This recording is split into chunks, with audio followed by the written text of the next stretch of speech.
Chapter 222. When Zhang Xiaohua saw her second brother's signal, she didn't dismount. The two of them continued on their way. After the time it took to smoke a cigarette, Zhang Xiaohua slowed down her horse slightly. She asked curiously, "Second brother, what happened just now?" Zhang Xiaohu said, "Nothing. I think there's something wrong with that shed. Maybe it's a shady inn. Maybe it's fine. But when we're outside, we should be careful. It's better not to enter." Hearing this, Zhang Xiaohua's curiosity was piqued. She asked, "Second brother, how did you know?" Zhang Xiaohu smiled and said, "It's just my intuition.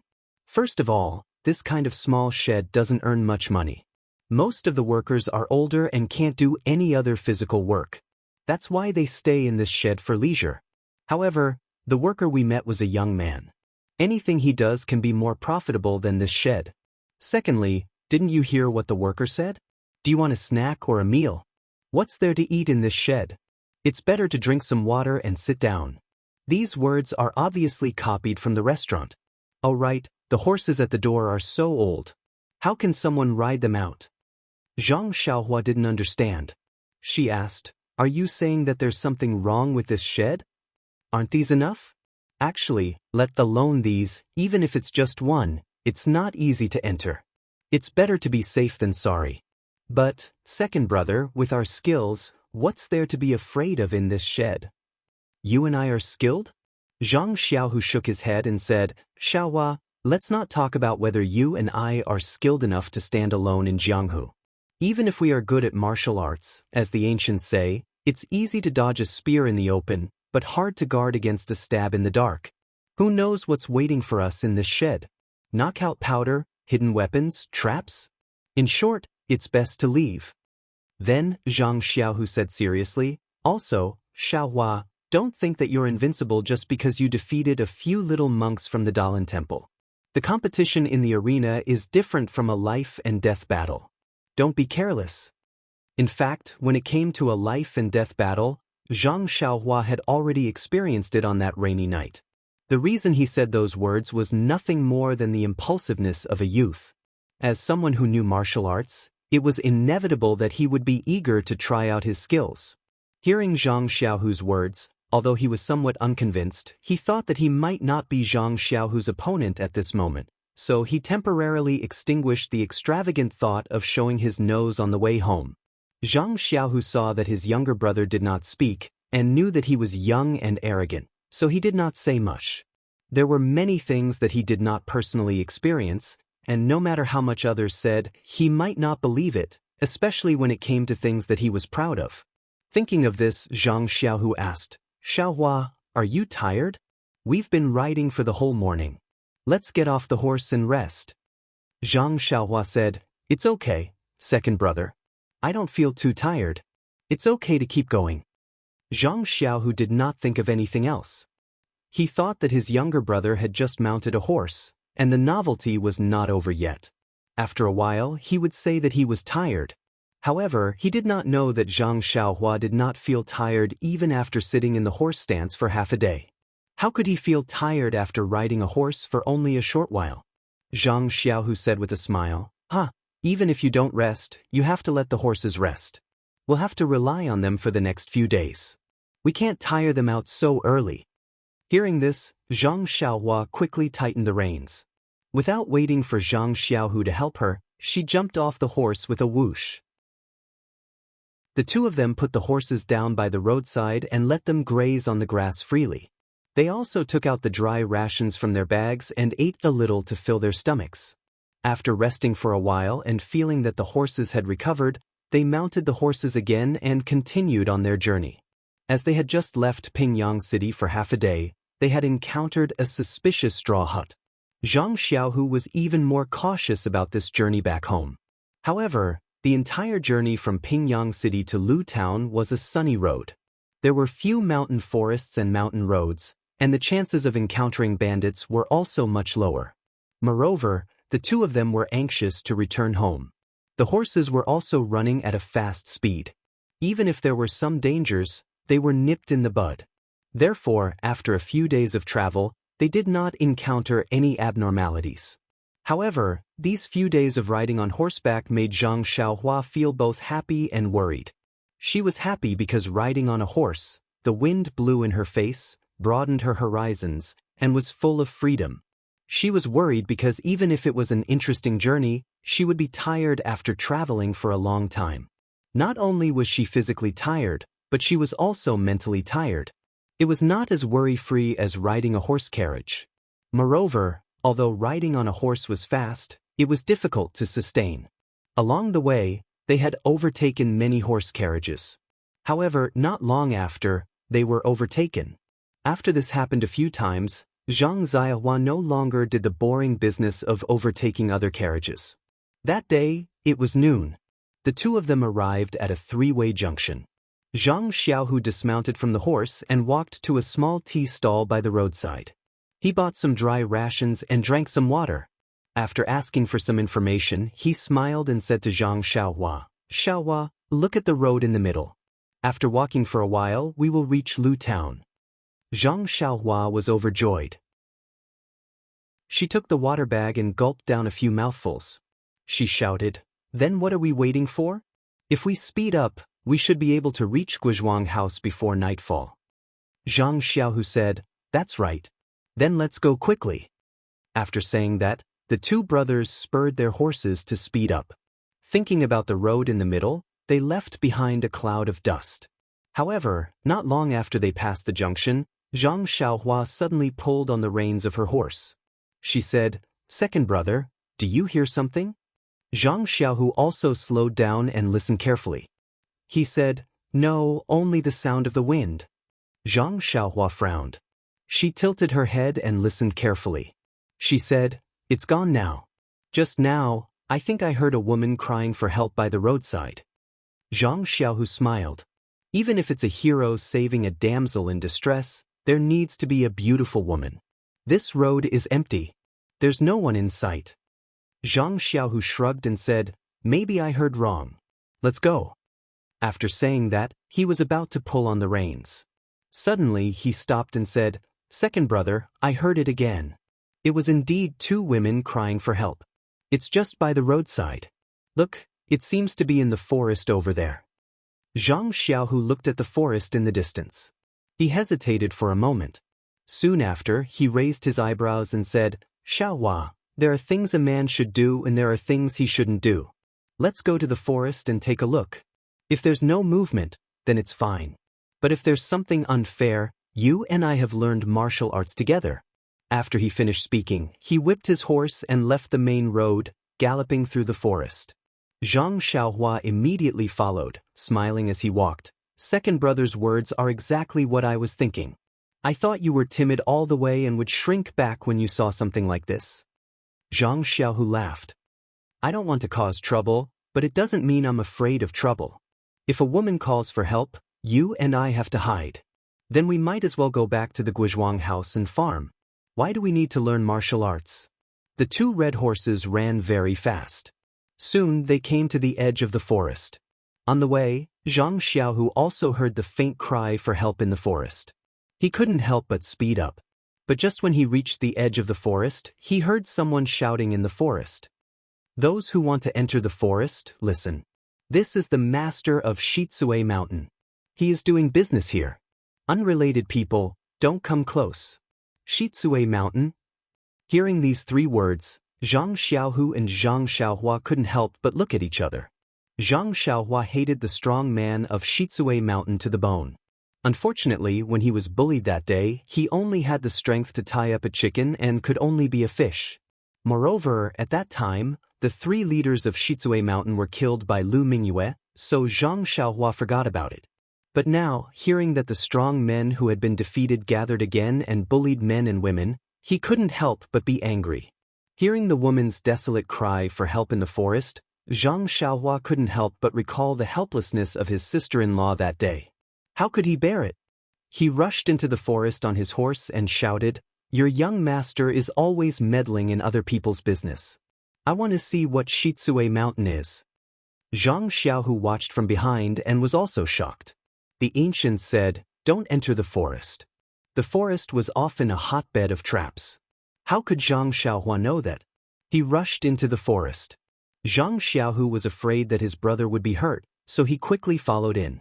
When they entered the forest, they saw that there was an open space in the middle of the forest. In that open space, there was a small and exquisite carriage. The carriage was very exquisite, but the carriage's roof had already been removed, revealing the two girls sitting in the carriage. Their clothes were already disheveled, and their small faces were pale with fright. The two of them hugged each other and tried their best to shrink to the side of the carriage, avoiding the two topless men who were grabbing at them by the side of the carriage. The carriage was so small that the two strong men could reach out and grab them. They struggled for a long time but failed. They were just playing with them. The two girls didn't know that. They were still hiding and shouting for help, which only made the people around laugh. There were 6 tall horses beside the carriage. 2 of them were empty, and the other 4 strong men were sitting on the back of the horses. They were coldly looking at Zhang Xiaohua, who rushed in. The girl who called for help had already heard the sound of horse hooves and Zhang Xiaohua's shout. Her panicked eyes were already filled with joy, but when she saw Zhang Xiaohua and Zhang Xiaohu behind her, the spark of joy was extinguished instantly. What followed was a desperate expression.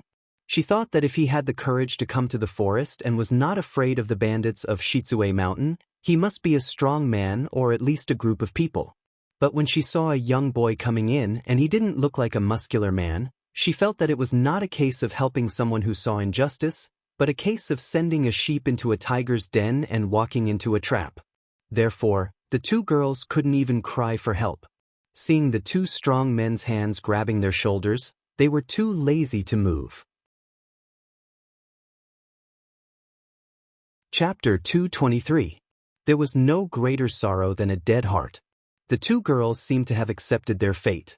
Not only had they fallen into the hands of strong men, they had also implicated 2 youths in their prime. The 2 naked men beside the horse carriage seemed to have understood the girls' thoughts. With a sinister smile, they reached out to grab the girls' shoulders and tore off their clothes. Seeing this situation, Zhang Xiaohua did not care about the warning looks of the 4 men in front of her. 2 of them had even turned their horses around to face her. Instead, she tapped her feet on the stirrups and used the horse's momentum to leap up from the horse's back. She flew over the heads of the 4 men like a large bird and flew towards the horse carriage. With Zhang Xiaohua's current level of qigong, it would be difficult for her to use it so elegantly. However, she was sitting on the horse's back and was using the horse's momentum. Zhang Xiaohua's qigong was not good, but Zhang Xiaohua knew quite a bit of qigong techniques. Since she could easily fly in the air, then controlling her body and landing point was extremely easy for her. Besides, if she really could not do it, then she could just use the levitation technique. She could not possibly make a fool of herself when she had just pulled out her sword to help. However, when Zhang Xiaohua flew above the horse carriage and above the heads of the 2 bandits, she did not know what to do. The Big Dipper magical fist did not have any moves that came from above. The left-hand sword moves were all moves that came face to face. How could she subdue the enemy from above?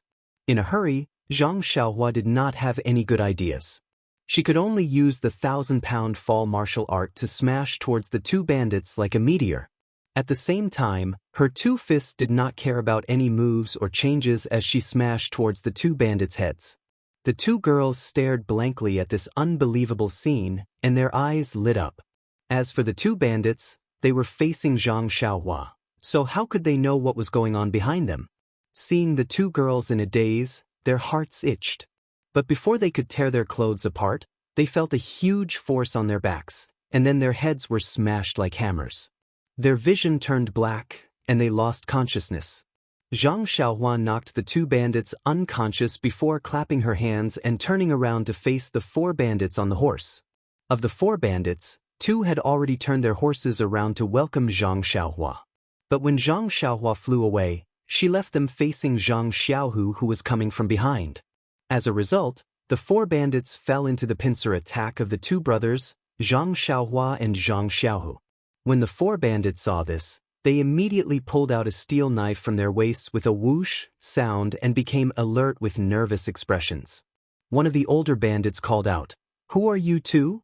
You didn't listen to our advice and forcibly intervened in the business of Shizue Mountain. You even hurt our brothers. Aren't you afraid of the revenge of Shizue Mountain? Zhang Xiaohua sneered and said, You Shizue Mountain are so prestigious. You bully men and take women in broad daylight. Do you really think you are a big shot? Business, it's really good business. The bandit saw Zhang Xiaohua's arrogance and didn't know his background, so he didn't dare to act rashly. He could only say, Brother, Shizue Mountain has always been in the business of robbing houses. This kind of business is common. It's just that I met two brothers today, so Shizue Mountain has to give way this time. Please tell me your name so that I can go back and explain. At this time, a black-clothed bandit next to him was a little impatient and said, Brother Su, don't talk to him. There are only two of them here. I don't believe that they have 3 heads and 6 arms. They can beat us with 4 steel swords. I think we should chop them first and then we can have fun. When the 2 people next to him heard this, they were also quite tempted. Although Zhang Xiaohua showed a beautiful kung fu just now, after all, there was an element of trickery. Moreover, Zhang Xiaohua and Zhang Xiao who were young and didn't have weapons hanging on their waists. If they really fought, they might not be the opponents of the 4 people. Seeing that the 4 people were a little tempted, Zhang Xiaohua laughed and said, That's good. Do you want to come one by one? Or do you want to come together? Let me teach you a lesson so that you know what it means to be blind. However, you have to remember what it means to have no eyes and fists and feet are ruthless. After that, she got into a posture and waited for them to take action. The bandit who spoke was a little tempted at first, but it could be seen that Zhang Xiaohua was not afraid at all. He also hesitated. Seeing that the young man had an extraordinary momentum and didn't take Shizue Mountain seriously, he must be a disciple of a famous sect who came out to gain experience. His Shizue Mountain was just a group of bandits. Although they had some martial arts and were comparable to the big sects in Jianghu, they were not even qualified to carry shoes for them. Moreover, he was not the master of the mountain. If he provoked a strong enemy for the mountain, the master would be the first to not let him go. In this case, why should he make trouble for himself? The bandit immediately wanted to retreat. At this time, Zhang Xiaohu rode forward and scolded, Little Seven, what's wrong? Don't you think your hands are stained with blood enough? If you hadn't killed people last month, would Master have sent you to this desolate place? You even dragged me along with you. Look, Master doesn't let you carry weapons. Isn't it because he wants you to be careful and not to use force for everything and kill people? Hearing this, Zhang Xiaohua immediately stopped his movements and said, I just killed a dozen strong people. What's the big deal? Who let them have ideas about my horse? Hey, so what if I don't let you carry weapons? Do you think I can't kill people with my bare hands? When the bandits heard this, cold sweat immediately flowed down their backs, and their hearts became uneasy. Zhang Xiaohu turned to the bandits and said arrogantly, We are the disciples of the Daoist Temple. We follow Master's order to travel in Jianghu. On the one hand, we want to see the martial arts of our friends in Jianghu. On the other hand, we want to accumulate merits. Although my junior fellow apprentice is young, he has a bad temper. On the way, he doesn't accumulate merits like us, but he has done a lot of things that go against the harmony of heaven. Just now, when we entered the forest, we heard from our friends that this was a business of Shizue Mountain and they didn't want us to intervene. However, I don't know whether our Daoist Temple is qualified to intervene. The bandits just laughed foolishly and didn't dare to answer. At this time, Zhang Xiaohua asked again, Third senior fellow apprentice, do you think that Master asked me to accumulate merits? Does helping out when I see injustice count as a merit? Zhang Xiaohu smiled and said, You only know how to cause trouble. Didn't Master say that helping others is also a virtue? It's a traditional virtue. We should pass it down from generation to generation and praise it. Then he said to the bandits, Don't you think so? The bandit who spoke immediately nodded and said, Master is right.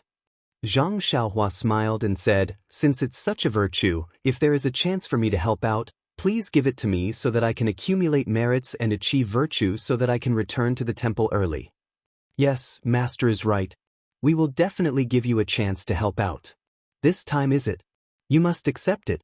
Seeing this, Zhang Xiaohu waved his hand at Zhang Xiaohua and said, Seventh junior fellow apprentice, since they are so polite, You don't have to refuse.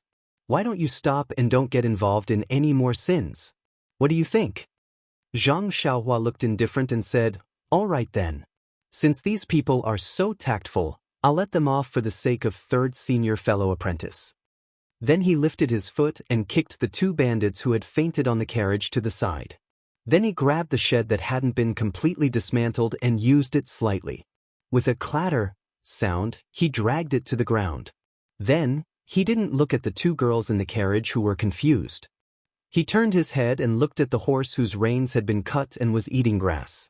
He walked a few steps to the front and pulled the reins to the side of the carriage. The horse was eating happily, so how could it listen to him? It only turned its head and dodged to the side, continuing to eat grass. Seeing this, Zhang Xiaohua simply threw the reins and walked to the side of the horse. He held the horse's abdomen with his hand and said with a smile, "This guy is quite greedy." Then, he exerted force with one hand and a scene that the bandits of Shizue Mountain would never forget appeared. This humble young man from the Daoist temple actually held the huge horse with one hand and walked easily to the front of the carriage and put the horse down. Then, without the slightest disorder in his breathing, he said with a smile, "Third senior fellow apprentice, I don't know how to harness the horse. You do it." Zhang Xiaohu squinted at the bandits who were stunned by Zhang Xiaohua's strength and said, "I don't know how to do this kind of rough work. It's better to let the brothers of Shizue Mountain help." The bandits were thirsty and couldn't hear clearly, so they still stood there in a daze. Zhang Xiaohu frowned and snorted, saying, "What are you waiting for? Do you want us to harness the horse by ourselves?" The bandit who had spoken just now came to his senses and threw away his cold facade. He hurriedly jumped down from his horse and said as he walked, "No need, no need. How could I trouble a master to do such a menial job? I'm used to it." After that, he looked at the men who were still in a daze and scolded, "Why don't you come and help?" At this time, those men also woke up from a dream. They quickly got down from the horse and ran to the front of the carriage to help harness the horse and tidy up the carriage. However, they also consciously kept a distance from Zhang Xiaohua for fear that if they were close to him, he would grab them with one hand. Perhaps he would throw them up into the sky and tear them in half. This divine strength was worthy of being a disciple of the Daoist temple. After the carriage was harnessed, the bandit came over with an obsequious smile and bowed. He said obsequiously, "Master, the carriage has been harnessed." Zhang Xiaohua looked and nodded, saying, "Well, I'll let you go for the time being since you're diligent. However, you can be forgiven, but you can't escape punishment." When the bandits heard this, they were shocked and said, "Master, please spare our lives." Zhang Xiaohua smiled and said, "It's fine. Why would I want your lives? This young master's hands are tight these days. Quickly throw all your money, including banknotes, onto the carriage. This young master wants to eat and drink to his heart's content tonight." The bandits looked at each other. They had always been robbing others, but today they were robbed. And this person was a disciple of the temple. Chapter 224.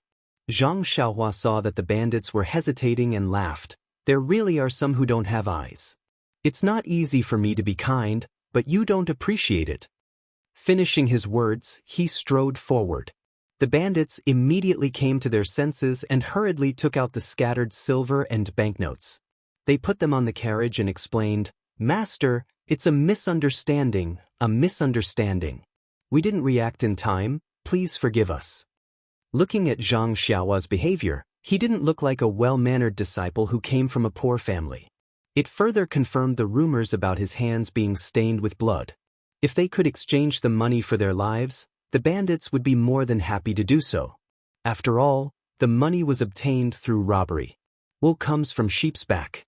Seeing a small pile of scattered silver and banknotes on the carriage, Zhang Xiaohua said to the two girls on the carriage, "The two of you in the carriage, please help me count them. Keep them and give them to me later." The two girls, who had just recovered from their shock, quickly moved over.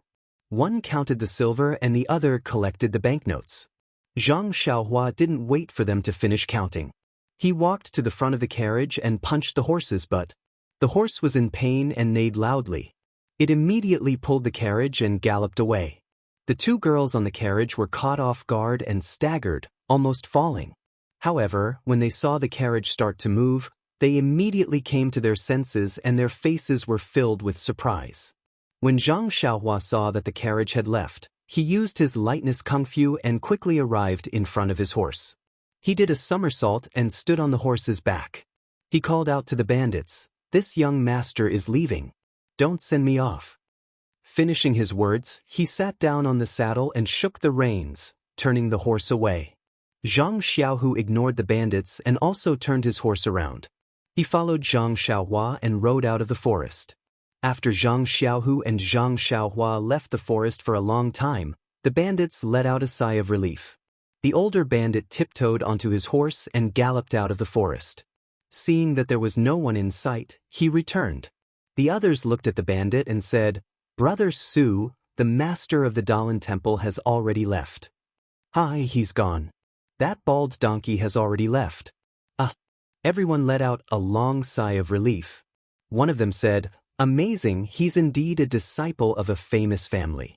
Just his aura alone was enough to scare us to the point that we didn't dare move. If we really fought him." "That's right. Just by looking at that young man's qigong, I feel that we were very lucky to be able to escape with our lives this time. Also, you saw him lift that horse's dragon elephant prajna with one hand. Do you think he used the Daoist temple's dragon elephant prajna? I just don't know which level he has reached." Dragon elephant, dragon's dragon elephant jna na na na na S's reads teat, forget it, who cares what's his martial arts. Anyway, that youth strength is not something we can compete with. Plus, his lightness skill is so powerful. If he punches us, we'll probably be dead. Sigh, I think the most powerful one is still that third senior brother. He sat on the horse as steady as a rock. When he glanced at me, I was so scared that I didn't dare to move. I think his inner strength skill is also very high. Brothers, we're lucky to have survived today. Let's celebrate. Yes, we should. Brother Su, but our money was all taken by that bald donkey. Where did we get the money? At this moment, there was a groan from the ground. The two bandits who had been knocked unconscious by Zhang Xiaohua woke up. The bandits' eyes lit up and they swarmed forward. In a flurry, they immediately snatched the money pouches tied to the two's waists. The two bare-chested bandits had just woken up. Before they could even feel the warmth of the sun, they were immediately pushed around by the crowd. No one had any thoughts of being protective of the fairer sex. After the few of them walked to the side to divide the remaining money, the two bandits, who were still in a daze, came over and asked, "Brother Su, where are the two girls? You guys are so shameless. We obviously won the lottery, but you guys turned your backs on us. You didn't even knock us out. After you were satisfied, you didn't even leave us some soup to drink? What about the people and the carriage? Where did they go?" After the bandits finished dividing the loot, they looked at the two victims pitifully. Someone told them what had happened just now. The two of them touched the heads on their necks and secretly rejoiced. Fortunately, they could still eat. One of them said, I accidentally let those two girls go. What a pity. However, that young man just now seemed to be really powerful. I didn't even pay attention to him and he knocked down a huge force. Now I'm very puzzled. How could I not feel anything at all?"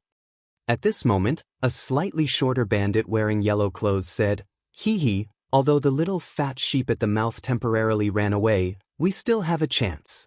Brother Su smiled and said, "Kid, you're usually so smart. Why didn't you dare to say a word just now? Why are you boasting now?" The bandit said, "Brother Su, you also know that I'm good at talking. My hands and feet are much worse than the brothers here. Otherwise, they wouldn't have gotten the soup. Bang, I want you to go and let you have a taste of being knocked unconscious." The bandit rubbed the bump on his head and said angrily, Although I'm not good with my fists and feet, it doesn't mean I'm not good with my hands and feet. Just now when I put the money away, I secretly smeared the 1,000 miles incense on the carriage." Everyone was shocked and said, "How dare you? You don't want to live anymore?" The bandit laughed and said, "I was scared to death at that time. However, when I put the money away, I just happened to bump into the 1,000 miles incense. I saw the two masters of the Daoist temple. One of them was far away from the carriage and the other was sitting on the horse. They probably weren't familiar with this kind of method, so I wiped it on myself. And that makes sense. Brother Su nodded and said, although the two masters are good at martial arts, they are still from Buddhism. They definitely don't have as much experience in Jianghu as we do. They might not be able to smell it. Even if they could smell it, those baldies would probably think that it came from your brother's girls. Hee, these two masters are just passing by. They can't accompany these two girls forever. When they're gone. After saying that, he laughed lewdly at the bandit. Haha. The bandit's expression was no longer as frightened as before. That's right, I risked my life to do this. Brothers, what do you think of those two girls? There's nothing to say. If there's effort, there's gain. Next time, you'll definitely be the first. Thank you, thank you. Let's go, brothers. Let's go drink and have fun. A strong dragon cannot suppress a snake in its old haunts. This was the truth.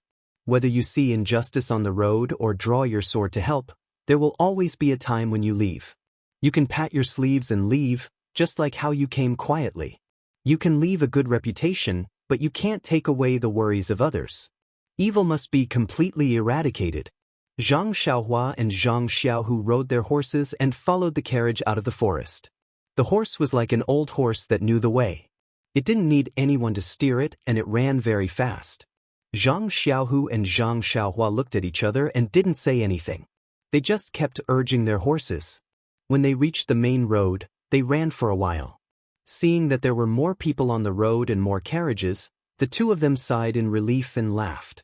The laughter was so loud that the two girls on the horse couldn't help but be surprised. Even the pedestrians on the road looked sideways. The two of them didn't say anything and just slowed down their horses. The clothes of the two girls on the horse were messed up earlier, but they weren't torn. They had already tidied themselves up along the way. The two of them sat in the carriage and didn't move. Others couldn't see any clues. Because no one knew how to drive the carriage was moving very slowly.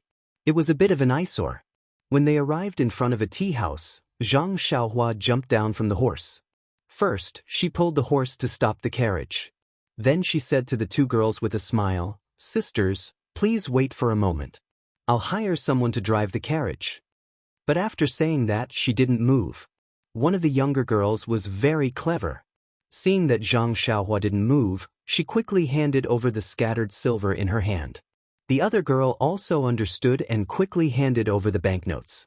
Zhang Xiaohua smiled and took it. She found about 1 yuan and 1 tael of silver and put the rest into her clothes. Zhang Xiaohua walked into the tea house. Not long after, a middle-aged man came out behind her. Nonsense, there were many people who wanted to drive a carriage for 1 tael of silver. After receiving Zhang Xiaohua's instructions, the middle-aged man first went to the girl and asked for the name of the destination. Only then did he get into the carriage. With a whip, he struck the horse's body and the carriage once again sped towards Lu Town. However, when the girl told the middle-aged man the name of the destination, the name, 4 Trees, fell into Zhang Xiaohua's ears. Wasn't this the place where young Master Li Jinfeng's family lived? Zhang Xiaohua couldn't help but look at the younger girl in the carriage. Although she was young, she was much older than Zhang Xiaohua. Just now, she only cared about coaxing the bandits of Shizue Mountain and was busy saving people. She didn't look at the girl in the carriage. Now, when she looked at her, Zhang Xiaohua couldn't help but whisper, "Could this girl be Li Jinfeng's relative?" Zhang Xiaohua rode the horse to Zhang Xiaohu's side and told the reason. Zhang Xiaohu was also shocked and couldn't help but say, "It can't be so coincidental. Moreover, I didn't hear young Master Zhang Xiaohu say that he has a sister or something like that." However, when he looked at her, her eyebrows were very similar to Li Jinfeng's. Zhang Xiaohua's suspicions were confirmed. The carriage and 2 horses continued forward for the time it took to drink a cup of tea before they saw Lu Town. At this moment, a group of people rushed over from the direction of Lu Town. From afar, they could hear the clamor of people. At the front of the group were several people from the government wearing official robes. Zhang Xiaohua's heart moved. She secretly said, Could it be that they are looking for the two girls?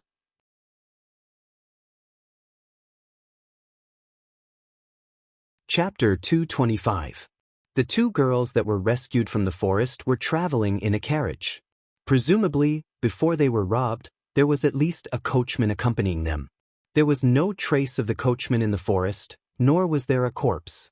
Presumably, he had left first. At this time, the coachman returned home to report the news and borrowed the power of the government to rescue them. This was expected. However, this time was delayed. If it wasn't for Zhang Xiaohua and the others, the girl's fate would be miserable.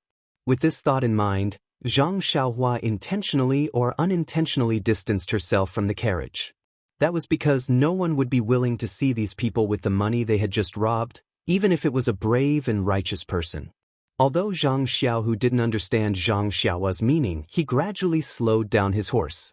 Sure enough, the two girls in the carriage also heard the noise and raised their heads to look. The more they looked, the more surprised they were. Finally, when they saw clearly, the two girls didn't care if their clothes were neat and tidy. They stood on the carriage and waved to the crowd that was rushing over. When the crowd got closer, they finally saw who it was. First, there was an official riding a horse. He was tall and had a padao in his hand. Then, there were two white-haired old men in bright clothes. They were also sitting on horses. They were surrounded by 3 or 4 young men with weapons in their hands. Behind them were 7 or 8 bailiffs who didn't ride horses. There were also 10 or so farmers with rakes, sickles, and other tools in their hands. The leader of the government officials also had sharp eyes. When he saw the 2 women on the carriage waving their hands, he immediately led everyone to the front. Before the old man even reached the front, his eyes were already filled with tears. He shouted, "Feng, my child." The other one's lips were trembling, unable to speak. When the 2 girls saw their relatives, they couldn't hold back their emotions. They called out for their father with tears streaming down their faces. When the 2 old men got off their horses and approached them, they each looked for their fathers and threw themselves into their arms, crying bitterly. Those bailiffs and people who came to help immediately put on a professional appearance and surrounded the carriage. They held their weapons and were on guard, as if they were ready to attack the abominable bandits at any time. The leader of the group even drew his padao and rode around on his horse. His eyes would look around from time to time, trying to find traces of the bandits from the people around him. The 2 women cried until the sky turned dark and the earth turned dark. Even the main road was somewhat blocked. Some people who wanted to watch the show wanted to go forward. However, the heroic and high-spirited appearance of the government officials made people want to separate. Only then did they avoid the big blockage on the main road. At this time, the sky was gradually darkening. The head of the government had been strolling around for a long time, but did not find any clues. Very bored, he dismounted from his horse and walked in front of the grieving father and daughter pair. He said, "Minister Li and Minister Gao, since your 2 daughters have been found, it is not a good idea to just cry and weep here. Even if you want to ask something, after all, it involves the girl's innocence. It is not convenient. Why don't you go home first and reunite with your family? You can properly ask the reason behind this, and then you can make a fuss about it. How about it?" The 2 old men wiped their tears and repeatedly said that it was a good idea. Only then did they pack up and get on their horses. When they got on the carriage, the bailiffs had already pulled the hired driver to the side and replaced him with one of their own. The driver smiled apologetically and said, "Head supervisor, I was just drinking tea at the tea house. I was hired by a young man on a horse for 1 tael of silver to drive this carriage for them. Now that you are all here, I will go back to the tea house and drink tea." Young man? When the head supervisor heard this, he quickly looked around. This road was not empty, so where was the young man on a horse? Thinking about it carefully, he remembered that when they first arrived, there were indeed 2 people on horseback behind the carriage. However, he did not pay attention at the time and naturally did not see clearly. Could it be that they were the bandits? At this time, the 2 women also came back to their senses. They were only focused on venting their grievances and forgot about their savior. If they looked for him now, where would he be? The 2 had to make up their minds to wait until they reached home. Unable to find the young man, the head supervisor said to the driver, "We can't find a witness. You are the only witness other than the two women. Come with us. You don't have to speak now, but I can use every word you say as evidence in court and pass it on to our county magistrate." "Oh my God, head supervisor, I am innocent. I am just greedy for a tale of silver. I have the noble intention of helping others, so I drove the carriage. From the time I drove the carriage to here, it was only the time to drink a cup of tea. You are taking me away? I have been law-abiding all my life, and have never been to the yamen. Hee, look at what you are saying. Our yamen is an advanced work unit in Lu Town. We have always followed the policy of, we will never let a bad person go, but we will never wrongly accuse a good person. You can rest assured. Besides, with your driving skills, who would believe that you can earn a tale of silver in the time to drink a cup of tea? It is better to obediently cooperate with our investigation and go to the yamen to drink tea first." Without any explanation, after tricking the driver, the bailiffs went back to Lu Town with their heads held high. The people who saved the two girls were also in a good mood. Their kindness was greatly satisfied, and they went back noisily with sickles, hoes, and other things. Only the two women looked back from time to time, as if they were trying to find the lay disciples of the Daoist temple on the gradually darkening road. In fact, when the two women stood up and waved to the old man in the crowd, Zhang Xiaohua and Zhang Xiaohu stopped. They didn't mind being heroes and receiving cheers from the crowd to satisfy their self-esteem. In addition, they also didn't mind giving some thanks.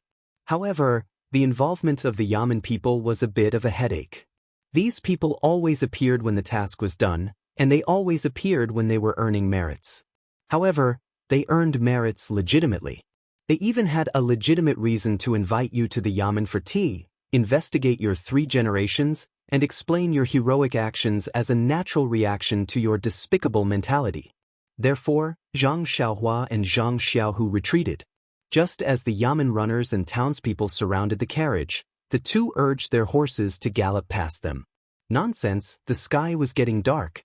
If they didn't hurry, they probably wouldn't be able to make it back to Guizhuang House before nightfall. The two rode along the main road to Lu Town. When they were close to the town, they turned to the north. It was really a familiar road to Guizhuang House. Along the way, the two didn't speak. Zhang Xiaohu didn't ask Zhang Xiaohua why he disguised himself as a lay disciple of the Daoist temple. He also didn't ask why he robbed the bandits. He also didn't ask why he didn't claim the honor of being a good Samaritan. It wasn't just because Zhang Xiaohu felt more and more that his younger brother was slowly maturing. He was slowly doing things that he couldn't do. He was slowly getting out of his own protection. He was slowly changing from the role of a protector to the role of the protected, or even a supporting role. The most important thing was that neither of the two brothers wanted to talk. They were both savoring the feeling of returning home. It was a strong feeling of homesickness that enveloped their entire body. Homesickness was the feeling of every wanderer. The closer they were to home, the more timid they felt. The road from Pingyang City to Lu Town wasn't familiar. The thought of returning home was still stuck in his mind. It was just a kind of longing. Now that he was on the familiar road, an indescribable feeling spread throughout his body and mind. He felt lazy and didn't want to move. He felt at ease and comfortable. Even the vital qi in Zhang Xiaohua's meridians didn't want to flow. The moment Zhang Xiaohua stepped on the familiar road, he couldn't help but be touched. His state of mind immediately improved a lot, and he felt quite enlightened. The sun in the west had already set, leaving only a touch of red in the sky. It was faint and indistinct. The entire earth was a dim yellow. A few stars had already appeared in the green sky in the east. They blinked and looked up at the road Zhang Xiaohua was on. As the ancients said, an old bull also understands the value of youth. It gallops without a whip. This handsome horse also knew. It seemed to have sensed the two's eagerness to return home. When the horse reached this road, it naturally galloped faster than before. Zhang Xiaohua didn't know how second brother felt. He only wondered how the family was like. Father and mother must be old. They hadn't seen each other for 2 years. They must be worried at home. Their hair must be much whiter and there must be more wrinkles on their faces. What about elder brother? He was the only one at home who had to do a lot of work. He wouldn't be so tired at such a young age, would he? There was also eldest sister-in-law. She used to be a pretty girl from a humble family. After marrying into the Guizhuang house and becoming a farmer's wife, her hands must be rough and her face may not be as fair as before. Sigh, the family relied on digging for food. How could they not work? He didn't know if eldest sister-in-law was used to the wind and rain. Oh right, there was also Mr. Liu. He didn't know if he was used to living in the Guizhuang house. When he left, he looked very energetic. They hadn't seen each other for 2 years. Was his body okay? He didn't know if the chicks, ducklings, and big fat pigs were okay. And he should let mother slaughter a fat pig. He hadn't eaten mother's red braised pork for a long time. He missed it so much. Also, he hadn't burned incense for grandmother's grave. Was she okay in a foreign place? Could she see his longing?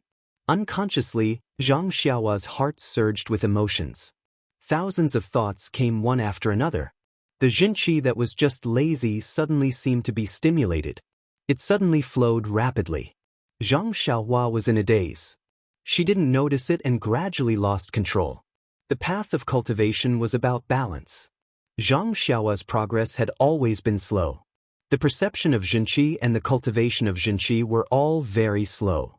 Of course, it wasn't that Zhang Xiaohua didn't work hard. It was just that the vitality of heaven and earth was limited. How could it catch up with Zhang Xiaohua's usage? However, Zhang Xiaohua's cultivation of the state of mind advanced by leaps and bounds under his repeated stimulations. There were also some unknown factors that caused her to reach a stage of thin but thick hair. Her shallow cultivation had long been unable to match her state of mind. Usually, her mood was indifferent and didn't stand out. But when she returned to her hometown, her mood surged. Immediately, Zhang Xiaohua's first crisis since she started cultivating appeared.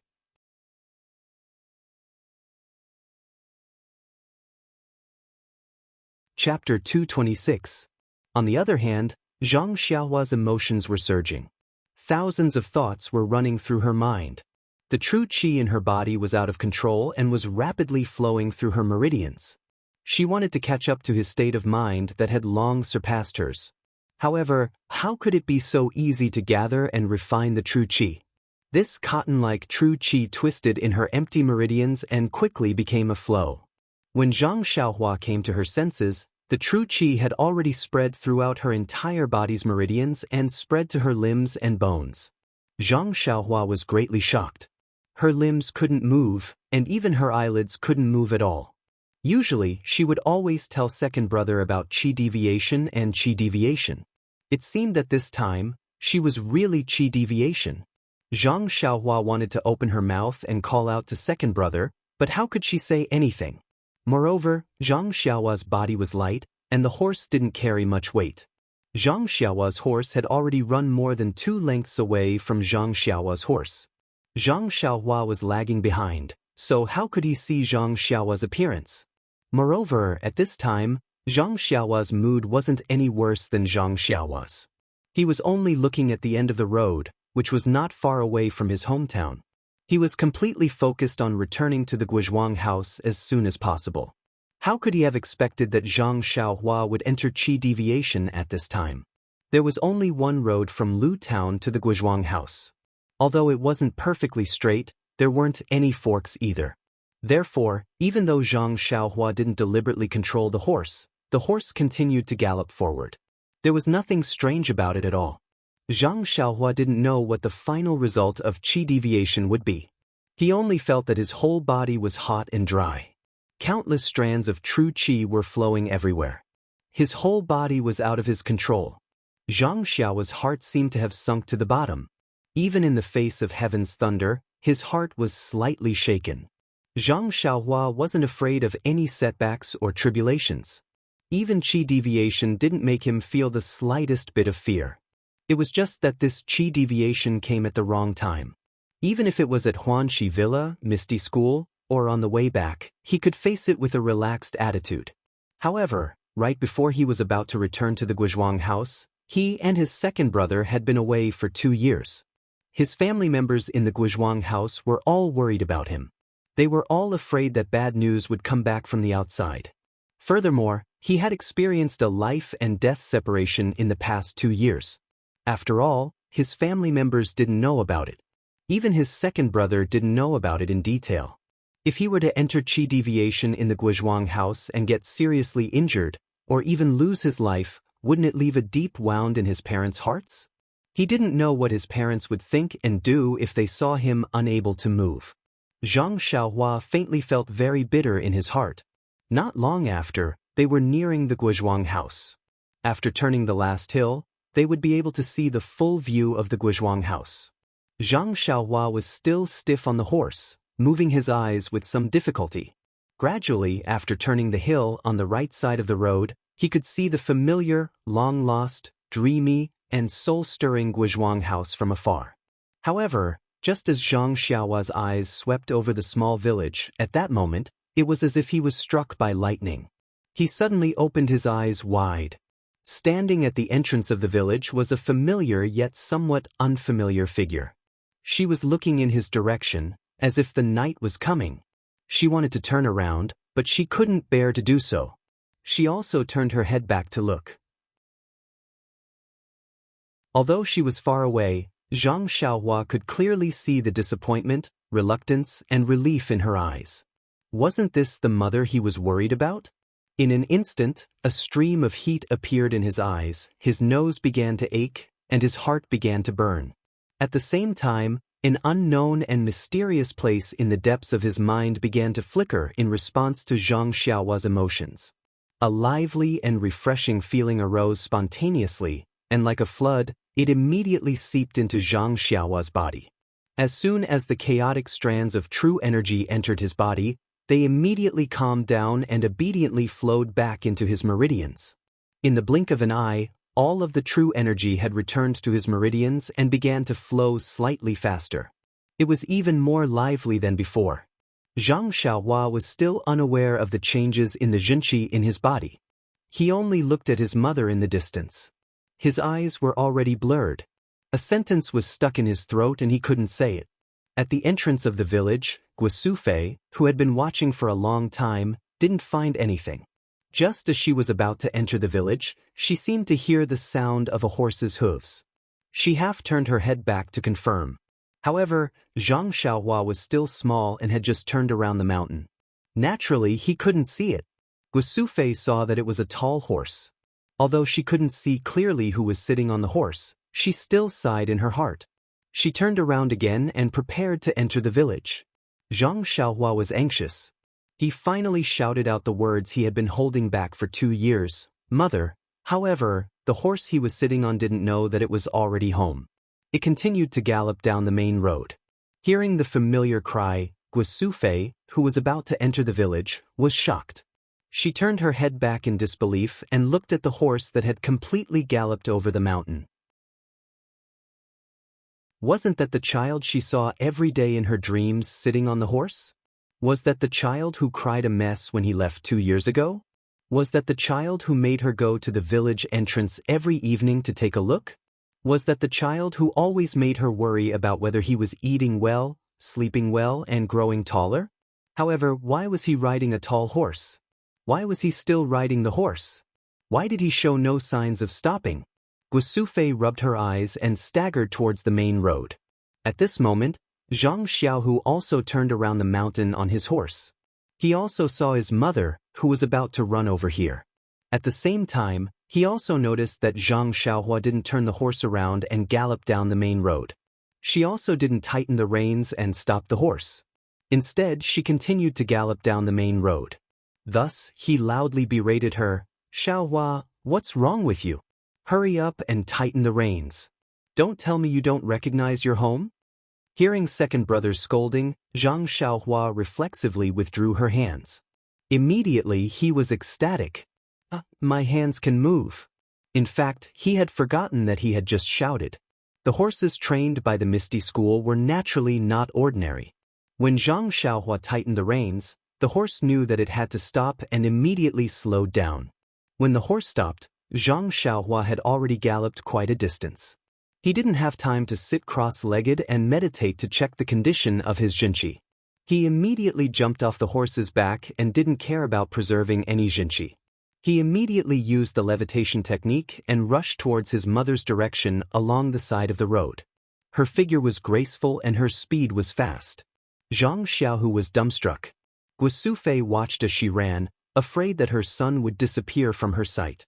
When Zhang Xiaohua jumped off the horse, her heart jumped. She only wanted to take a step forward and hug her son, afraid that he would fall. When Zhang Xiaohua flew over like a bird, her heart also jumped in fright. She thought that her son had really grown up. The roads in the countryside were bumpy and rarely flat.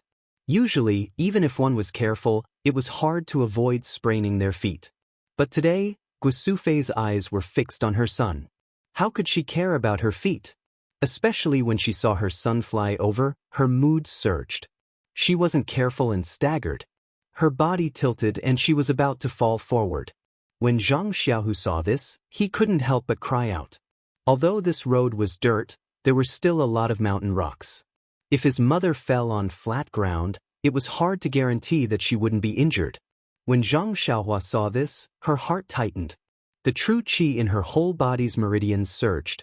She used all her strength to step on the ground. Her body was like an arrow leaving the bow. She shot toward Guosufei like lightning.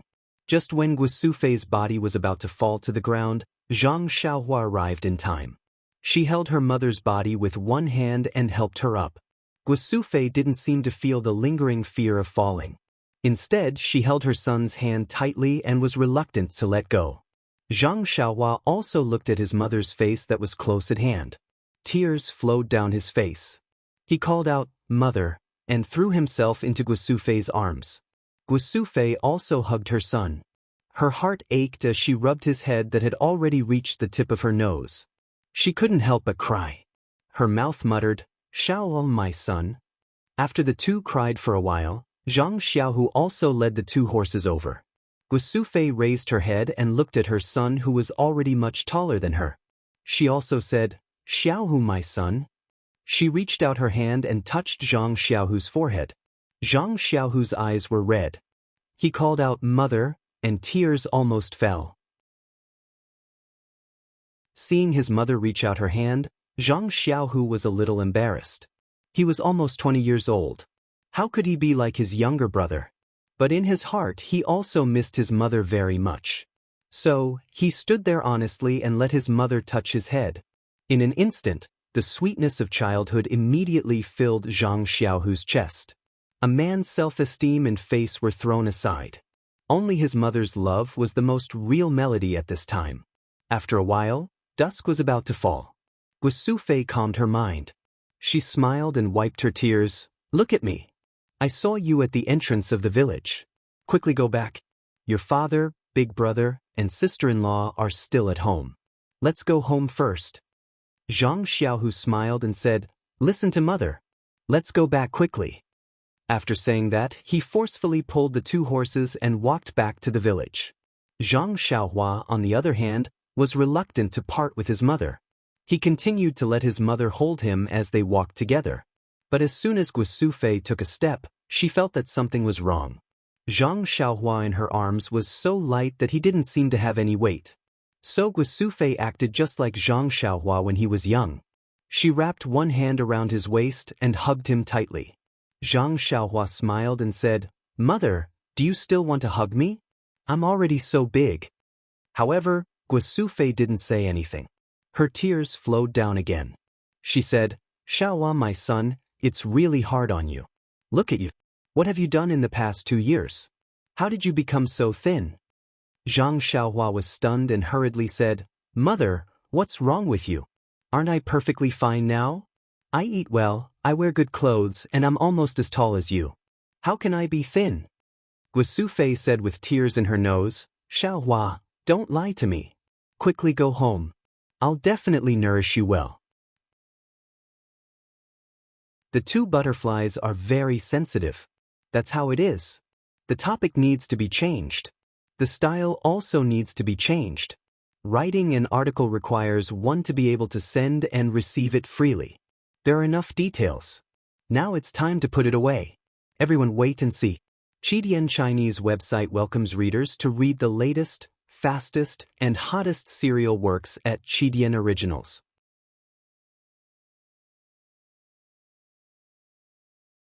Chapter 227. Zhang Xiaohua was even more baffled. He didn't know why his mother was like this. Moreover, he also had a very strange feeling in his heart. It was just that he couldn't tell what was strange about it. Guosufei hugged her youngest son with one hand and her second son's hand with the other tightly. She walked towards the village as if she was afraid that the two would suddenly disappear. At this time, it was dinner time in the village. There was no one at the entrance of the village. After entering the village, the number of people gradually increased. However, at this time, it was already dusk. If it wasn't for Zhang Xiaohu's two tall horses that were very eye-catching, perhaps no one would have noticed the return of the two villagers. Guozhuang House was a slightly remote and isolated small village. Although there was a road not far from the entrance of the village, after all, the villagers were too poor. Tall horses were very rare. Usually, the extravagant way of traveling was a donkey cart. Even when Zhang Xiaolong married, he only had a horse that wasn't very strong. However, on that day, that horse was actually able to pull 4 people back. Thinking about it now, it was extremely rare. Zhang Xiaohu was leading 2 large horses with one hand.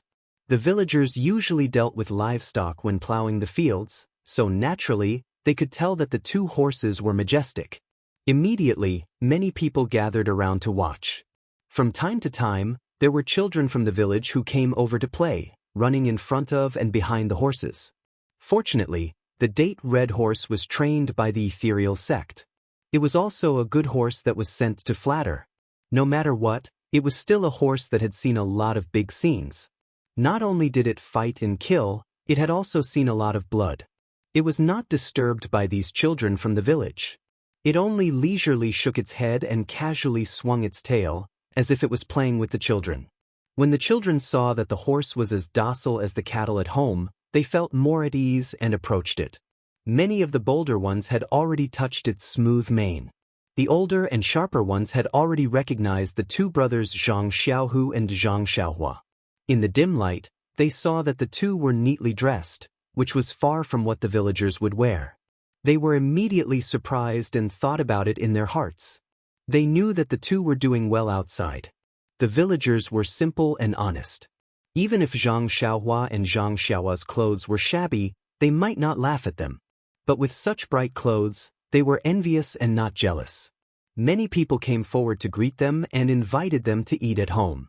Guosufei knew that they were being polite and did not want to see it happen. She was happy and let her 2 sons return the greetings one by one to express their gratitude. Zhang Xiaohu and Zhang Xiaohua had been outside all this time. They were very happy to suddenly see so many real faces. Moreover, the 2 of them had been outside for 2 years, so their temperament and outlook had become extraordinary.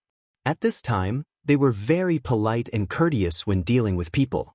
Guosufei heard this and felt sweet in her heart. While they were walking, they heard a call in front of them, "Xiaohu, Xiaohua." Zhang Xiaohua and Zhang Xiaohu looked up and saw that it was their father, Zhang Kai, who was hurriedly walking over from a distance. Zhang Xiaohua cheerfully called out, "Daddy." Soon after, he broke free from his mother's hand and ran forward. It was a different scene when father and son met. Zhang Kai held his son's hand and looked at it over and over again. He kept saying, "Good, good." Zhang Xiaohua leaned against Zhang Kai's side and felt very warm. However, that strange, or perhaps somewhat abnormal feeling appeared again. But at this time, how could he have the leisure to think about other things? He only held his father's big hand and was unwilling to let go.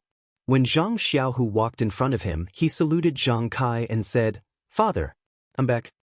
When Zhang Kai saw that Zhang Xiaohu had come over, he was very happy and wanted to pull back his hand with a smile. Zhang Xiaohu's salute made Zhang Kai not know how to respond for a moment. When Guosufei saw this, she smiled and said, "This child, you've already returned home, yet you're still saluting your own father. It's strange that you regard him as an outsider." Zhang Xiaohu laughed embarrassedly and scratched the back of his head with his hand. Guosufei smiled and said to Zhang Kai, "Child's father, Look at our Xiaohu. After going out, he's learned a lot about etiquette. He's even more refined than the scholars in the city. At this time, Zhang Kai's awkwardness also disappeared. He only smiled and said, "Good, good." Then, he also held Zhang Xiaohu's hand and was unwilling to let go. When Guosufei saw this, she said, "All right, let's not talk in the village. It's not too late to talk at home." Zhang Kai then came to his senses and said, "Yes, let's talk at home first.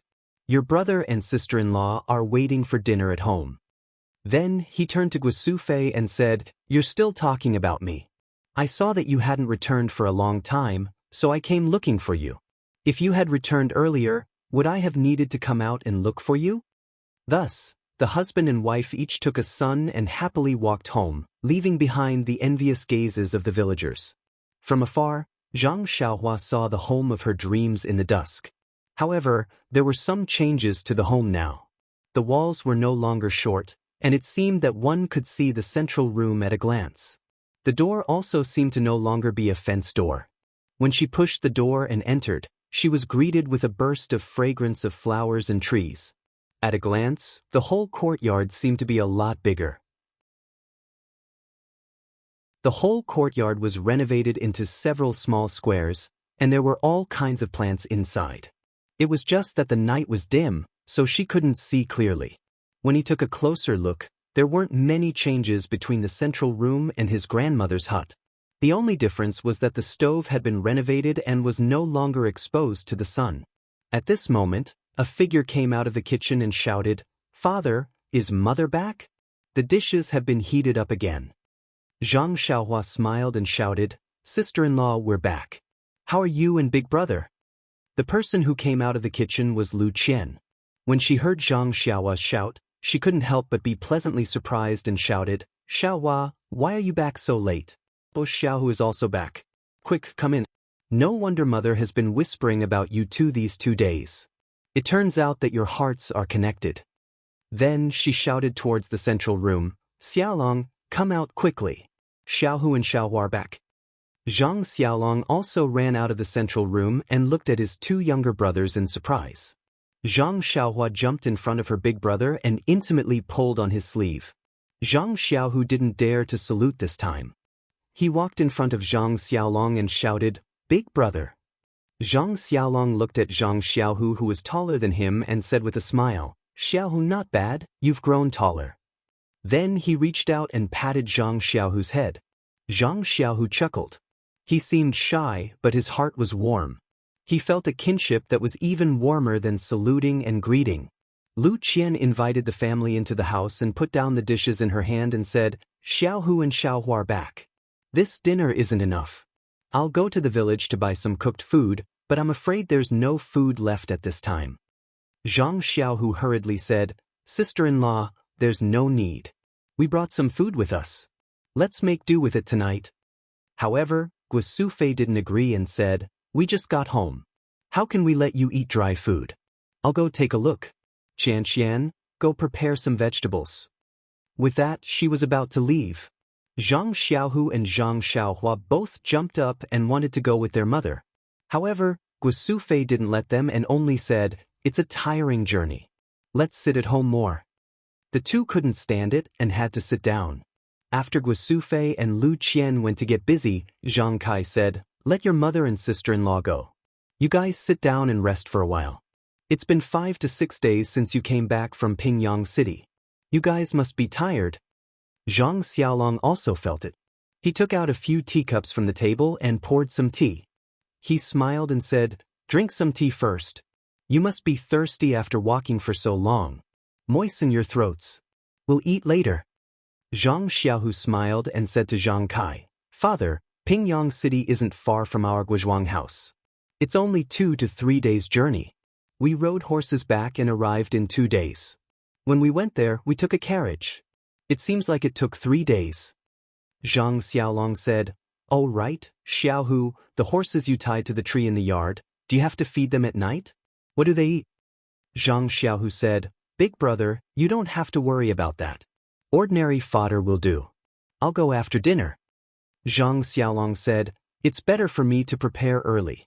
Don't let these two big horses starve. They look very precious. Seeing that Zhang Xiaolong was about to go out, Zhang Xiaohua hurriedly stopped him and said, "Big brother, it's okay. We just fed them fodder at noon. Even if they are hungry now, it's not a big deal. The three of us brothers haven't seen each other for 2 years.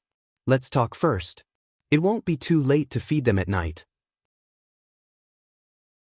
Zhang Xiaolong paused for a moment, but still walked out and said, "These 2 horses are borrowed from the escort agency, right? They are worth a lot of money. Don't let them starve. It won't be easy for us to explain when we go back. I'll be back soon. It's just some fodder. It'll be ready in a while." Zhang Xiaohu drank a mouthful of tea and also stood up and said, "Big brother, I'll go with you." Zhang Kai didn't stop them. He smiled as he watched the 2 of them go out. He said to Zhang Xiaohua, "Xiaohua, quickly drink some water. You've been running for 2 days. You're thirsty." Zhang Xiaohua looked at her father under the oil lamp and said, "It's okay, father. I'm not tired. Riding a horse is fun." As she said that, she also picked up the teacup and drank a mouthful. In fact, she hadn't drunk a cup of water since noon. Just now at the tea shed in front of Lu Town, she found a coachman and forgot that she was thirsty. Now that she was home, her mouth was really dry. However, when the cup of tea entered her mouth, Zhang Xiaohua was so shocked that she almost stood up. The tea was sweet as it entered his mouth, making him salivate. It flowed down his throat and into his stomach, making him feel warm and comfortable.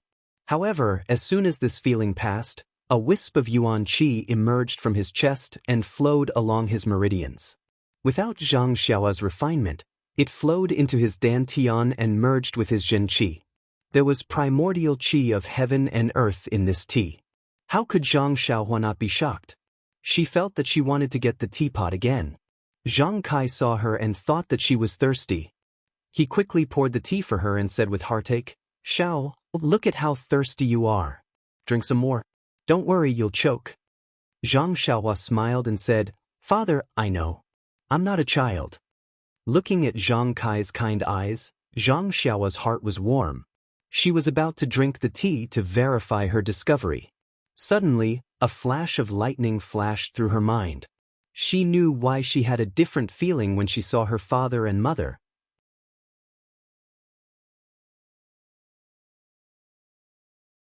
Chapter 228. That's right, it would be strange if they had the same feeling. In Zhang Xiaohua's mind, his mother's hair should be gray and wrinkled. His father's hair should be even whiter and his back should be bent due to exhaustion. His hands, which used to support him since he was young, should be unusually rough. His elder brother's hair should also be gray at an early age. His face was full of bitterness and hatred. His elder sister-in-law should have died early and looked like a village woman. However, what about now? Just now when she threw herself into her mother's arms, her hair seemed to be abnormally black and her skin was very good. Although there were crow's feet at the corners of her eyes, there weren't many. Her father's hand that held her hand just now seemed to be more delicate than when she left home. She didn't feel that it was rough at all. Moreover, when her father walked back, his back was straight. Her elder brother and sister-in-law didn't see it clearly, but it wasn't like what she imagined. Why was everything different from what she imagined? Zhang Xiaohua looked at Zhang Kai's black hair under the oil lamp and his face that didn't change much from 2 years ago when she left. She asked, "Father, why is your hair so black? I remember that when I left, your hair was gray." Zhang Kai couldn't help touching his hair and smiled. "Who knows? Last year, my hair slowly turned black and gray. This year it was completely black. When the villagers asked me, I didn't know what to say. I could only say that it was dyed with herbs by the town's doctor." "That's right, your mother also had the same, and Mr. Lu behind the house. According to Mr. Lu, it should be because of the well water on the south slope. However, I don't think so. How can the well water be so magical?" Zhang Xiaohua's heart moved and asked, "Father, about the spring water, you didn't tell the villagers, right?" Zhang Kai shook his head and said, "Mr. Lu and your sister-in-law repeatedly told me not to tell them. How can I tell them? Even if it's not because of the well water, I can't tell them because the South Slope village is so good." Zhang Xiaohua nodded and said solemnly, "Father, This matter can't be told to others. Maybe the villagers don't have bad intentions, but there are too many bad people outside the village. If someone hears the news, our family will suffer. Zhang Kai smiled and said, I know. Xiaohua, quickly drink water. Don't be thirsty. Zhang Xiaohua then remembered that she still had to verify her discovery. Sure enough, this time, the tea had the same reaction. The heaven and earth yuan qi really existed. Zhang Xiaohua was enlightened. His spring water was indeed extraordinary. It was just as Mr. Lu had said. His family's abnormalities were due to the spring water. However, Zhang Xiaohua didn't know how to explain these things to her family. After drinking a few more cups of tea, Zhang Xiaohua's thirst was quenched. Her qi also increased slightly. Zhang Xiaohua couldn't help but think, drinking tea can also cultivate. It's really interesting. Do I have to drink tea every day in the future? Just as she was thinking, Zhang Xiaohu and Zhang Xiaolong came back. Zhang Xiaohua's heart moved. She poured a cup of tea for Zhang Xiaohu and said, Second brother, you're also thirsty. Quickly drink some water. After that, she carefully observed Zhang Xiaohu's movements. Unfortunately, Zhang Xiaohu was the same as before. He drank it in one gulp and didn't have any abnormalities. Then he raised the empty cup and said, Good tea, it's really delicious. Another cup. Not long after, Guosufei also came back. Lu Qian cooked 2 more vegetarian dishes. The family then started to eat. Zhang Xiaolong asked, Xianxian, do we need to call father over? Zhang Xiaohua was stunned, but she immediately woke up. Isn't that Mr. Lu? Sure enough, Lu Qian smiled and said, At this time, he must have eaten already. No need to call him. After a while, call him over to drink tea. He must be very happy to see Xiaohu and Xiaohua. At this time, Zhang Xiaohua carefully looked at her brother and sister-in-law under the light. Sure enough, there was no change as she thought before. Her sister-in-law was still beautiful. Even that kind of temperament was restrained. There was no shadow of a rural woman. Her brother was also dignified. Compared to before, there was a kind of elegance. If one didn't know the inside story, it was completely impossible to tell that he was a farmer in the countryside.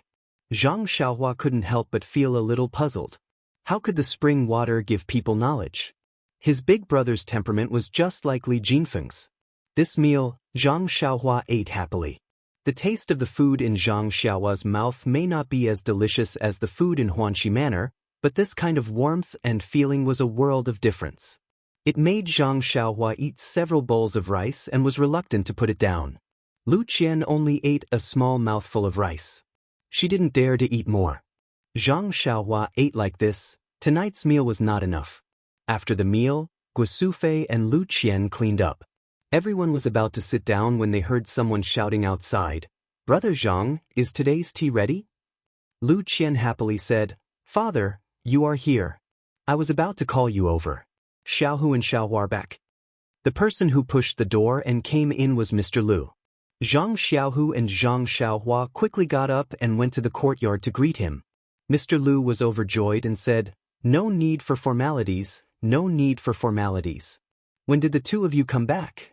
Why didn't you send a message beforehand? I heard that the escort agency often has a business of welcoming and delivering guests. It shouldn't be difficult to send a message. Zhang Xiaohu smiled wryly and said, This, Mr. Lu, I am no longer in the escort agency. Moreover, there are too many things to do.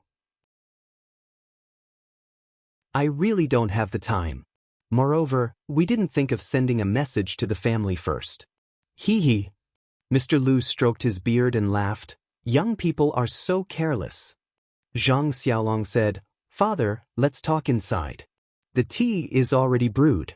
Xiaohu and Xiaohua just came back and just finished eating. Zhang Kai invited Mr. Lu into the house. Zhang Xiaohua carefully looked at him from the side.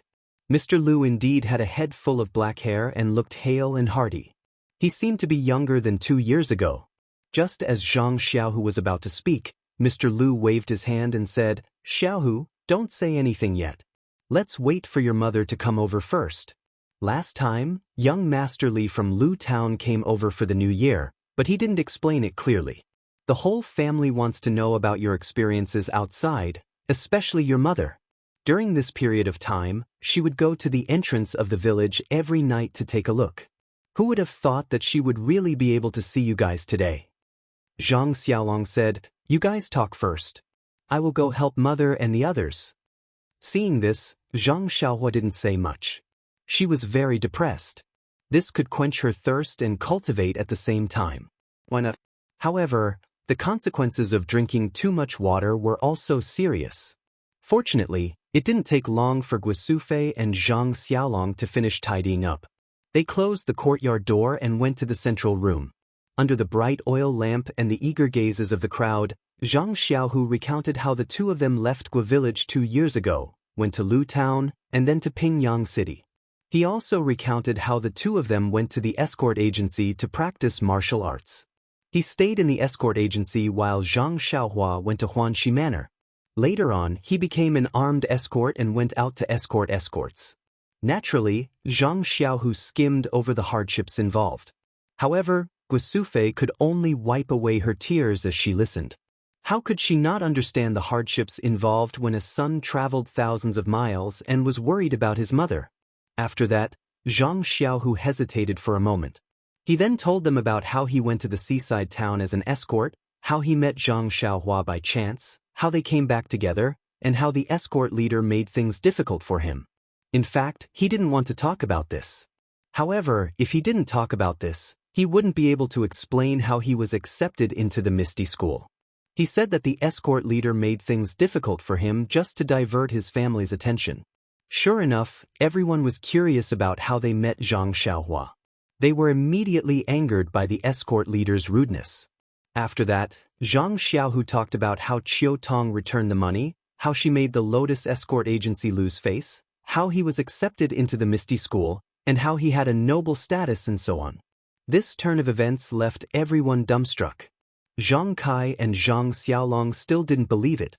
They asked, "Your master is Wen Wenhai, the hero who saved us in Lu Town?" Zhang Xiaohu said with certainty, "It is him." Zhang Kai said, "He doesn't seem to be that much older than you." Mr. Lu smiled and said, "Brother Zhang, you don't understand. In the martial arts world, the most important thing is that the one who has reached the top is the master. I've read some miscellaneous books before. In the martial arts world, it's nothing new to have someone younger than you as a master." Zhang Kai finally understood. At this time, Mr. Lu continued, "Ever since I found out that the two of you had gone to Pingyang City and were even making a living at the Lotus Escort Agency, I had specially asked my close friends to find out more. Only then did I find out that the Lotus Escort Agency was actually many times more powerful than the evil Tiger Gang in Lu Town. Moreover, they have always had a good reputation. Although this escort agency's business is somewhat dangerous, you don't know martial arts, so you don't have to worry about your life. However, from what you have said today, you have actually entered the Misty School and become the direct disciple of the sect's leader. This is undoubtedly your great fortune. However, this Misty School is not ordinary. That Lotus Escort Agency is merely a branch of the Misty School and already has such a reputation. The status and reputation of the Misty School in the martial arts world is not something that we can imagine. Just like what Brother Zhang said before, just a token from Hero Wen was able to make the evil Tiger Gang retreat.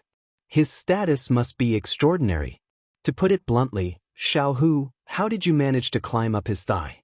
Hit the nail on the head. When Zhang Xiaohu heard this, he looked at Zhang Xiaohua and smiled bitterly. This, Mr. Lu, is extremely right. The Misty School does not even know who I am. For me to be able to enter the Misty School as a disciple, it is entirely because of Xiaohua's face. Ah! Everyone was shocked. They all looked at Zhang Xiaohua.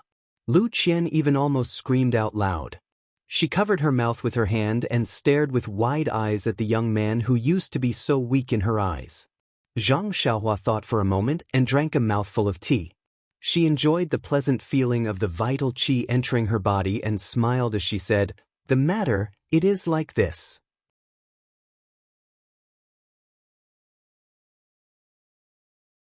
Chapter 229. Subsequently, under everyone's expectant gaze, Zhang Xiaohua recounted how she left the Lotus Escort Agency, followed Qiu Tong into Huanxi Mountain Village, and gained the favor of the village master. Then, she recounted every detail of her life in Huanxi Mountain Village. Zhang Xiaohua did not mention Zhang Xiaohua's injuries and recuperation at the escort agency.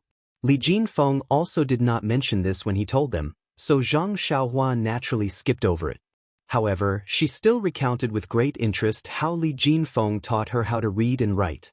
Mr. Lu was very surprised and could not help but interrupt. What? Xiaohua, you said that young Master Li's Shua when Jizzy enlightened you? Zhang Xiaohua replied very seriously. Young Master Li said that the children of the wealthy families in Pingyang City were enlightened by that thick book. My brain is not very good and I am a slow learner. It took me a long time to master it. Mr. Lu did not know whether to laugh or cry. He took a sip of tea and explained the basic contents of the book as well as the true use of Shua when Jizzy. Then he concluded, Xiaohua, I have to say that you are a genius. You actually memorized this ancient book used for explanation. Zhang Xiaohua only realized at this moment that Li Jinfeng was so funny. He actually used such a book to enlighten her. This was really unprecedented. However, on second thought, she was very grateful to Li Jinfeng. It was also because of Li Jinfeng's targeted enlightenment that she was able to master language and words in such a short time and understand fist techniques. If he had used something like the 3-character classic or the 1,000-character classic, she reckoned that she would not be able to understand any fist techniques, much less those books on medicinal herbs. Then, Zhang Xiaohua told them about how she started to read after she learned how to read and helped the mountain village solve the problem of planting medicinal herbs. Then, she talked about her long journey. The truth of her long journey naturally could not be told to her family. No matter the reason or the danger she encountered, they were all secrets in her heart. Even Zhang Xiaohu did not know much about it now. However, Zhang Xiaohu being able to enter the Misty School had a lot to do with her long journey. Zhang Xiaohua could only use the spring and autumn annals to roughly describe the part where she killed the old man in black to save O Yen. She directly said that in order to save O Yen, she sacrificed herself in front of O Yen. As for the details, she did not know the reason. The reason was that it was because it was already midnight and she had fallen asleep. At that time, it was because she had killed the old man in black to save O Yen. Guo Sufei did not care about the details. She cried and hugged Zhang once again and said, Xiaohua Xiaohua, why are you so? Why are you? How, Zhang, why are you so many T's? S's, Li, Zhao. No matter how good the Manor Lord is to you, it is not worth it for you to exchange your life for it. Even though she knew that her son was sitting in front of her, Guo Sufei's heart still jumped. Zhang Xiaohua smiled and said, Mother, actually, at that time, when I saw Manor Lord O, I thought of how good he was to me. It was as if he was my sister-in-law. If my sister-in-law encountered such danger, how could I just stand by and watch? Guo Sufei was speechless and said, How can you be so honest? Lu Qian said, Mother, you don't have to blame him. If Xiaohua did not treat him like this, how could he treat him like this? Guo Sufei did not think too much about it. She just hugged her son with heartache. Waiting for her mother's mood to calm down a bit, Zhang Xiaohua told her about how he met his second brother. He did not dare to say anything about how he was drifting in the river and recuperating on the way, for fear of making his mother sad again. When he met Zhang Xiaohu, he had already told her about what happened. Zhang Xiaohua did not need to say too much. Since Zhang Xiaohua risked his life to save the Misty School's leader's younger sister, then it was natural for Zhang Xiaohu to enter the Misty School. However, when it came to Zhang Xiaohua being able to give such a precious opportunity to his second brother, everyone felt gratified. When they went out to make a living, many people would forget righteousness at the sight of profit. Even family affection was weak. For Zhang Xiaohua to be so kind to his second brother, his heart was pure and kind. Later, Zhang Xiaohua talked about some interesting things in Huanxi Mountain Villa. As for the road of martial arts, he did not say a word. Except for Zhang Xiaohu, everyone was not surprised. They only thought that Zhang Xiaohua was just a servant in Huanxi Mountain Villa and did not practice a lot of martial arts. Guosufei only looked at her son lovingly. How could she put Zhang Xiaohua's amazing qigong in her heart? Her heart only floated away with her son's words, accompanying the long-lost time and space. Zhang Xiaohua talked about interesting things like this. It was already very late. Unknowingly, a few hours had passed. Everyone was still immersed in the two's encounters in the past few years.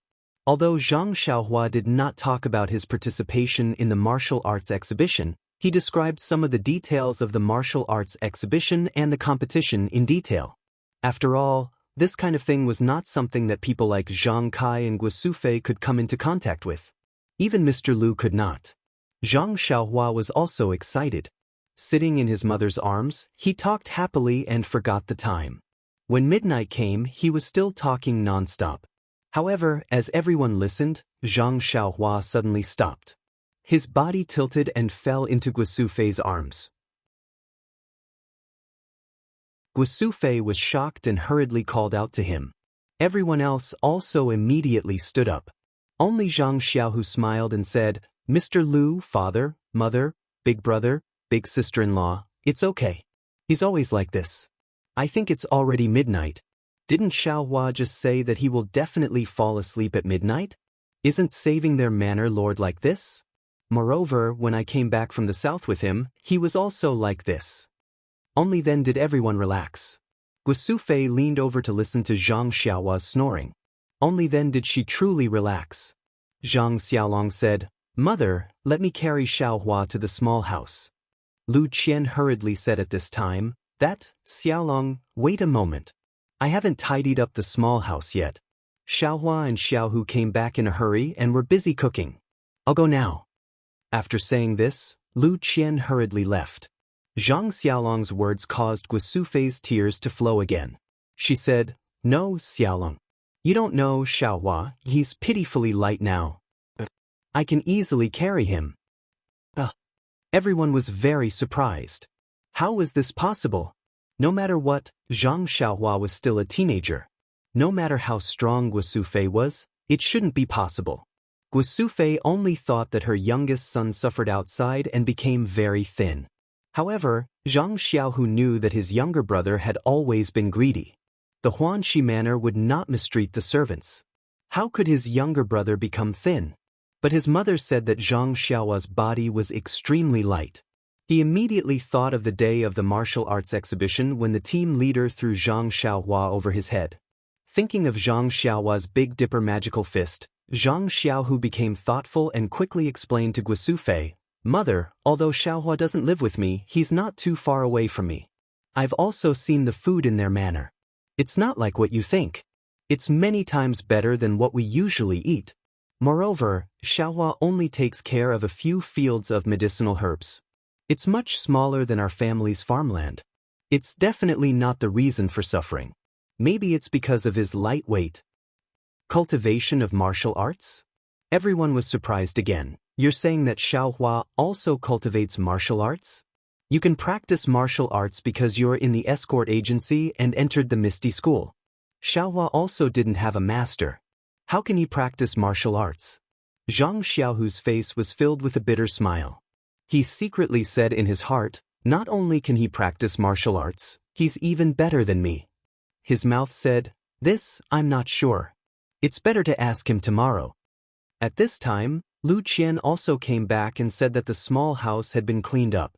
Guosufei carried her son and wanted to go over. How could Zhang Xiaolong let his mother carry him? Mr. Lu also said, "In this dark, it's better to let the young people work."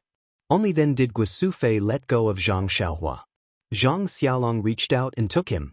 Just like what his mother said, Zhang Xiaohua's body was very light. It was as if he was a child who played on his shoulders when he was young. After Zhang Xiaohua was put to bed, everyone returned to the central room. Zhang Xiaohu took out a pile of scattered silver and some small banknotes from his chest and said, "Father, Mother, this is what we brothers have earned in the past 2 years in Pingyang City. You can keep it. It's also a small token of our appreciation." Zhang Kai looked and said, "You should keep some for yourselves." It's inevitable that you'll need it when you're outside. It's not like the countryside where you can provide for yourself. Zhang Xiaohu smiled and said, "It's okay, father. I'm in the Misty School and Xiaohua is in the Huanxi Manor. We don't need any silver. You don't have to worry about us." Guosufei shook her head and said, "It's better to keep some. You should buy some clothes for yourselves. Don't be looked down upon by others." Zhang Xiaohu said, "There's no need. The Misty School distributes clothes and so does the Huanxi Manor. If we buy our own clothes, we'll be different from others. My clothes are also from the escort agency. I don't wear the sex clothes. You should keep the silver. It's not easy to earn money in the countryside." Zhang Kai nodded. Zhang Xiaolong motioned Lu Qian to come forward and take the money. After a quick count, Lu Qian couldn't help but cry out, "Io, there's a banknote worth 100 taels." Zhang Xiaohu said, "This is a token of appreciation from the Huanxi Manor's manor lord to Zhang Xiaohua." Only then did everyone come to a realization. In the village, they would usually only see copper coins. There were very few pieces of silver. The largest denomination that Zhang Kai's family had ever seen was a 50-tael silver note that was still hidden at the bottom of the cabinet. When Lu Qian saw such a large amount of money, she was naturally shocked. In fact, this 100 taels of silver was only a few taels of silver. Zhang Xiaohu and Zhang Xiaohua's salary. The amount of silver that Zhang Xiaohua extorted from the bandits and ruffians was many times more than their salary, not to mention this 100 taels of silver. But how could Zhang Xiaohu tell this to his family? Those who came out to mingle had to pay. Who didn't pay? At this time, Zhang Xiaohu really approved of his younger brother's behavior.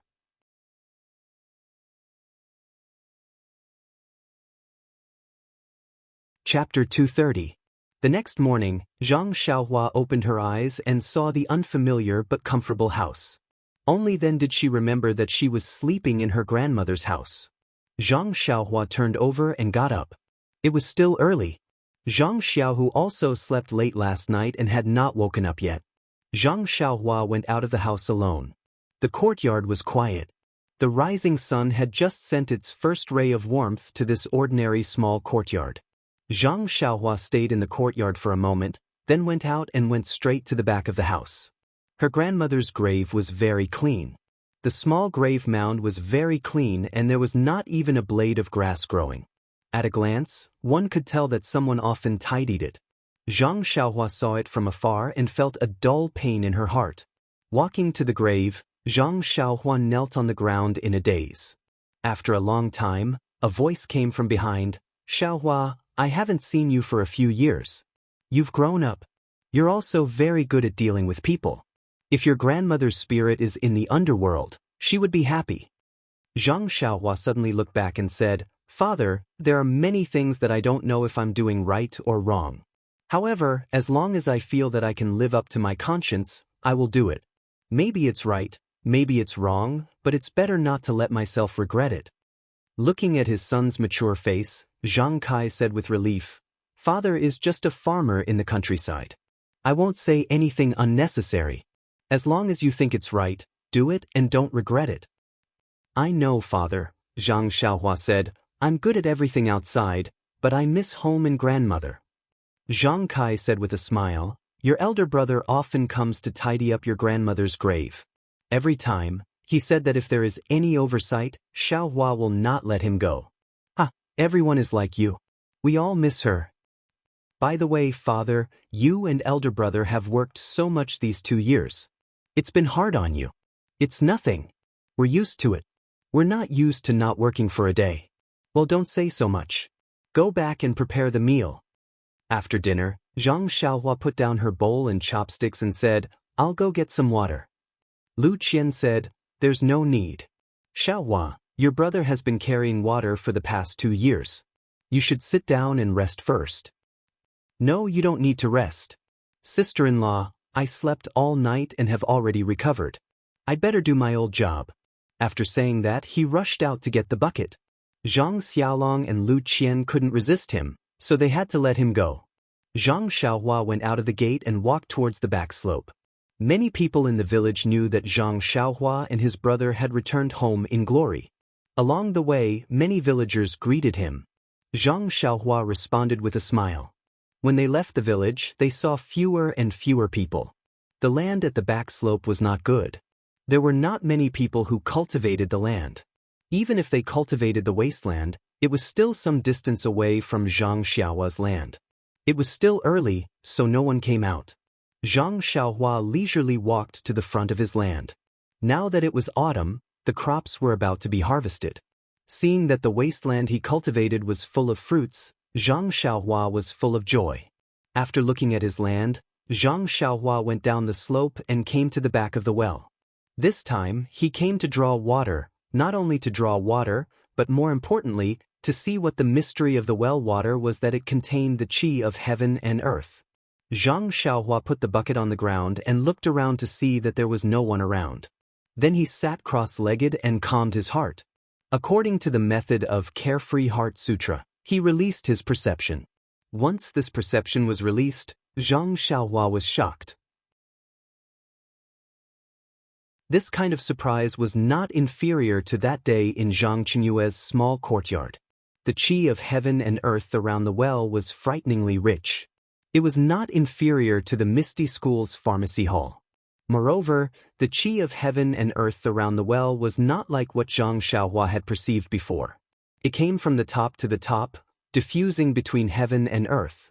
Zhang Xiaohua immediately understood that there must be something strange in the well, or there must be something rich in qi of heaven and earth that could emit qi of heaven and earth. Perhaps it was a primordial stone? However, according to Carefree Heart Sutra, primordial stones all contain qi of heaven and earth. How could they emit qi of heaven and earth? However, Zhang Xiaohua's cultivation was still shallow and he could not control his perception too far. How could he discover the secret in the well? In addition, since last night's qi deviation, Zhang Xiaohua had not had time to investigate his qi. At this time, he also used the method of Carefree Heart Sutra and found that the qi in his meridians was normal. There was no change. If there was any difference, it would be that Zhang Xiaohua felt that his qi was a little lively today, flashing slightly. The slope was such a good place to practice, so naturally, Zhang Xiaohua would not let it go. He unconsciously drew qi into his body, wanting to practice a little. However, as soon as he released his perception, just as he drew the qi of heaven and earth to his side, he suddenly felt a strong attraction above his right hand, leading his perception to deviate in that direction. Zhang Xiaohua's perception could not be released too far. It seemed that there was something there, but he could not reach it. Zhang Xiaohua immediately gave up on drawing qi. He opened his eyes, stood up, and looked at the direction. It seemed to be the field that he had just walked down. What could be there? Zhang Xiaohua did not understand. Every stone and soil in that field was opened by him. He knew it as clearly as his own palm. What was strange about it? However, he still threw down the bucket and returned to the field on the slope. He looked around, but there was nothing eye-catching. The field was full of crops. Could it be that it was buried in the crops? Zhang Xiaohua looked around and walked to the big stone lying on the side of the field. He sat cross-legged on it and released his perception. However, the qi of heaven and earth above the field was normal, not more than that at the mouth of the well. After his perception went around the field, he found nothing. Therefore, Zhang Xiaohua repeated the same trick and prepared to draw qi into his body. However, just as he opened all the pores on his body to draw the qi of heaven and earth above the field, suddenly, a strong qi of heaven and earth swarmed into his body through the pores of his lower body. This kind of qi of heaven and earth was simple and mellow. It did not shrink after entering the pores. It directly mixed with the genuine qi in the meridians. It turned around in the meridians and returned to the middle dantian without being refined much. Zhang Xiaohua suddenly realized that the big stone he was sitting on, was it the legendary primordial stone? However, weren't primordial stones as big as a broad bean or as big as a thumb? How could the primordial stone he was sitting on be bigger than a crouching cow? Was this really a primordial stone? Thinking of this, Zhang Xiaohua no longer used the usual method of drawing qi into his body. Instead, he used the method of absorbing primordial stones recorded in the Carefree Heart Sutra. However, he changed the meridians of the Xiaoyang Sanjiao meridians from his hands into the meridians of his legs and buttocks. Weren't they both drawing qi into the meridians? What was the difference? The absorption of the primordial stone was indeed very different from the absorption of the qi of heaven and earth. Zhang Xiaohua had just used the method to absorb the primordial stone when the boundless primordial qi under him seemed to want to push Zhang Xiaohua up to the sky. At this time, Zhang Xiaohua wanted to sit on top of a fountain and let the primordial qi wash into his body. His body was like a small boat in turbulent waves, and he almost could not stabilize his body. Zhang Xiaohua had never thought that he would encounter such a strange phenomenon in such a situation. He could only calm his heart and concentrate on absorbing the primordial qi that entered his body. He guided it into his meridians and deduced how it flowed through his meridians. The true energy in his meridians gradually grew from the thickness of a cotton thread to that of a finger, and then continued to expand. This time, the speed at which the true energy rotated seemed to be much faster than before. As long as the true energy flickered, it would immediately flow a considerable distance. Zhang Xiaohua drew qi into his body with all his might and refined it with all his might. Unknowingly, he had entered a mysterious realm. It was as if the entire world did not exist and he was the only one in the world. His own qi drawing, his own refining, and his own thoughts were the core of the entire world. After an unknown amount of time, the qi in Zhang Xiaohua's body gradually reached a peak. His meridians could no longer hold this qi.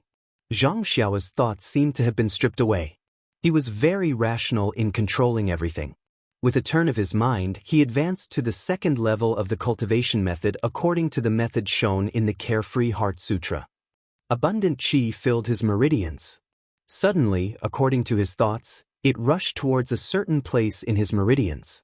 That place seemed to have a layer of membrane. No matter how abundant the qi was, it could not easily break through.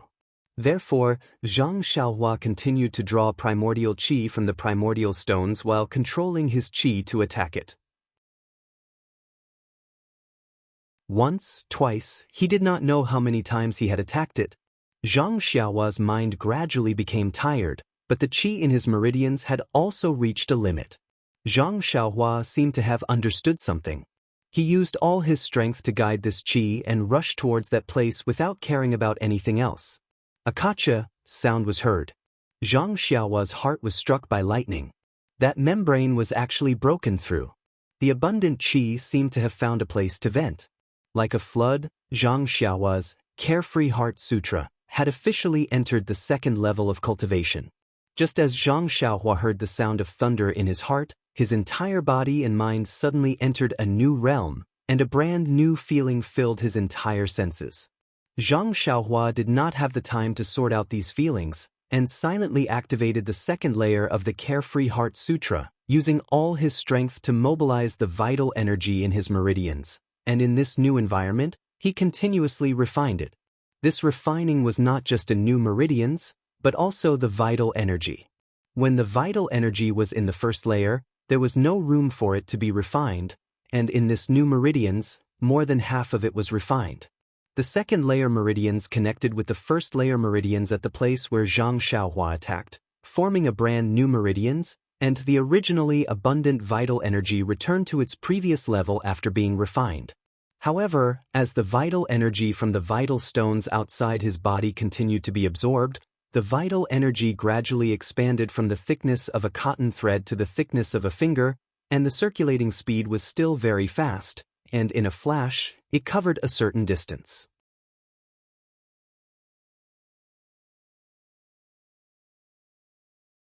Chapter 231.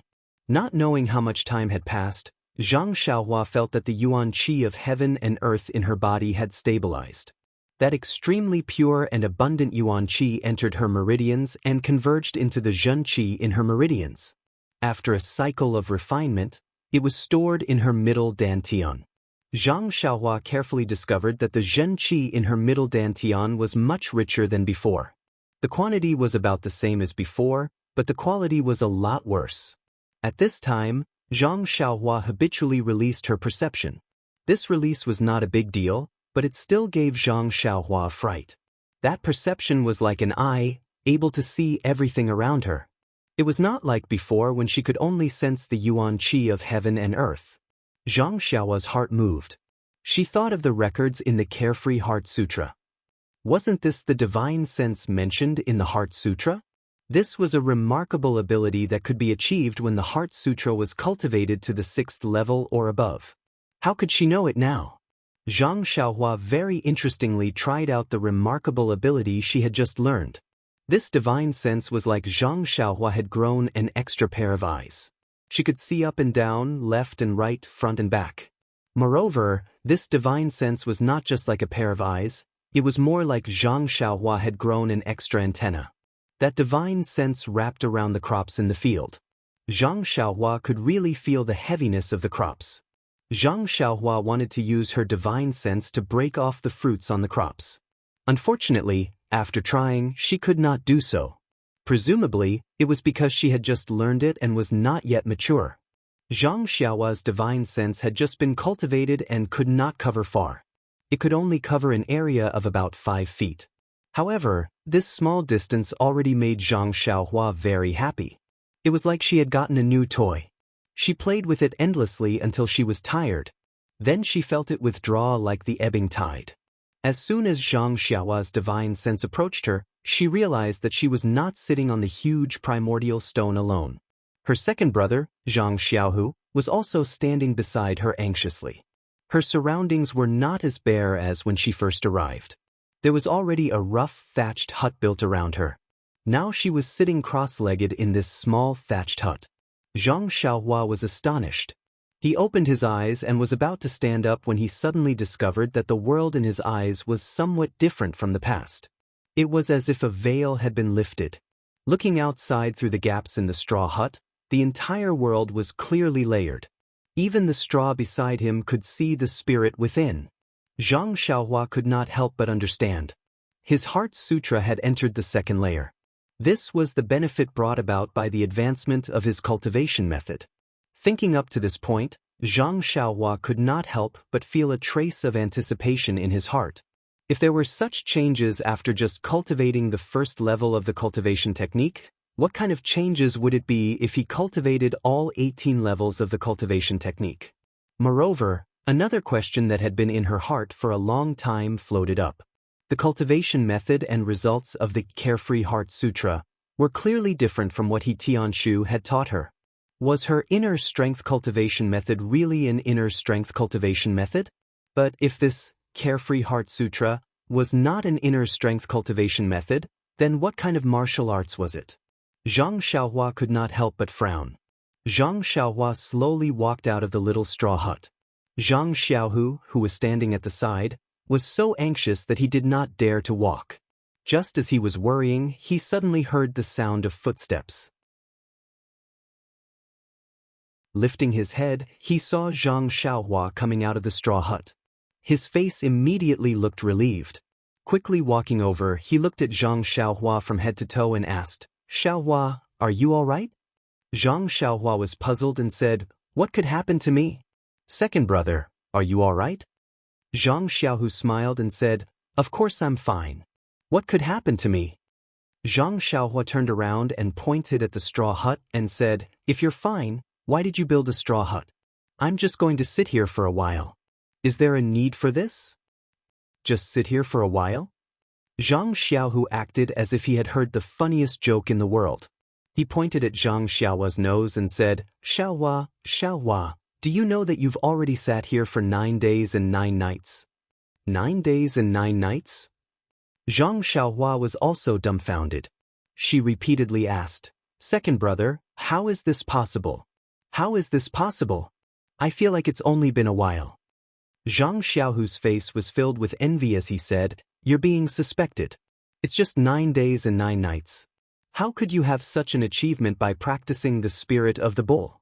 I heard from my master that some internal experts would practice in seclusion for several days. You've only just started, so how could you practice in seclusion for such a long time?" Zhang Xiaohua thought about it and still chose to remain silent. It wasn't that she didn't trust her second brother, but Zhang Xiaohu was still a disciple of the Misty School. If she told him the truth, it would inevitably put him in a difficult position. Since that was the case, a white lie was the best solution. Zhang Xiaohu saw that Zhang Xiaohua didn't speak and thought that he was still immersed in the progress of his internal strength. He asked again, "Xiaohua, what level is your internal strength at now?" Zhang Xiaohua said, "How would I know? I don't have a master to guide me. I'm just practicing blindly, so I'm not very clear." Zhang Xiaohu hurriedly said, "It's okay, Xiaohua. When we return to the Misty School, I'll help you ask my master. He'll definitely tell me." Zhang Xiaohua heard and quickly said, "Second brother, please don't. I'd rather practice on my own. If I have any questions, I'll ask you. If I don't ask, don't look for Hero One, okay?" Zhang Xiaohu saw this and could only nod. Zhang Xiaohua hurriedly changed the topic and asked, "Second brother, what's the matter with this straw shed?" Speaking of the straw shed, Zhang Xiaohu laughed and said, "You're still talking about it. That day, didn't you rush to fetch water? We waited for a long time but you didn't come back. Big brother came to look for you and saw you through the bucket beside the well. He thought you fell into the well and was scared to death. He didn't have time to report it and took something to fish for you in the well. Naturally, he didn't get anything out of the well. So Big Brother ran back like a madman and didn't dare to tell Mother and secretly pulled me out. So Big Brother made a rope and tied one end to his body and the other end to mine. You know, Big Brother has always been better at swimming than me. He rushed down the well and I couldn't do anything about it. But he stayed at the bottom of the well for a long time and still didn't find any trace of you. At this time, Mother, Father and sister-in-law also felt that something was wrong and rushed over. You don't know how Mother cried at that time and Father didn't know how to comfort her. Fortunately, sister-in-law was smart and felt that you wouldn't fall into the well so easily. So we looked around. Big Brother found you on the edge of the field, but you were sitting there motionlessly and seemed to still be breathing. Seeing your smiling face, Big Brother didn't dare to touch you and called me over. I saw you meditating in the medicine hall's guest room during the martial arts exhibition, so I told them that you were cultivating your internal strength and that it was a critical moment and couldn't be disturbed. So I persuaded them to go back. Mother and Father naturally didn't want to go back, so I could only say that if they disturbed you, your life would be in danger. So they went back. Big Brother and I kept watch from afar, but soon it was nighttime and you still hadn't woken up. Mother was afraid that you would freeze, and she was also afraid that the villagers would come and disturb your cultivation. We couldn't explain it to them, so we built you a straw hut. This straw hut was hard to build. Big Brother and I built it from afar, then we quietly carried it over and covered you. It was just like covering a bird in the snow when we were young. When Zhang Xiaohua heard this, she thought of the danger of qi deviation when she had just returned to the Guizhuang house. She couldn't help but feel a lingering fear. Fortunately, there was an expert like her second brother. If there wasn't, she might have suffered qi deviation again. She didn't know if she would be lucky enough to escape safely this time. Thinking of this, Zhang Xiaohua said with an apologetic face, "Second brother, it's all my fault for being greedy for cultivation. I've brought you a lot of trouble." Zhang Xiaohu laughed and said, "What trouble? It's just that Big Brother and I have been watching over you for a day and a night. It's just like watching melons in the past. It's no big deal. However, you should hurry back home. You don't know how worried Mother and Father are. No matter what I say, they don't believe me. Only when they see that you're fine can they be at ease." Zhang Xiaohua said, "Okay, let's go back together." The two brothers returned to the village together. The familiar villagers asked from time to time, "Xiaohua, where have you been these days? I heard that you came back, but why didn't I see your shadow?" Zhang Xiaohu answered first, "Xiaohua went to Lu Town. There are still some things to do." When the villagers saw that Zhang Xiaohua actually had something to do in Lu Town, their eyes immediately filled with awe and no longer asked any more questions. When the two of them returned to the Zhang family's small courtyard, the whole family sat in the central room with worried faces. When they saw Zhang Xiaohua and Zhang Xiaohu come back, their faces all changed and they were very happy. Zhang Xiaohu said first, "Look, Xiaohua is back. She didn't lose a single hair. I was right, she was just practicing internal strength." You don't have to worry. Zhang Xiaohua looked at her mother's extremely worried eyes and said, Mother, it's really just practicing. It's just that I accidentally used too much time. Look, I'm really fine. Before Guosufei could say anything, tears flowed out first. She wiped her tears and said, It's not that I don't want you to practice martial arts diligently, but the next time you want to practice martial arts, tell me in advance so that I won't worry, okay? Zhang Xiaohua said with heartache, Mother, I know. It won't happen again. The next time I practice martial arts, I will definitely tell you in advance. Zhang Kai also bit his pipe and couldn't help but say, It's good that you're fine. Next time, you must be careful. Tell me in advance so that I won't worry about others. Zhang Xiaohua said carefully, I know, Father. I will. Mr. Lu was also at the side. He sighed and didn't say anything. Lu Qian asked, Xiaohua, you've been sitting for 9 days and 9 nights. Are you hungry? Hearing this, Zhang Xiaohua's stomach made a rumbling sound. Zhang Xiaohua blushed and said, Sister-in-law, now that you mention it, I'm really hungry. Lu Qian smiled and said, Then hurry into the house. Drink some water first. I'll bring you food right away.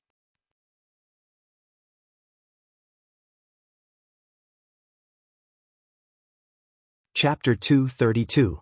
The food had been prepared a long time ago.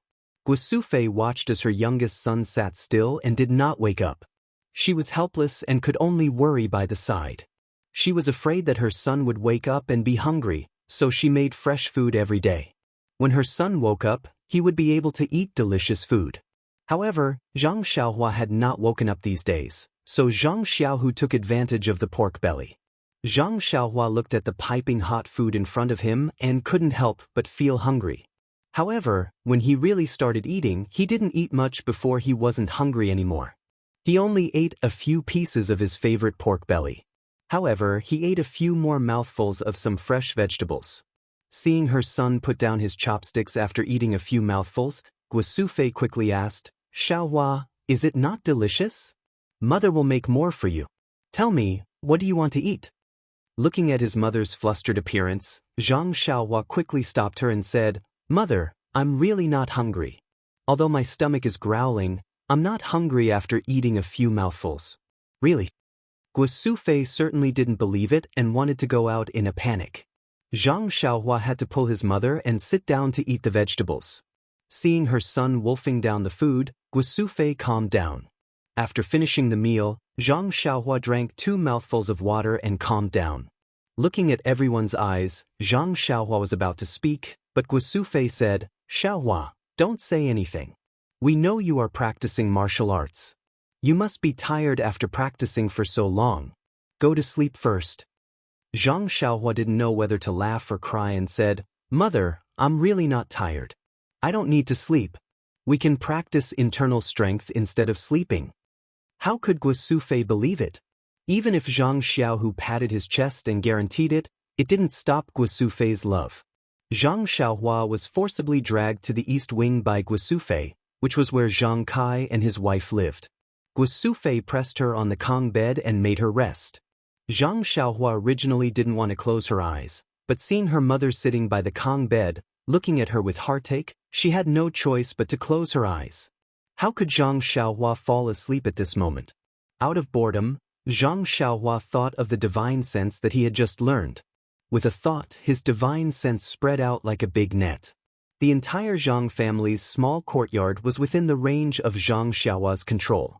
It was as if he was standing high on the roof and could see all the movements in the small courtyard. He saw his mother lovingly looking at him.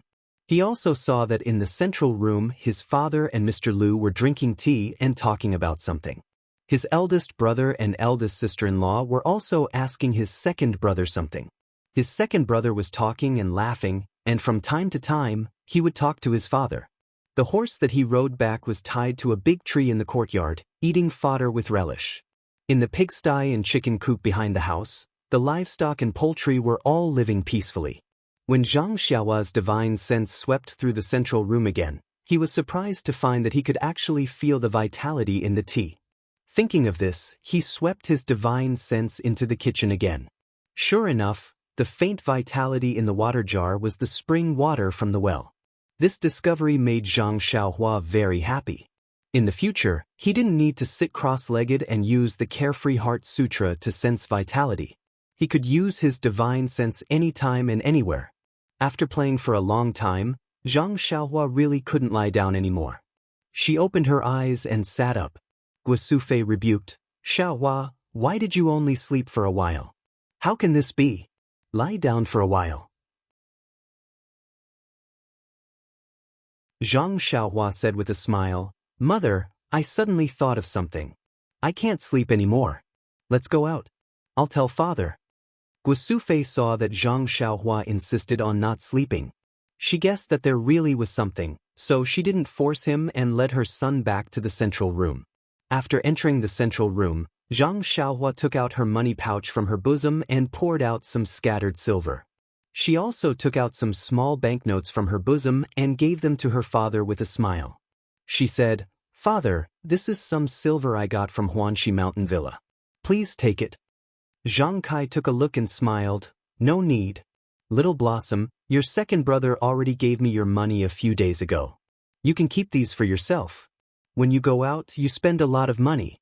You and your second brother have places where you need money. I've already accepted your second brother's money. You two brothers can use these for yourselves." Zhang Xiaohua didn't speak. She turned her head and asked Zhang Xiaohu, "Second brother, the small package I put on the Kong, you didn't touch it, right?" Zhang Xiaohu said, "I never touch your things. It should still be on your Kong. I've been worried about you these past few days, so I didn't pay attention to it. What, is there something valuable inside?" Zhang Xiaohua smiled and didn't speak. She went out to get it. When Zhang Xiaohua came back, she put the small package on the table and untied the knot, revealing the things inside. Everyone was stunned. Other than a pile of banknotes, there was nothing else in that small package. When everyone came back to their senses, Zhang Kai's face was as cold as ice. He asked, "Xiaohua, what's going on? You couldn't have—" Before he finished speaking, she cut off Guosufei and said, "Child's father, what are you thinking? Is our family's Xiaohua that kind of person?" Then, with some surprise and some joy, she asked, "Xiaohua, what's going on? Tell Nyangqin properly." Zhang Xiaohua looked at her mother's trusting eyes and said, "Father, Mother, these are all from the Misty School and Huanxi Manor. Don't worry, they came from a clean source." Zhang Xiaohu had seen the plot of Zhang Xiaohua extorting the mountain bandits. He didn't dare to believe it and asked tentatively, "Why didn't I know about these banknotes?" Zhang Xiaohua said in a bad mood, "Second brother, if you have the ability, you can win against that Yuan Xing boss. Will definitely reward you like this." Zhang Xiaohu shrank his head and said, He, I knew you didn't work in vain in the arena." "Arena?" Everyone was puzzled again. Zhang Xiaolong curiously asked, "What's going on?" Xiaohua, why didn't you mention it a few days ago?" Zhang Xiaohua said embarrassedly, "I didn't say. I didn't want you to worry. In fact, it's nothing. It's just a friendly match between two gangs." "Hurry up and say it. Say it completely," Guosufei said angrily. Helpless, Zhang Xiaohua could only recount the events of the martial arts exhibition from beginning to end. He even recounted the events of Chang'e and the others in full detail. Zhang Xiaohua didn't care, but when she heard Chang'e's name, Zhang Xiaohu suddenly felt her heart burning. Her face was a little red and her expression was very unnatural. Everyone listened attentively.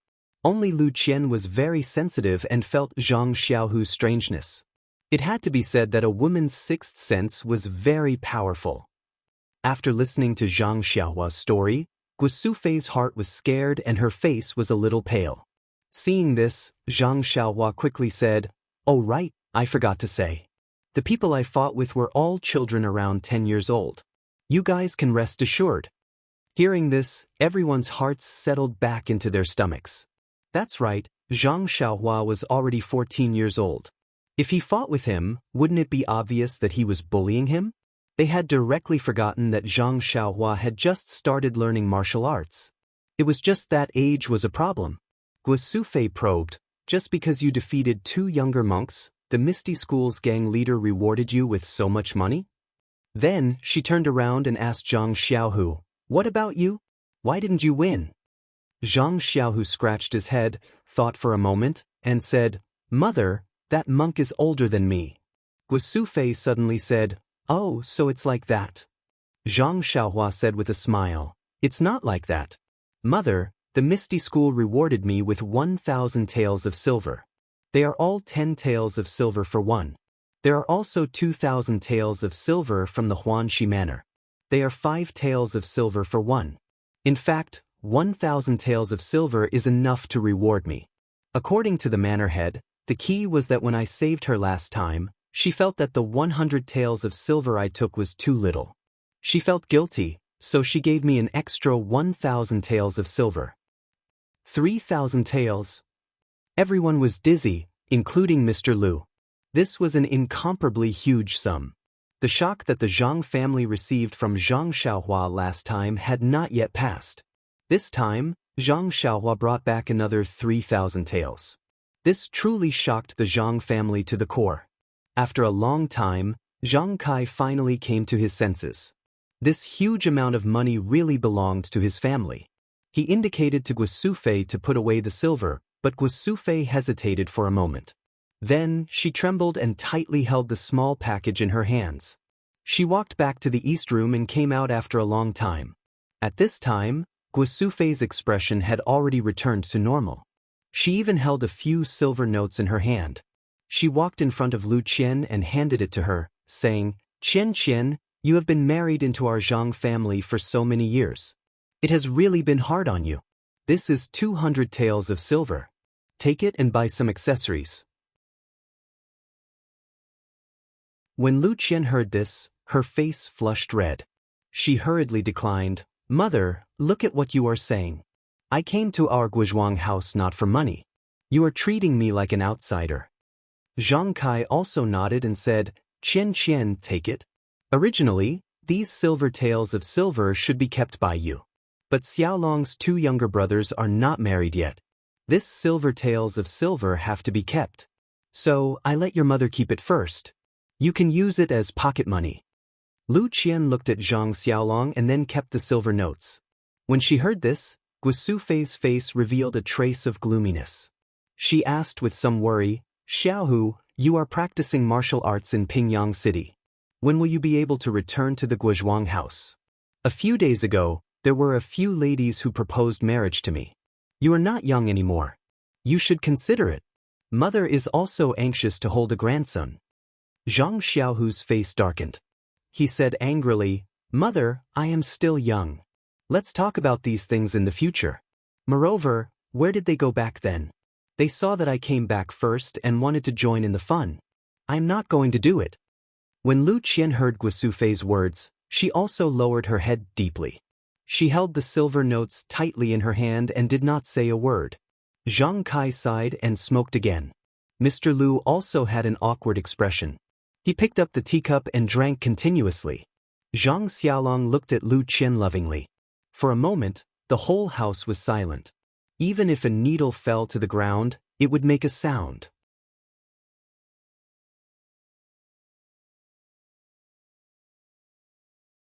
Chapter 233.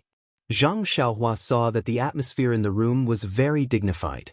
Naturally, he knew what had happened at home, but this kind of thing was not something he could control. Suddenly, his heart moved. He released his divine sense and scanned Lu Qian's body. Since his divine sense could pass through objects, he didn't know if he could feel inside his sister-in-law's body. The result was that Zhang Xiaohua didn't know how to explain. Lu Qian's whole body exuded an extremely faint aura of vitality, and in her body, there was a small that contained a slightly strong aura of vitality. Zhang Xiaohua scanned everyone in the room one by one with his divine sense. He found that except for Zhang Xiaohu, everyone's body exuded a faint aura of vitality. Zhang Xiaohua gradually understood that this vitality must be from the spring water that the family drank every day. The vitality in the spring water was introduced into the family's body, which caused their spirit and body to not age. The small dot of vitality in his sister-in-law's body must be his future little nephew. Thinking of this, Zhang Xiaohua coughed and said, "Mother, you don't have to be too anxious. Second brother is in the Misty School and is a direct disciple. He has a lot of things that are not up to him to decide. You should go back to the family as soon as possible. Moreover, isn't there big brother and sister-in-law here?" Guosufei listened and looked at Lu Qian. She opened her mouth, but didn't say anything. Zhang Xiaohua continued to say, "Is it because sister-in-law's health is not good? She used to study at home, but now she is always working in the fields in the Guizhuang house. How can she be tired?"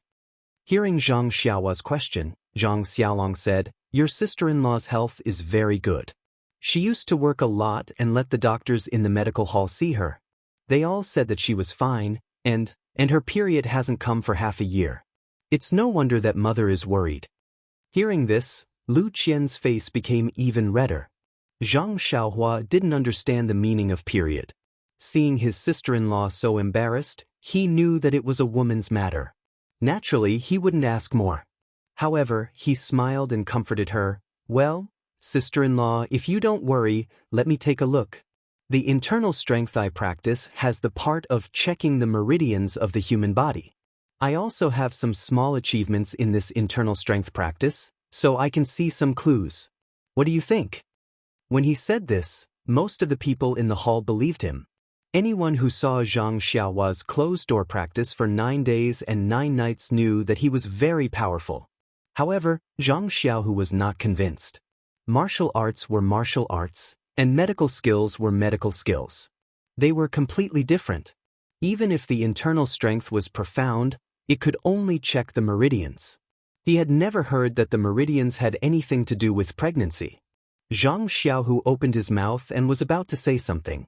But when he saw Zhang Xiaohua's confident look, he didn't dare to say anything. His little brother had always been mysterious.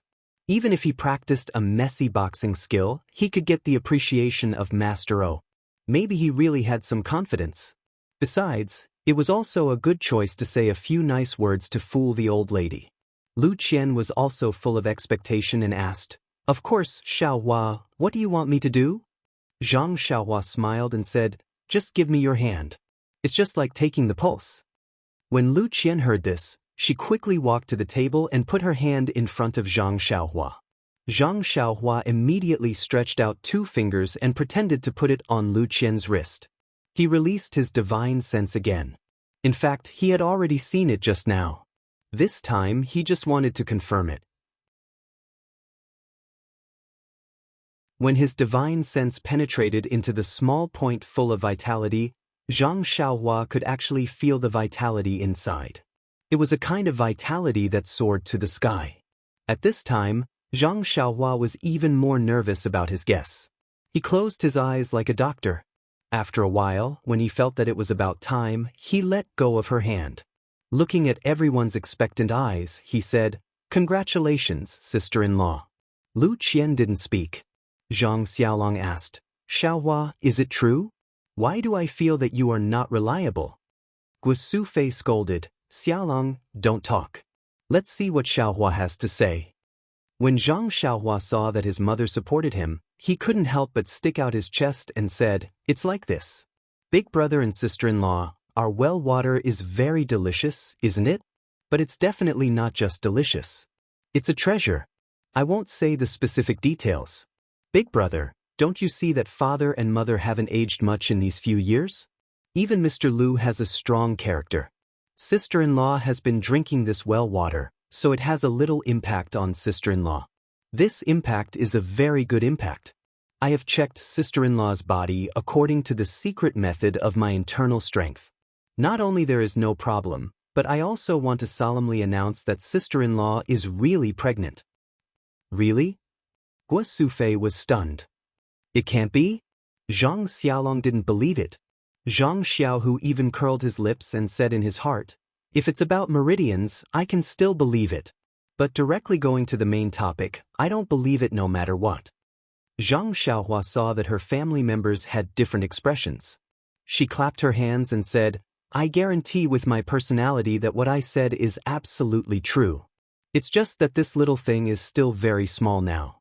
It is trying its best to absorb the good things in the spring water. Maybe when it absorbs enough, it will grow up. At that time, you will see it. Then, do I still dare to drink the well water? Lu Qian was a little skeptical and asked, "Of course you have to drink, and you have to drink more. If not, I don't know when my little nephew or niece will come out." Zhang Xiaohua said firmly, "So it's like this." Lu Qian was a little hesitant. She couldn't always drink water. Zhang Xiaohua saw her sister-in-law's look, and she seemed to understand her meaning. The vitality in the spring water was too thin. If the fetus really needed this vitality, it was really hard to say how much water it could drink. Suddenly, Zhang Xiaohua's heart moved. Isn't there an incredible vitality stone in the field on the south slope? Can't I just knock a piece from it and bring it to my sister-in-law? However, the vitality of the vitality stone was restrained, and there wasn't much vitality emitted. She didn't know if it would work. Thinking of this, Zhang Xiaohua asked everyone to wait for a while, and she went out to the south slope. In the crops on the south slope, the vitality stone was still there, and no one paid attention to it. Zhang Xiaohua walked around the vitality stone for a long time, and she also took the stone and smashed it for a long time, but it seemed that no vitality stone was chipped off. In desperation, Zhang Xiaohua thought of her small sword. She took out the small sword from her arms and stabbed it at the corner of the vitality stone. A warm current flowed into the small sword from her left arm. The usually invincible small sword also suffered a setback this time, so Zhang Xiaohua persevered and stabbed dozens of times at the same point of the vitality stone. Returning to the central room, everyone was waiting impatiently. Zhang Xiaohua looked around and saw his money pouch on the table. He reached out for it and casually swept his divine sense over the money pouch. This inadvertent sweep stunned Zhang Xiaohua. The money pouch was emitting a faint circle of yuan qi. Could it be that this money pouch was a treasure? However, now was not the time to check. Since the purse didn't work, Zhang Xiaohua had to ask, "Sister-in-law, do you have any purse or silk bag?" Lu Qian was puzzled and said, "Yes." Then she took out a small silk bag from the west room. Zhang Xiaohua took it and put the vitality stone in it. Then she said to Lu Qian, "Sister-in-law, you wear this silk bag close to your body. It may be useful for children." Lu Qian carefully took it and walked into the west room. She hid it close to her body and then came back. Zhang Xiaohua's spiritual awareness swept. Sure enough, the vitality stone in the silk bag actually established a connection with the small dot in Lu Qian's body. A trace of vitality entered the small dot through Lu Qian's body.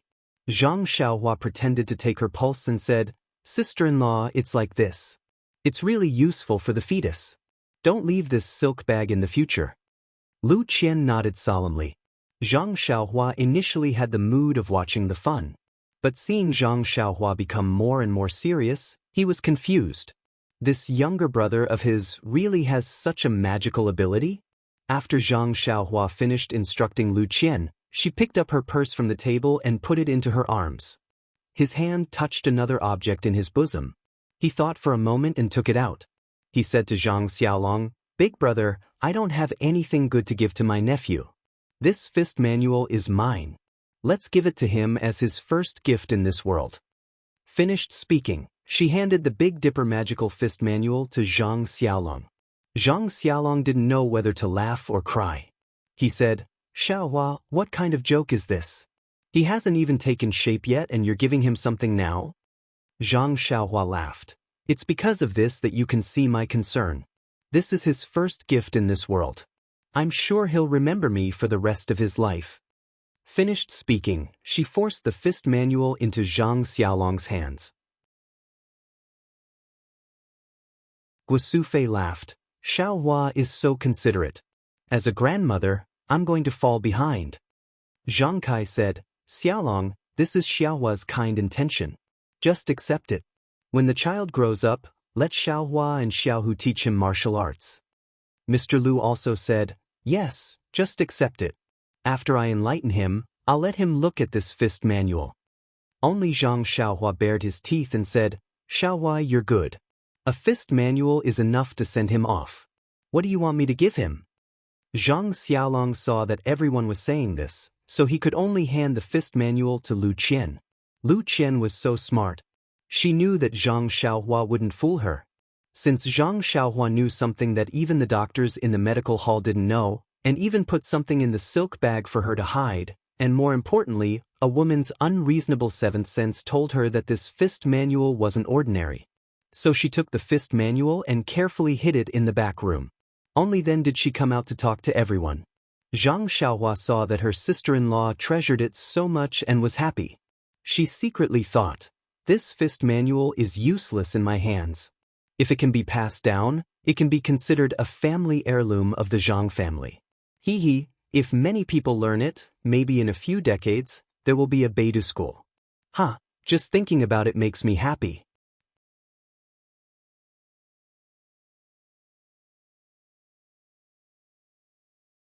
Chapter 234. Not to mention that Zhang Xiaohua was fantasizing about the inheritance of her fist technique in the future, and not to mention that Mr. Lu and Zhang Xiaolong were envious of martial arts. They kept asking Zhang Xiaohu endlessly, "Let's talk about Guosufei." She liked Lu Qian very much as her daughter-in-law. Everything was good when she married into the family, but her belly was still not there, which made her unhappy. If it was in another family, this mother-in-law would have already said vicious words, but Guosufei was not such an unreasonable person. Lu Qian also did all kinds of things very well.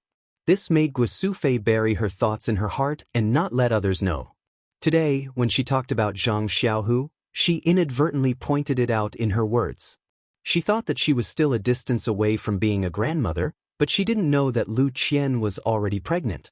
So, Guosufei had already scolded the doctor in the medical hall thousands of times in her heart. In her eyes, Lu Qian was a model daughter-in-law. The more she looked at her, the more she liked her. After waiting for a cup of tea's time, Guosufei couldn't help but say, "Qian, you have been sitting for a long time. Maybe you are tired. Go back to the room and lie down." Lu Qian said with a red face, "Mother, I'm not tired. Xiaohua just came back. Sit for a while and talk." Guosufei said, "He is a child. He only knows how to be naughty. He didn't greet us when he was practicing martial arts. Anyway, there is nothing now. He will be at home for a long time. You are different from before. You have to be careful. Rest more and pay more attention to your meals. By the way, what do you want to eat? Tell Mother, I will cook for you." Lu Qian said shyly, "Mother, there is really no need. I haven't felt anything yet. Maybe Xiaohua saw wrongly. It is not necessarily."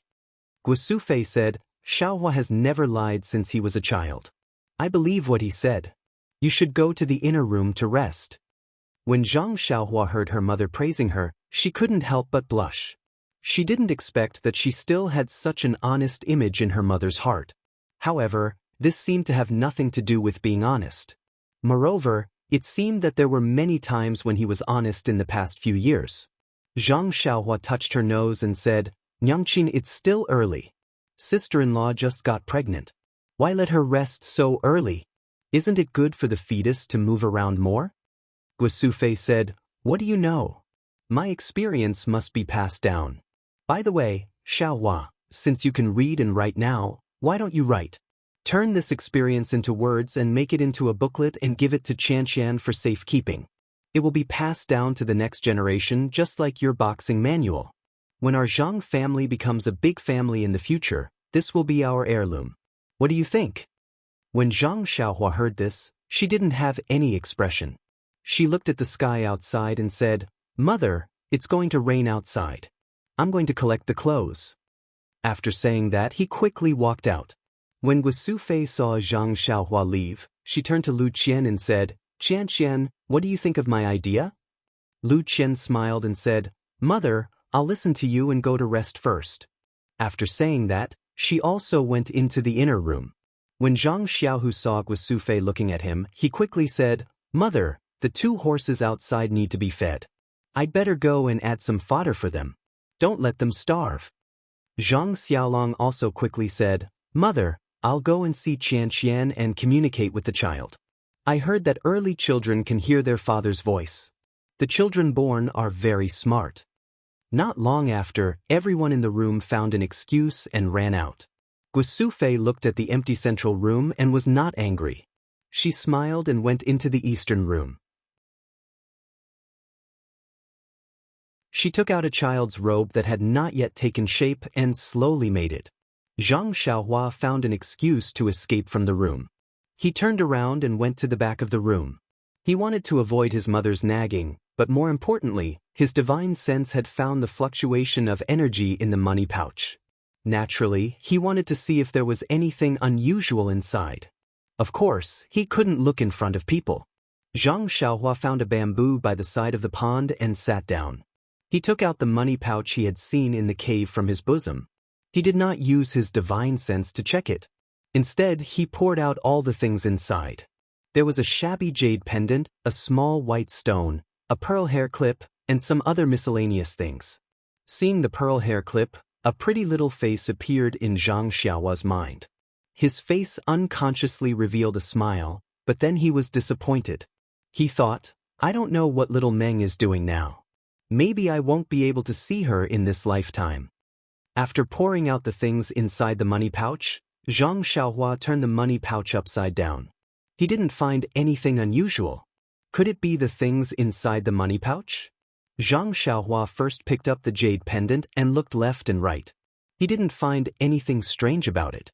Then he picked up the small stone. This thing was strange, but he couldn't find any clues. Just as he was about to change to something else, Zhang Xiaohua suddenly became happy. He thought that because he released his divine sense, he found the difference in the money pouch. How could he just use his eyes to look at it? It seemed that he still couldn't adapt to the life of having divine sense. Thinking about it, he released his divine sense and wanted to sweep the small stone in his hand. Sure enough, the small stone emitted a faint yuan qi fluctuation. Zhang Xiaohua also saw the wonderful use of divine sense from the Carefree Heart Sutra. He tried to immerse his divine sense into the small stone according to the instructions of the Carefree Heart Sutra, but the stone unexpectedly didn't have any reaction. After a while, Zhang Xiaohua slightly frowned. He was about to give up. At this time, the stone suddenly emitted a faint white light. Zhang Xiaohua quickly increased the output of his divine sense. Immediately, Zhang Xiaohua felt as if his eyes were bright.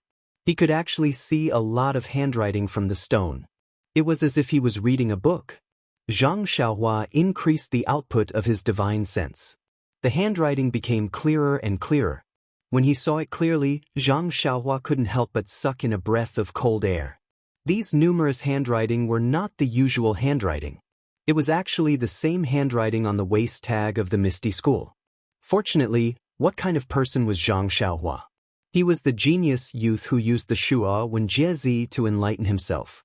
Although these ancient characters were not commonly used now, and not many people even recognized them, there were still many records in the Shuo Wen Jiezi. It was just that everyone knew that these characters weren't used, so no one would really study them. No one would use the Shuo Wen Jiezi to enlighten themselves and recite it from beginning to end. Therefore, even if Zhang Xiaohua didn't want to recognize them, it was impossible. Moreover, when Zhang Xiaohua was recuperating at the Lotus Flower Escort Agency, other than reading the Fist Manual, young Master Li Jinfeng often gave him those old books from the academy. Among them, there were 2 books written with these ancient characters. But to be able to see the handwriting on the stone as if he was reading a book, this was the first time Zhang Xiaohua encountered. He couldn't help but be surprised. When Zhang Xiaohua concentrated on reading, he saw a row of large characters in front of him, elementary alchemy. He couldn't help but be stunned. Alchemy? What was that? Alchemy? Elementary? Zhang Xiaohua was confused. But when he continued to read, it seemed to be a general outline or preface. Looking at it, Zhang Xiaohua was even more confused. The things written in this preface, Zhang Xiaohua had never heard of before. Moreover, the words were obscure and very different from the ancient book he had read before. The words used were very different, so he simply didn't know what was written.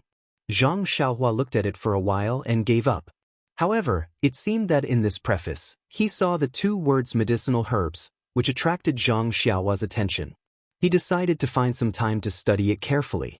Putting away the small stone, Zhang Xiaohua used his divine sense to sweep the hair clip again, but he didn't find any fluctuations of primordial qi. Finally, Zhang Xiaohua looked at the broken jade pendant. Sweeping it with his divine sense, the jade pendant also had a very faint fluctuation of primordial qi. Zhang Xiaohua couldn't help but be surprised. The heaven and earth primordial qi was thin. Before he had his divine sense, he didn't find anything. Now that he had his divine sense, how could strange things appear one after another? Picking up the jade pendant, Zhang Xiaohua already had his previous experience, so he directly immersed his divine sense into it. After waiting for a long time, the jade pendant also flashed and Zhang Xiaohua saw the contents of the jade pendant. This jade pendant was different from the small stone. The records in the small stone were very complete, and not a single word was missing.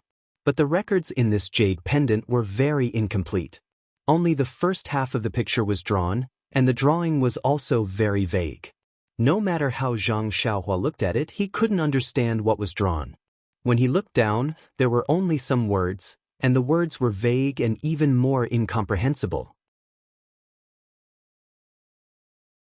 Until the end, there was a passage of about 300 or 400 words, which was relatively complete.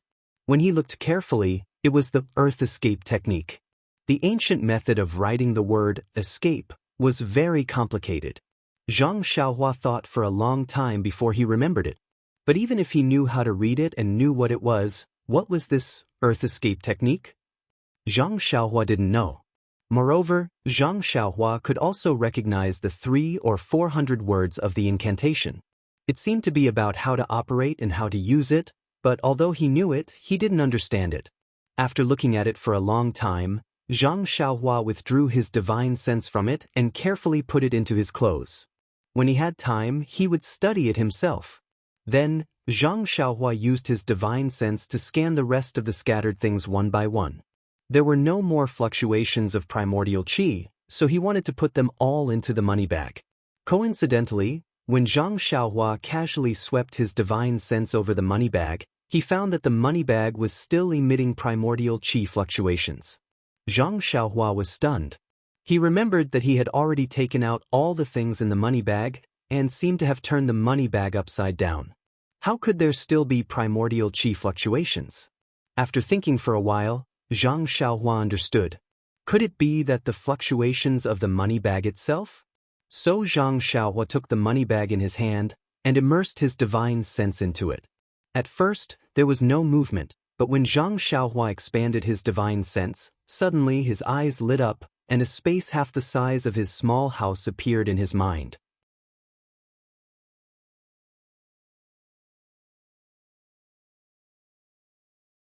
Chapter 235. It was a small space. It was flat like a big box. However, this box was too big. It was half the size of Zhang Xiaohua's hut. It was very neat and tidy. Besides a small 3-tiered shelf, there was nothing else. On the shelf, there were a lot of porcelain bottles, very neatly arranged, and under the shelf, there were a few crooked bottles. At this time, Zhang Xiaohua was completely stunned and simply did not have the mind to look at the things on the shelf. He just looked at the small money bag in his hand and used his spiritual awareness to feel the space inside the money bag, which was almost bigger than the chicken coop in the Zhang family's small courtyard. He felt incomparably inconceivable. What the hell was going on? Was there another world hidden in this money bag? When Zhang Xiaohua withdrew his spiritual awareness, the money bag was restored to an ordinary money bag, and Zhang Xiaohua could not find any flaws. But when Zhang Xiaohua's spiritual awareness penetrated again, he once again saw the space inside the money bag. This was repeated several times and it never failed.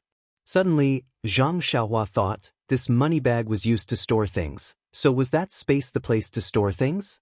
So he withdrew his spiritual awareness and put the pearl hair clip into the money bag.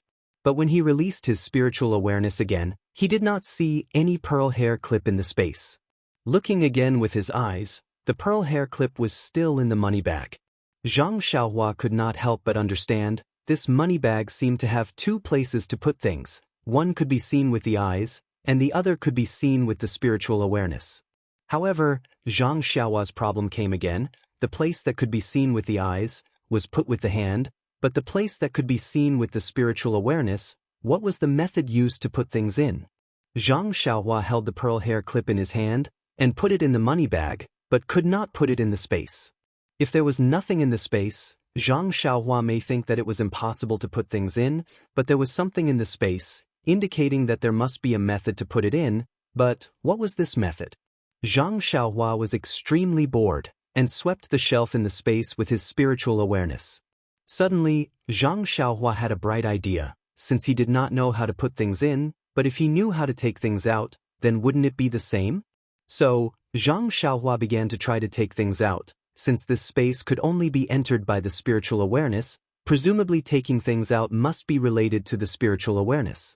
Naturally, Zhang Xiaohua thought of when he had just woken up from seclusion, and the feeling of sweeping the field crops with his spiritual awareness, as if he had an extra hand, he could touch everything in the field.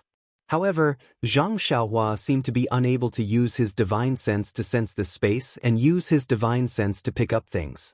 Thinking of the Worry-Free Heart Sutra about the use of spiritual awareness, Zhang Xiaohua temporarily withdrew his spiritual awareness from the money bag and first recalled the skills in the Worry-Free Heart Sutra, and then practiced outside, and then once again immersed his spiritual awareness into the money bag.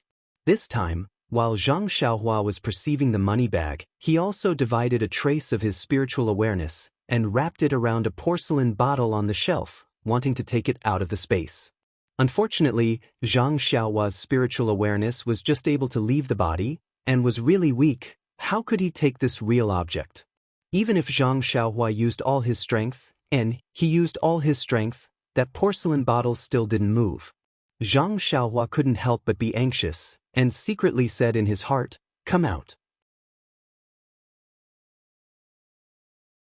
Just as this thought arose in his mind, that porcelain bottle suddenly disappeared, and then suddenly appeared in Zhang Xiaohua's other hand that wasn't holding anything.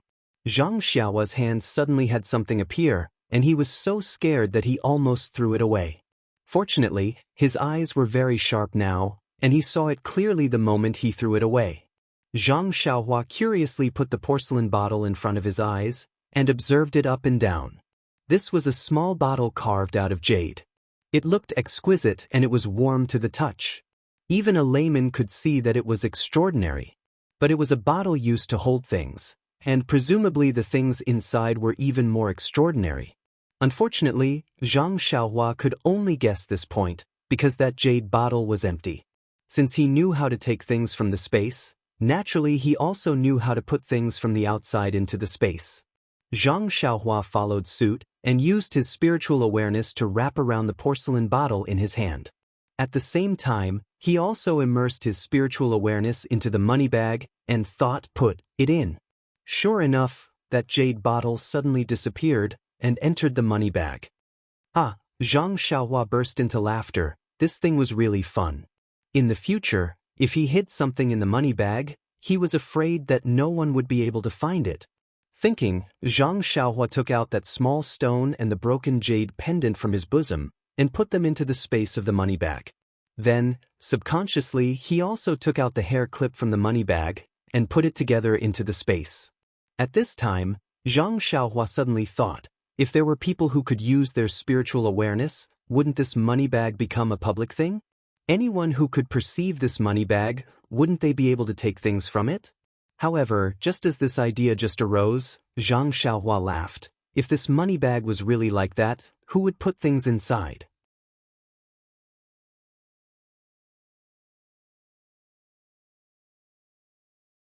Zhang Xiaohua couldn't help but daydream, how good would it be if I could lie among the white clouds in the sky? It must be much better than riding a cow. Crouching cow stone. Zhang Xiaohua's eyes flashed, and he climbed up from the ground with a zing sound. That huge piece of primordial stone that looked like a crouching cow. Zhang Xiaohua instantly remembered what he had forgotten. This primordial stone might be useless to others, but to Zhang Xiaohua, it was a real treasure. He had just woken up from meditation, and hadn't considered the problem of handling the primordial stone. That piece of primordial stone was incomparably huge, so he definitely couldn't move it away. But even if he could cut a few small primordial stones from above, who knew how many days it would be enough for him to absorb? He couldn't go back to the Guizhuang house every few days, right? Zhang Xiaohua was willing, but Huanxi Manor wouldn't do it. But if he left this primordial stone in the field, it would be exposed to the wind and rain. Zhang Xiaohua himself wouldn't do it. If by any chance it was carried away by others and used to tie cattle and sheep, wouldn't he regret it? Now, this small money bag actually had such a large space. It was simply a large warehouse that he could carry around with him. Didn't it just solve the problem of how to carry the huge primordial stone? But he didn't know whether such a large and heavy primordial stone could be placed in this money bag. Would it burst this money bag, or was this money bag too heavy? It didn't matter if the money bag was heavy. Zhang Xiaohua could also lift it up. But if it was really heavy, how could he carry it in his arms?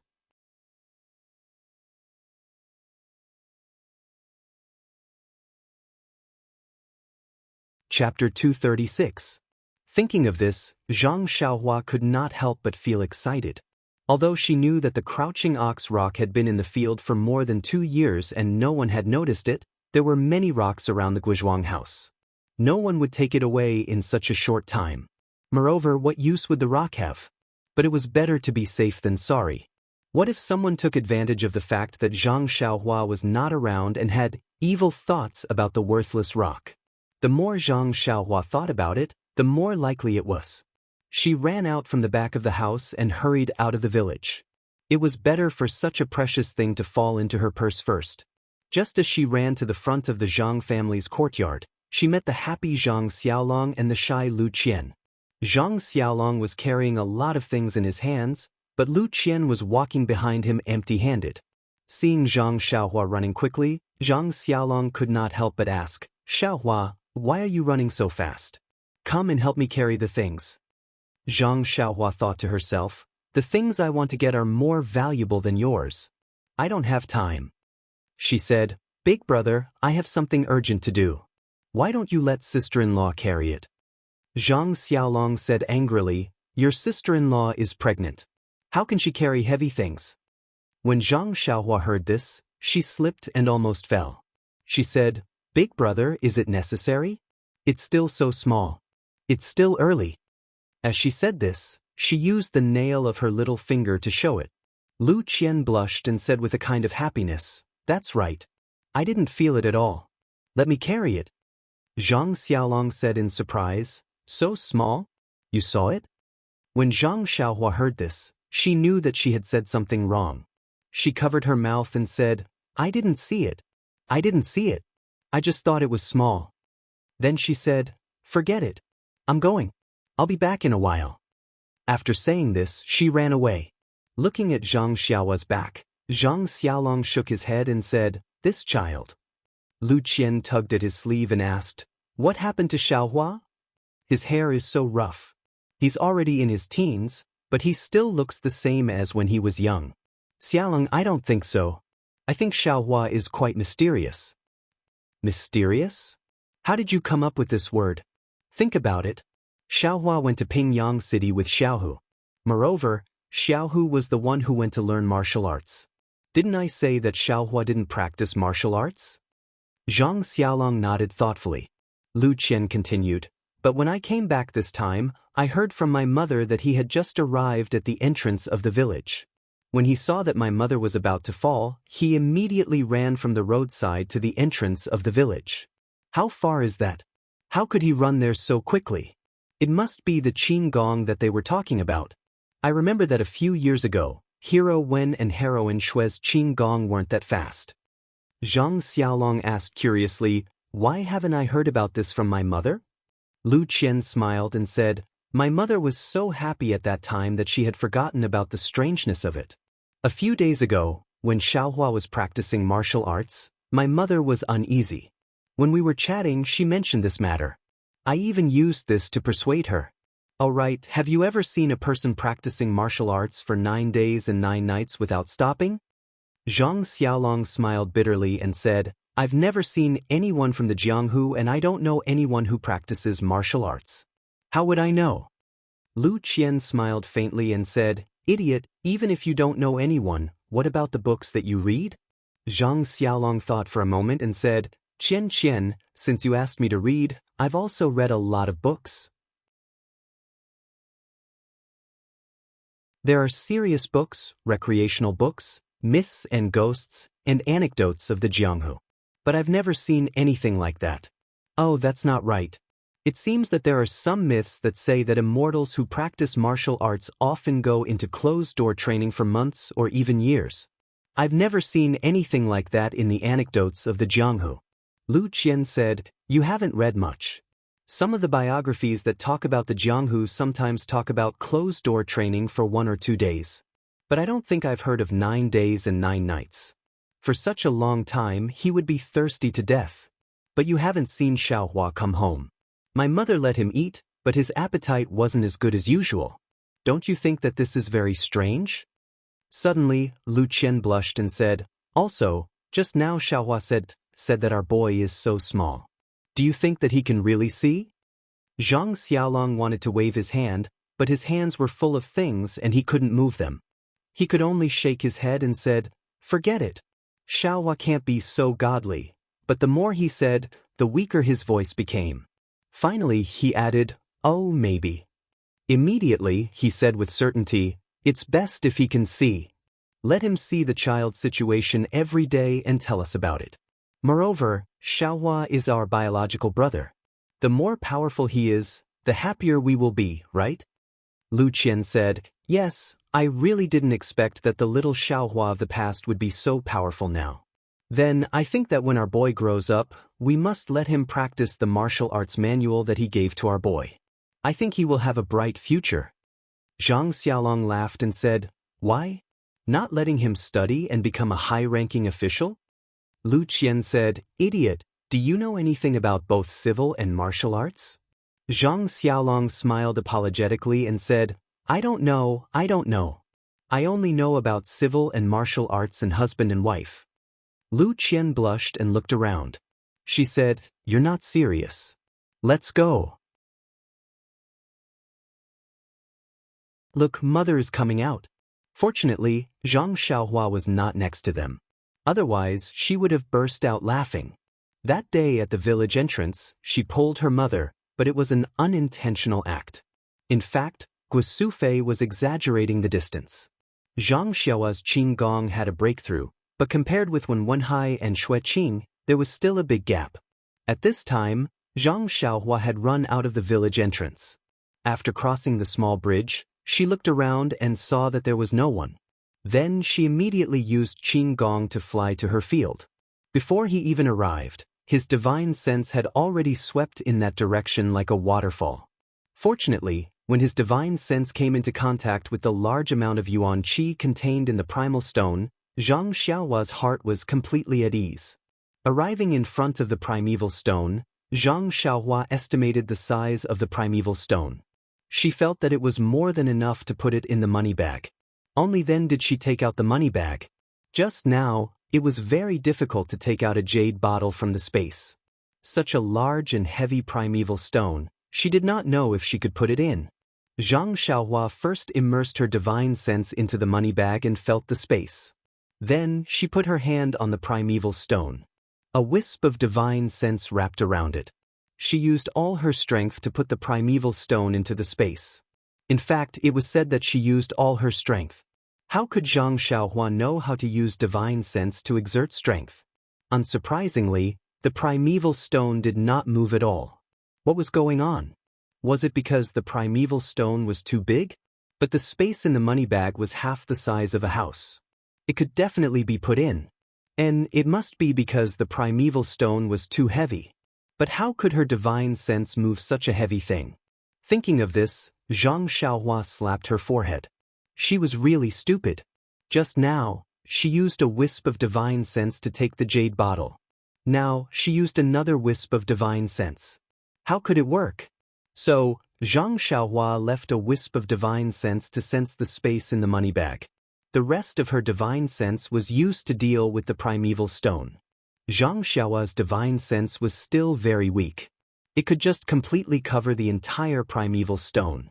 After it was covered, Zhang Xiaohua manipulated her divine sense to move the primeval stone into the space. At this time, Zhang Xiaohua's heart moved again.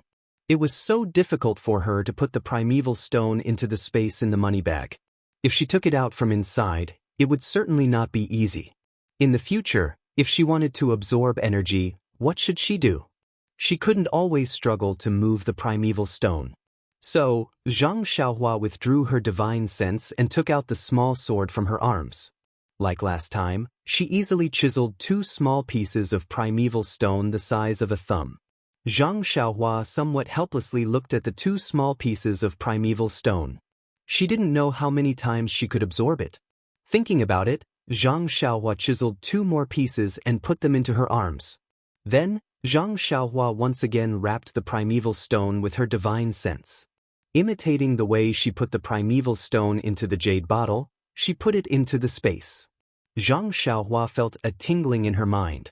The huge primeval stone in front of her disappeared without a trace. Only a big shallow hole was left in the field, indicating that there was something here. Zhang Xiaohua involuntarily clenched her teeth and took a breath of cold air. She massaged her temples with her hands and secretly said, "This unexpected wealth is really not easy to get. I have to pay the price." Sad, such a big primeval stone was taken into her purse. She had a headache. She really took advantage of it and still acted innocent. Waiting for her head to stop hurting a little, Zhang Xiaohua swept out her divine sense. That huge primeval stone was quietly lying in her purse. But that purse's space was originally clean and tidy. Suddenly putting such a big primeval stone in it and also stained with mud, it was rather out of place. But this was Zhang Xiaohua's private space. Who could see it? After finishing all this, Zhang Xiaohua hummed a little song and walked down the hill. Just as she was about to turn, she suddenly thought of the spring water at the bottom of the hill. She walked to the well and still released her divine sense. Exploring the well for a moment, she knew the reason. Her huge primeval stone was originally dug out from this well. Some of the stones in the well were inevitably stained with primeval qi. Or it could be said that these stones were also small primeval stones. The spring water seeped into the well and soaked with the primeval stones. Naturally, it was rich in primeval qi. Zhang Xiaohua wanted to fish out some primeval stones from the well. But in her divine sense, those primeval stones were really small, comparable to grains of sand. It was not easy to get them. Moreover, Zhang Xiaohua knew that her family drank the water from the well. The primeval qi in the water was very good for their bodies. Why would they do such a desperate thing? Zhang Xiaohua was thinking when he suddenly felt someone coming from behind. She turned her head to look. It was her second brother Zhang Xiaohu. Zhang Xiaohu carried 2 buckets of water. It was obvious that he was here to fetch water. Seeing Zhang Xiaohua, he was very happy and said, "Xiaohua, why did you come here again? Just now when Big Brother came home, he said that you had an urgent matter. What is it? Could it be related to this well?"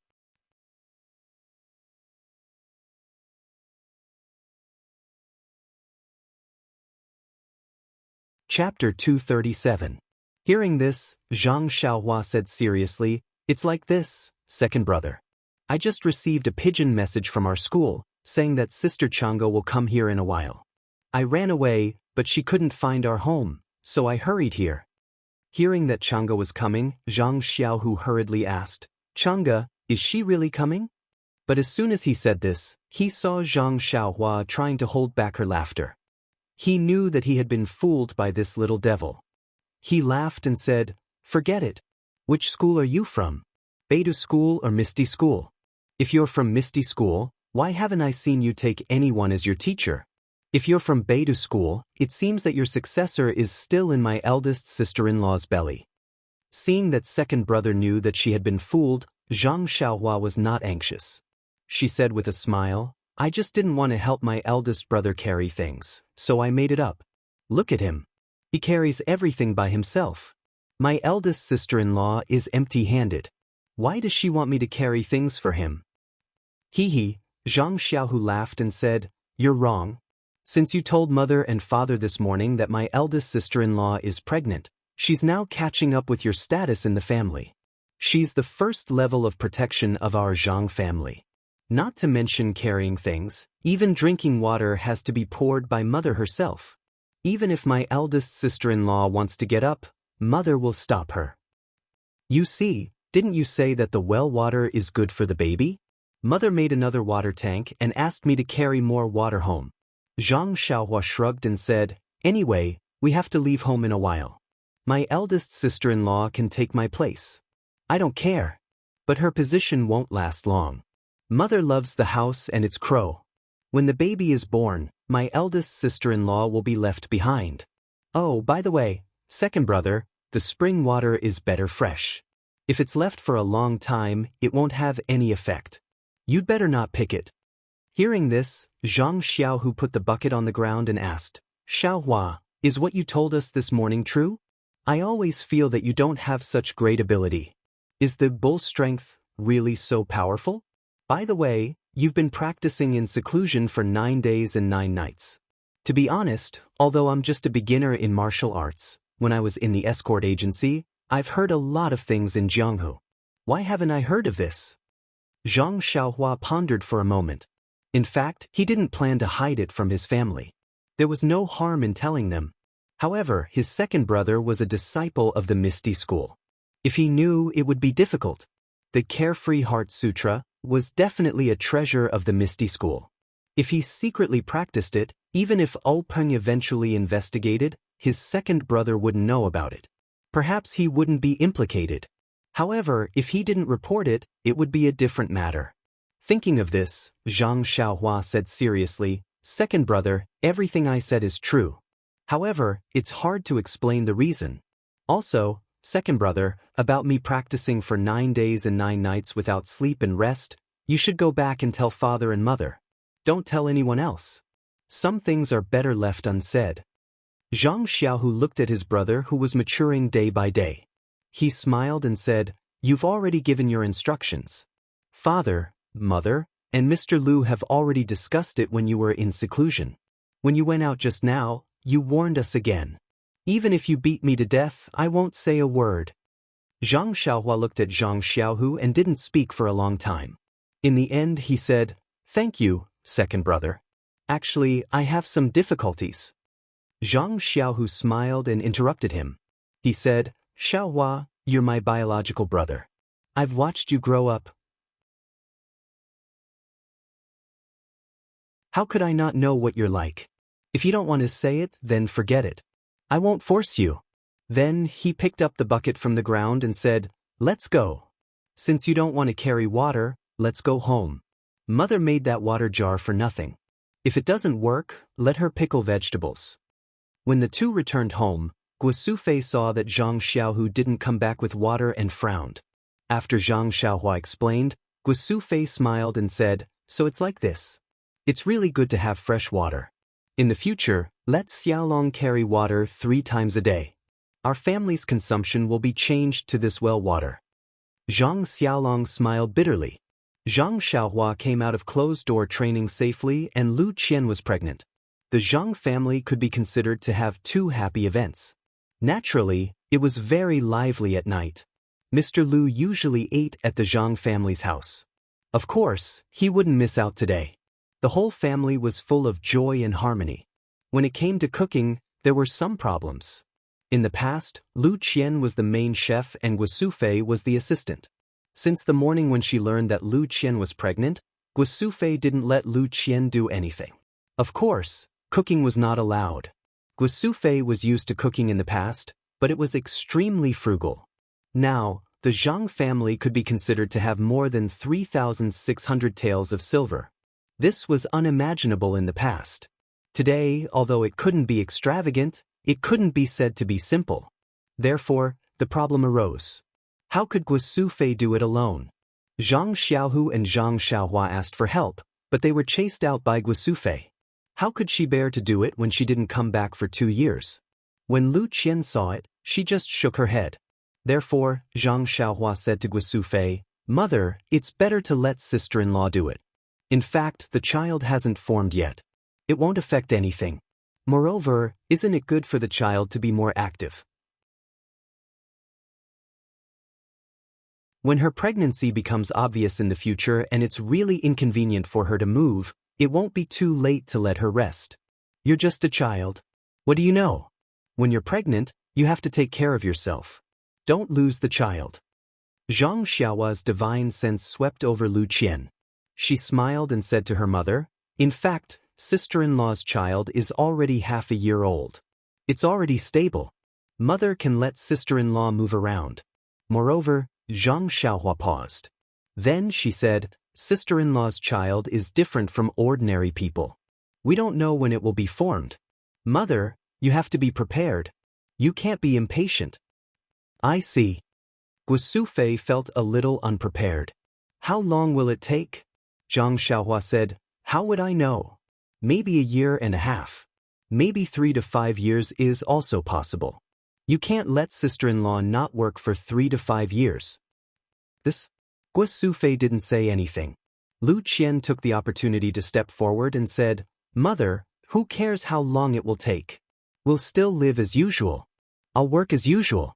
It won't be too late to talk about it when the melon is ripe." Guo Sufei nodded hesitantly. Lu Qian smiled and hurried into the kitchen. The whole family was waiting to eat. How could they not be anxious? Although the food at home wasn't as good as at Huanxi Manor, the atmosphere was completely different. Zhang Xiaohua liked this kind of happy atmosphere very much. Although her appetite wasn't very good, she still ate a lot. After the meal, everyone drank tea and chatted. They talked about some interesting things. Zhang Xiaohu also shared his experience as a bodyguard. Although there were such opportunities a few days ago, Zhang Xiaohua was still meditating in the field. How could the family be in the mood today?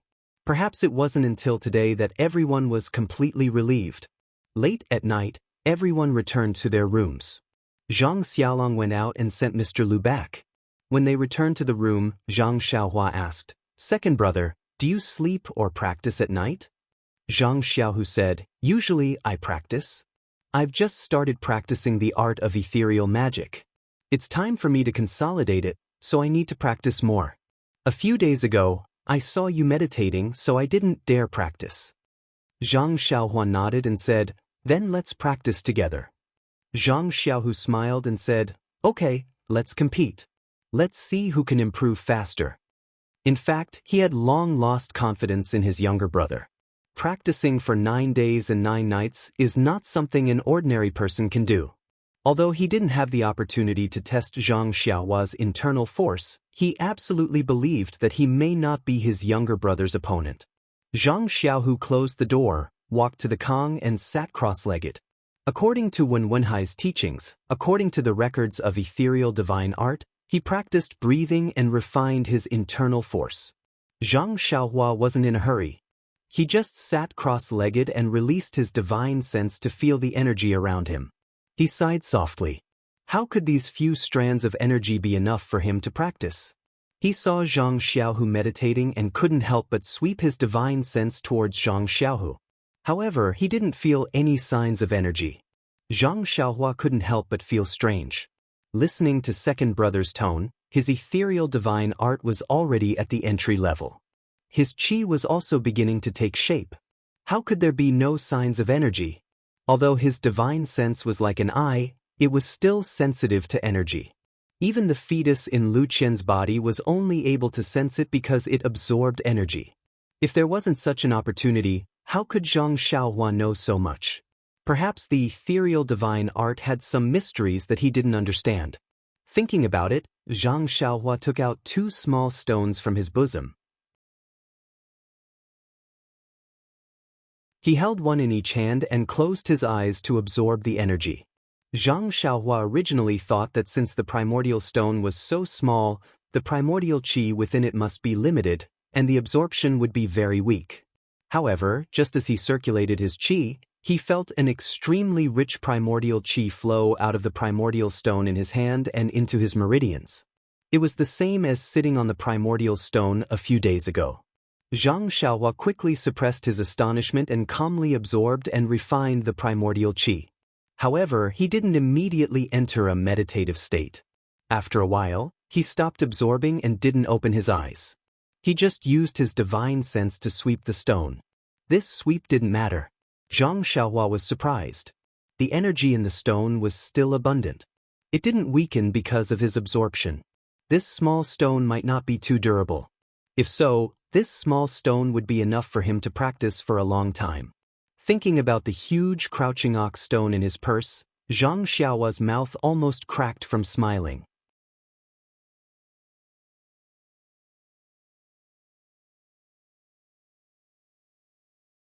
Chapter 238.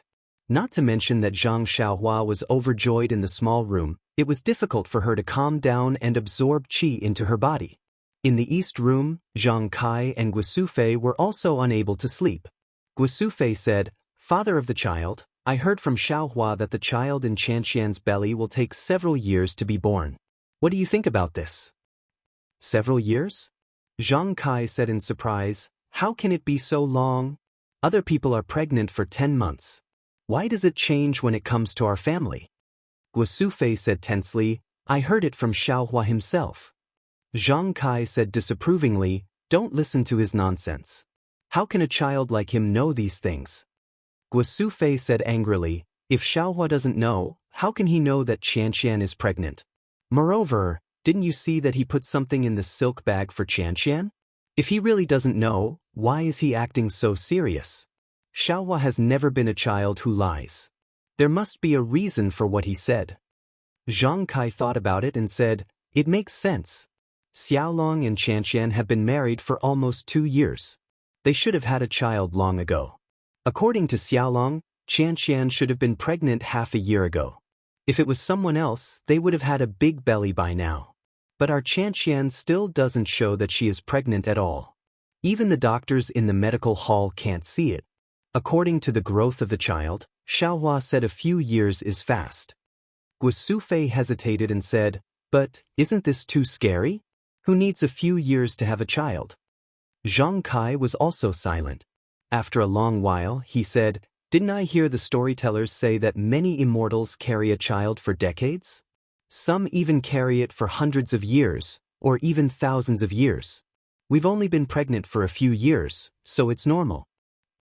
Guosufei laughed and said, "That's all made up by others. Do you believe it?"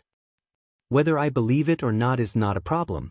The key is that there is no smoke without fire. Since there is such a saying, there must be a reason. Otherwise, no one would think of such a legend even if they cracked their brains." "That's true. But even so, our Xianxian has been pregnant for such a long time. If others were to find out, who knows what they would say? They might even think that..." Guosufei couldn't bring herself to say the last word. Zhang Kai sighed and said, "Yes, it's unusual. If the villagers knew about it, they would definitely think so. By the way, you didn't tell anyone when you went out today, did you?" Guosufei thought for a moment and said, "I was busy at home today and didn't have time to go out. How could I have the chance to tell others?" "That's for the best. I'll tell them tomorrow morning, especially Mr. Lu. Don't tell anyone about this yet. We'll talk about it when Xianxian gives birth." "Father of the child, I think so too. Xiaolong and Xianxian went out today. I don't know if they will tell anyone." They definitely won't. If Xiaolong went out alone, he might not say anything. But with Xianxian, this child has always been shy. Even if you give Xiaolong 2 times the courage, he won't dare to say anything." "Well, that's good. Go to sleep. There are still things to do tomorrow. These days, I've been worried about the child. The work in the field has been delayed. Let it be delayed. The child has brought back so much money. It's enough for us to live for a lifetime." "Mother of the child, you're wrong. Money is just a worldly possession. No matter how much money there is, it's still a dead object. How can it be compared to the field? It's a living thing. We can rely on it for a lifetime." "I know. Old man, go to sleep. We still have to go to the field tomorrow." In the west room, Zhang Xiaohua and Lu Qian also found it difficult to sleep. Not to mention the 3,000 taels of silver that Zhang Xiaohua had given to their mother and the dozens of taels of silver that their mother had given to them, just the fact that they were pregnant and the pregnancy might be very long was enough to make them talk non-stop. Zhang Xiaohua, who was cultivating, immediately fell into a deep sleep. Endless starlight shone on his body and lingered around the entire room. If it was before, Zhang Xiaohua would definitely open all the pores on his body and draw in qi into his body. But now that Zhang Xiaohua had reached the second level of the Carefree Heart Sutra, his cultivation method had also changed. The spiritual altar on top of his head opened wide, like a whale swallowing endless starlight into his body. In just 15 minutes, he had absorbed more starlight than before. If Zhang Xiaohua was awake at this moment, he would definitely be able to clearly feel the starlight being absorbed into his meridians. It was no longer as indiscernible as before. Moreover, a portion of the starlight flowed into his meridians and was refined into them. A portion of the starlight was absorbed by his jade-like white bones, and even more of it flowed into a mysterious place in his mind. On the other side of the room, Zhang Xiaohu was also sitting cross-legged. According to the internal strength cultivation method of the art of ethereal magic, he did not stop breathing. Although martial arts and the way of immortality were completely different, they both refined and used the meridians of the entire body. The meridians were ordinary. Zhang Xiaohu was now at the first level of the art of ethereal magic. From time to time, he would feel a warm current flowing into his forehead. Usually, he would only feel the qi of his internal strength and would not be able to truly draw in the warm current. But today was different. Zhang Xiaohua was cultivating in the room and had drawn in an endless amount of qi. This endless amount of qi had already filled the entire room. Although he was absorbing it like a whale, he could not use it all for himself. Zhang Xiaohu's body was also enveloped in a large amount of qi. Just as Zhang Xiaohu was thinking, he suddenly felt a cool qi seeping into his body from his forehead and flowing into his meridians. He could not help but be shocked, thinking that he had suffered from qi deviation. He opened his eyes and moved his hands and feet, but there was not the slightest bit of difference. Thinking that it was his own environment, he began to think again. But just as he entered a meditative state, the clear qi was still seeping into his body. Zhang Xiaohu did not dare to continue cultivating and got off the bed. At this time, the small room was filled with starlight, but starlight was the most mysterious and also the smallest. Even if the room was filled with starlight, it was not as brilliant as the night sky. It was just a layer of faint white light that could not be seen with the naked eye. Zhang Xiaohu got up and walked around the room for a while, but did not feel anything wrong. He only saw that Zhang Xiaohua was also sitting cross-legged, peacefully sleeping. He smiled. He originally wanted to put his little brother down and cover him with a quilt, but his hands stopped halfway. Looking at Zhang Xiaohua's posture, it was the posture of someone cultivating internal energy. It was difficult to guarantee that there was no zhenqi flowing in his body. If he casually disturbed him, it would inevitably affect his little brother's cultivation. Thinking of this, Zhang Xiaohu returned to the Kong bed. He closed his eyes and thought for a while, then lay down on the Kong bed, preparing to sleep. Today's cultivation was different from usual, and he did not dare to cultivate again. If he took a wrong path, it would be bad. But when he lay down, tossing and turning, he was unable to fall asleep. There was always a thought in his mind. He closed his eyes and thought that there was qi coming from the sky. Of course, it was because there was no qi that he thought about it. But today, there was such an opportunity. There was actually qi coming from his forehead. Was this a blessing or a curse? Zhang Xiaohu faintly felt from the bottom of his heart that this was definitely a great opportunity. It was definitely beneficial without any disadvantages. After thinking for a while, Zhang Xiaohu sat up on the Kong bed with a hu sound. If there was a blessing, then it was not a curse. If there was a curse, then it could not be avoided. If it was really a great opportunity, then his hesitation would cause him to miss it. Immediately, Zhang Xiaohu had a plan. He sat down cross-legged and began to use the Heart Sutra of the ethereal divine art. He continued to think. Sure enough, the threads of cold qi continued to seep from his forehead, flowing into his meridians. Some of it also flowed into a mysterious place in his mind. Zhang Xiaohu was not like Zhang Xiaohua. He did not go through a systematic internal force study. Not only did he cultivate internal force at the Lotus Escort Agency, but he also received the careful teachings of Wen Wenhai in the Misty School. Regarding the nourishment, refinement, and transportation of Xianxia, he had a lot of experience. When the threads of starlight seeped into his forehead, he tried to control the starlight and integrate it into his Xianxia. Unfortunately, the starlight was not under his control. After it flowed into his meridians, it flowed forward along the meridians. The more it flowed, the less it became. It was only because the starlight on his forehead continued to seep into his meridians that the cold stream was able to maintain its flow in his meridians and did not disappear. When the cold stream had completed a full cycle and reached the starting point, there were only a few threads left. They mixed with the cold stream that entered later and continued to flow. Zhang Xiaohu was a little anxious. He thought that his internal force control was not good enough and that the cold stream could not enter his dantian and become his Xianxia. In reality, the starlight had already integrated into the meridians of his entire body. It was refining and integrating with his meridians. It could be said that his meridians were undergoing earth-shattering changes. This change would allow him to have a higher starting point in his internal force cultivation in the future. It would be difficult for others to catch up with him. If it was really as Zhang Xiaohu thought and was only refining it into internal force, then it would be neglecting the essentials and pursuing the trifles. At this time, Zhang Xiaohu did not know about this. He just kept on urging his heart technique, wanting to retain the starlight and not let it disappear. After an unknown amount of time, Zhang Xiaohu did not know how many times he had urged his heart technique. The starlight in his meridians was still only a faint wisp, just enough to flow through his entire body. At this time, suddenly, Zhang Xiaohu felt that his forehead no longer had the cold stream seeping into it. Correspondingly, the cold stream in his body only circulated one cycle before completely disappearing. Before Zhang Xiaohu could investigate the situation of his meridians and the changes in the Xianxia in his body, he heard the sound of Zhang Xiaohua on the Kong beside him getting up. Zhang Xiaohu opened his eyes and saw Zhang Xiaohua tiptoeing up from the Kong. She stretched, carefully opened the door, and walked out. Zhang Xiaohu's heart moved.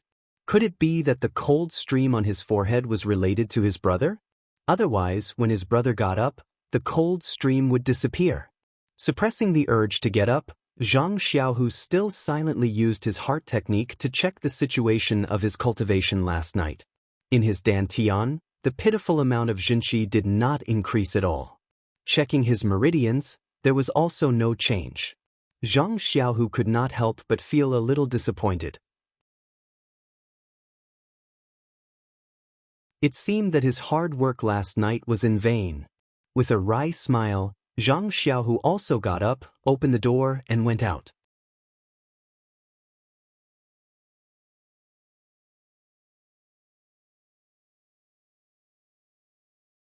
Chapter 239. Working at sunrise and resting at sunset, this was the life of a country bumpkin. Zhang Kai and Zhang Xiaolong were no exception. These days, because Zhang Xiaohu and Zhang Xiaohua had returned home, it had affected the work at home. Now that everything at home had settled down, it was time for life to return to its original path. After eating, Zhang Kai and Zhang Xiaolong took hoes and other things and prepared to work in the fields. Zhang Xiaohu and Zhang Xiaohua also rushed to help. Zhang Kai said with a smile, "There's nothing to do in the fields now. We're just going to take a look at the fields and hoe the weeds. The end of autumn is coming. You should rest at home. It won't be too late for you to help in a few days when the autumn harvest comes." The two of them wanted to snatch the farming tools several times, but they were stopped by Zhang Kai and Zhang Xiaolong. Seeing that they couldn't resist their father and brother, they didn't insist and watched them go to the fields. The two of them sat in the small courtyard, quietly watching their mother and sister-in-law busy. They suddenly felt somewhat out of place and didn't know what to do now. The two of them thought of practicing martial arts at the same time. But if they practiced martial arts, why did they come home? Wouldn't it be better to practice in Misty School? At this time, Zhang Xiaohua said, "Second brother, we don't have anything to do at home.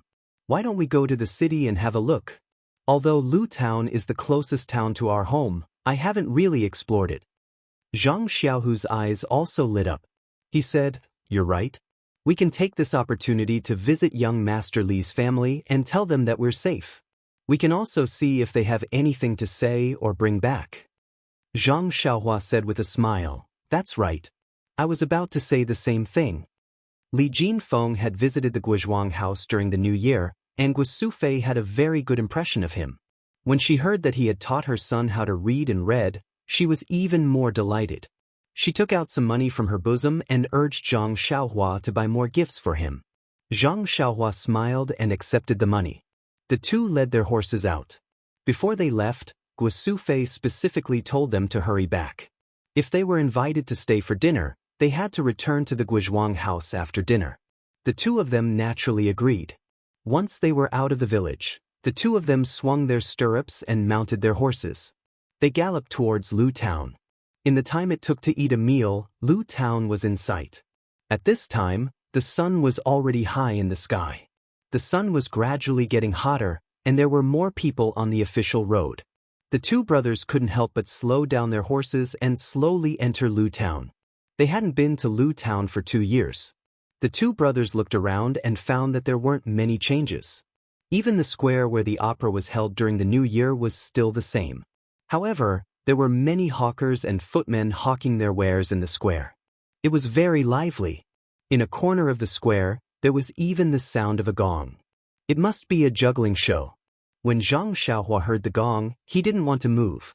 He liked to watch juggling shows since he was young. How could he not go and join in the fun when there was such a beautiful thing in front of him? Before Zhang Xiaohua could reach them, the place where the juggling was taking place was surrounded by a crowd of onlookers. Zhang Xiaohua was short, so of course he couldn't see them. Moreover, he was leading a horse, so he couldn't just go in. Zhang Xiaohua looked left and right. There was an old tree that the two of them couldn't hug. He greeted his second brother and led the horse over. After tying up the date-red horse, he looked left and right. When no one was paying attention, he used a lightness skill and immediately jumped to the top of the tree. He sat on the top of the tree and his body moved up and down with the branches. He was as steady as Mount Tai. When Zhang Xiaohua saw this, he sighed in his heart. The martial arts exhibition has only been going on for a few days. That's because my younger brother didn't even know how to use lightness skills. Now he can already jump to the top of the tree. I have to work hard to catch up. Zhang Xiaohu also tied up the date-red horse and slowly climbed to the top of the tree. This country child had learned how to climb trees since he was young. Even if his lightness skills weren't good, it was still very easy for him to climb up a tree. At this time, the sound of the gong came from the crowd. Everyone cheered. Zhang Xiaohu and Zhang Xiaohua quickly looked over. Sure enough, there was a little monkey with a red butt in the crowd. It was doing all kinds of ridiculous and exaggerated actions. It was making people laugh. It had been a long time since they saw a monkey show. Zhang Xiaohu and Zhang Xiaohua watched with great interest. After the monkey finished playing, the little monkey actually took the copper gong and walked towards the crowd. One by one, it asked for copper coins. When the copper coins fell into the gong, the monkey actually made a bowing action, which made people roar with laughter. After asking for a round of money, the monkey returned the gong to its owner. It asked for food from its owner and wolfed it down. Then, it squatted to the side and scratched its ears and cheeks. The juggler picked up the gong and knocked it again. He shouted, "Everyone, if you have money, then come here. If you don't have money, then come here. I am not talented, but I have a set of fist techniques and a healing ointment passed down in my family. I don't dare to keep it to myself. Now, I will take them out for everyone to appreciate. After I finish the fist technique, I will ask everyone to take a look at the ointment passed down in my family." It is effective for bruises and bruises. Hearing the juggler's words, many people prepared to leave. When the juggler saw this, he quickly stopped and said, "Okay, I will now show my incompetence. Everyone, please take a look." This attracted a lot of attention. They all stopped and looked again. The juggler tidied his clothes and hat, tightened his belt, and made a starting position. He began to perform the fist technique in the open space. Zhang Xiaohua watched from afar on the tree. When she saw the monkey resting and starting to scratch lice, she felt regretful. She was about to jump down from the tree when she saw that he was performing the fist technique again. It was a fist technique passed down in her family. She stopped and looked at the arena. The juggler was tall and muscular. When he performed the fist technique, he was full of vigor and was extraordinary. However, while the layman enjoyed the show, the expert appreciated the skill. After watching for a while, everyone cheered. However, in the eyes of Zhang Xiaohua and Zhang Xiaohu, the fist technique was full of flaws. It was just that the fist technique was still very unfamiliar to them. They had never seen it before. Zhang Xiaohu only practiced the 6 he fists, so it was understandable that he had not seen it before. Zhang Xiaohua, on the other hand, had read many fist technique manuals, but she had never seen it before. From the looks of it, this fist technique was indeed a family heirloom and was rarely seen in the pugilistic world. As the man was performing, he saw that in a corner to the east, the crowd was in a mess. Zhang Xiaohua was standing high, so she naturally could see further. Furthermore, with her sharp eyes and ears, she had long seen a short fatty. He was leading a few followers and was squeezing into the crowd. When Zhang Xiaohua saw the fatty's face, she could not help but grit her teeth together, producing a creaking sound. Zhang Xiaohu was watching the family heirloom fist technique with great interest. When he heard the sound, he noticed Zhang Xiaohua's odd behavior. He asked with concern, "Xiaohua, what's wrong? Toothache?" Zhang Xiaohua calmed her heart, pointed at the fatty and said, "Second brother, look at that short winter melon over there. Which one is it?" When Zhang Xiaohu saw it clearly, he was so angry that he laughed and said, "I've been searching high and low for him. I was still looking for an opportunity to teach him a lesson. Now that he's here, the heavens have opened their eyes. But this guy has brought a lot of followers. Look at the middle-aged man in black clothes near him. He walks with a majestic gait and his stance is steady. He must be his bodyguard. I don't know how good his martial arts are. Let's not go for wool and come home shorn and be taught a lesson instead. This guy has always bullied men and women. Since he's here, there must be something wrong. Let's take a look first before making a decision." While they were talking, the juggler had also finished his boxing. His whole body was covered in sweat. The man took off his shirt, revealing his bulging muscles. He then picked up a package from the ground and took out a few stacks of ointment. He placed them on the gong and began to promote them to the audience.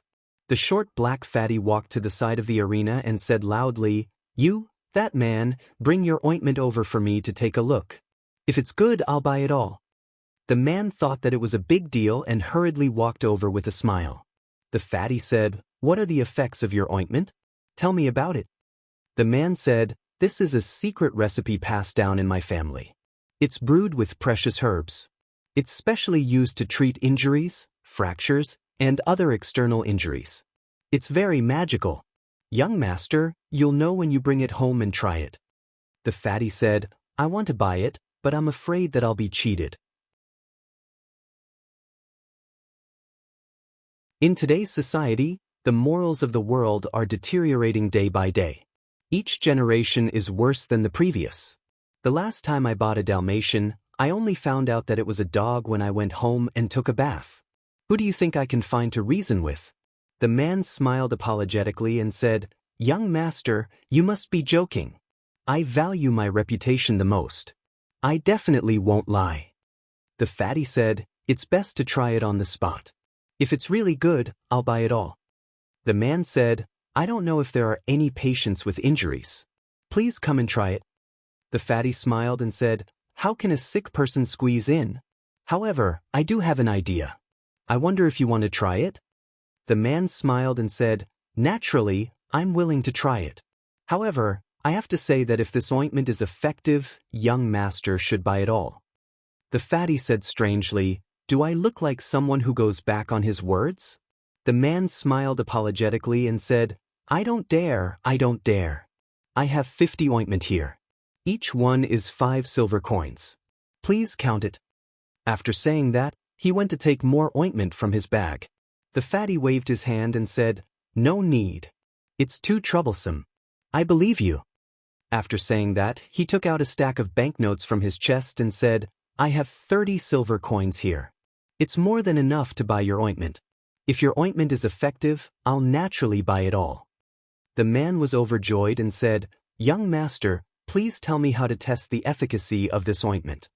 However, the fatty continued to say, Don't ask me how to test it first. I still have a request. Young master, please speak. The man was puzzled. The fatty shamelessly said, My request is, what if your ointment is not effective? How will you compensate me? The acrobat man was stunned. He smiled apologetically and said, Young master, listen to me. If this ointment is ineffective, I naturally won't dare to take a single coin from you. How can I compensate you?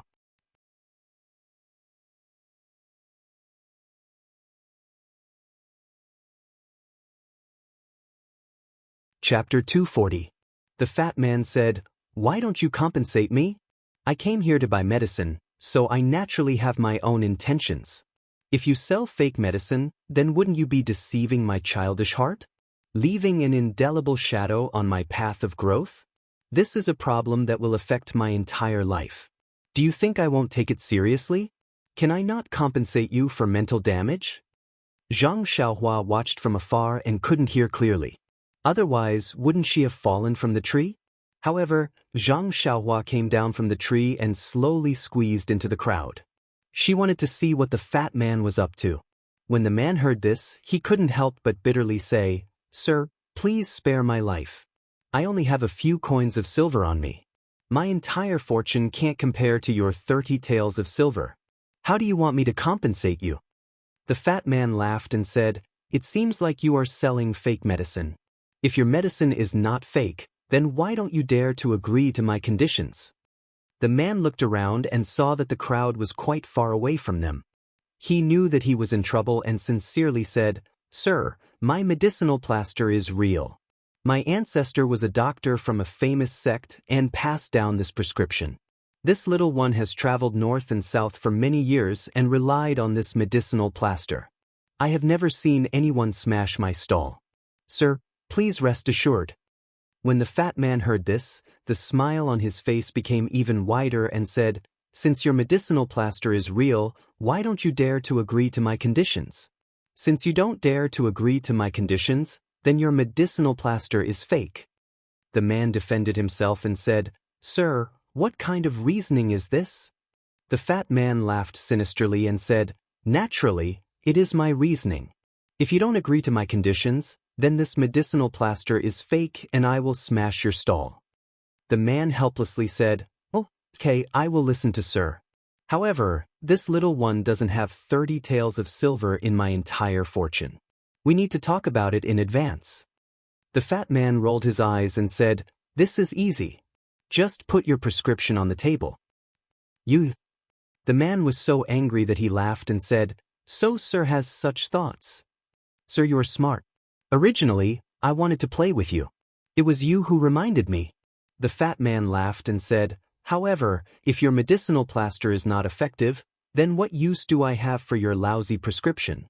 And if your medicinal plaster is effective, how can your prescription lose to mine? The man thought about it and felt that it made sense. He became bold and his tone became louder as he said, Sir, this little one agrees. I just don't know how you will test it. When the fat man heard this, he was overjoyed. He also looked around and loudly said, Sir, you have seen and heard. This hero wants to make a bet with this young master. If his medicinal plaster is effective, I will use this 30 taels of silver and buy all of his medicinal plasters. But if his medicinal plasters is teat, then he will give me all of his medicinal plastered. I have a very good reputation in Lu Town. Now, please be a witness.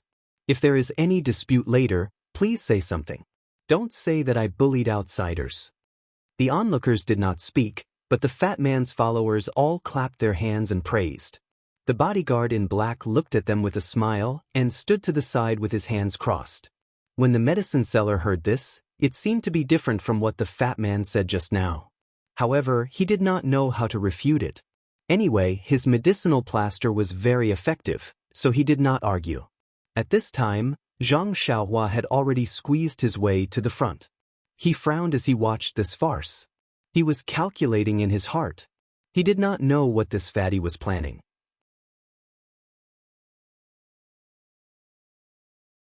Although this fellow looked stupid, he had been tyrannical in Lu Town for so many years. Today, he was looking for trouble with others. It was a senseless act.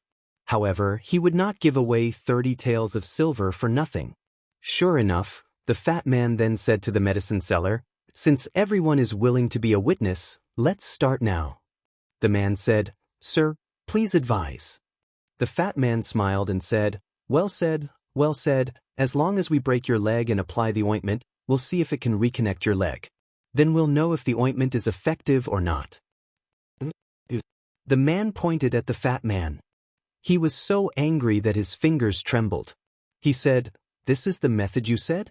The fat man spread out his hands and said innocently, "Isn't this the method you asked me to say? What, you don't want to admit it? Or do you think your medicinal plaster is fake and don't dare to try it?" The man's face was livid. He bit his lips tightly and did not know what to say. The fat man clapped his hands and said, "Since you don't want to try it, then this medicinal plaster must be fake. Quickly give me the prescription. I still want to tease your monkey." After saying that, the attendant, who was observing the situation, immediately walked forward and picked up the rope tied around the monkey's neck, wanting to take the monkey away. Only then did the medicine seller understand that the fatty had taken a fancy to his monkey. As the saying goes, time breeds fondness. It was the same for animals. The monkey had been with the man for a long time. The man naturally did not want to let it be taken away. However, the situation was better than the man. Facing a bully with many followers, the man faintly had the intention to retreat. Unfortunately, the fat man did not want to end things here. He stretched out his hand and squinted his eyes. He said, "And the prescription of the medicinal plaster? If you don't take it out now, when will you?" The man's medicinal plaster was the real thing. The prescription was also passed down in his family. It was the foundation of the man's family. He definitely could not give it away. Thus, the man cupped his fist and said, "Sir, this little one is new here and is very presumptuous. If you like this monkey, please take it away. It has been with this little one for many years and is very intelligent. Please treat it well. In addition, this little one drifts in the Jianghu and relies on Gaoyu to make a living. Sir, please be magnanimous and make things convenient. If we meet in the future, it will be something to remember." The fat man was idle and looked for entertainment all day long. Today's matter was originally for the monkey. However, from the man's words, he felt that the prescription had some value. He had evil thoughts and wanted to get the prescription so that he could take credit in front of his father. Thus, how could he take the man's pleas to heart? The fat man said, "You man, why don't you ask around? My reputation in Lu Town has always been very good. Since I've said it, how can I take it back? Hurry up and take out the prescription." The man had no choice but to lower his voice and say a lot of good things. However, the fat man was determined and did not relent. Zhang Xiaohua was furious and secretly said, "I was just looking for a reason to teach you a lesson. You really know how to give me a way out." Just as she was about to step forward, she felt someone pull her back. Zhang Xiaohua looked and saw that it was her second brother. Zhang Xiaohu did not say anything and only pulled Zhang Xiaohua out of the crowd. Zhang Xiaohua did not leave and struggled with all her strength. However, when she saw her second brother staring at her, she lowered her head and walked out. Once out of the crowd, Zhang Xiaohua angrily asked, "Second brother, what are you doing? Isn't this guy the bully who bullied our family? This is a good opportunity for me to teach him a lesson and vent our anger. It's also a pleasure to help others." Zhang Xiaohu looked around and pulled Zhang Xiaohua to the tree. As he walked, he said, "Xiaohua, do you think I don't want to teach him a lesson? But look around that bully. Don't talk about those servants.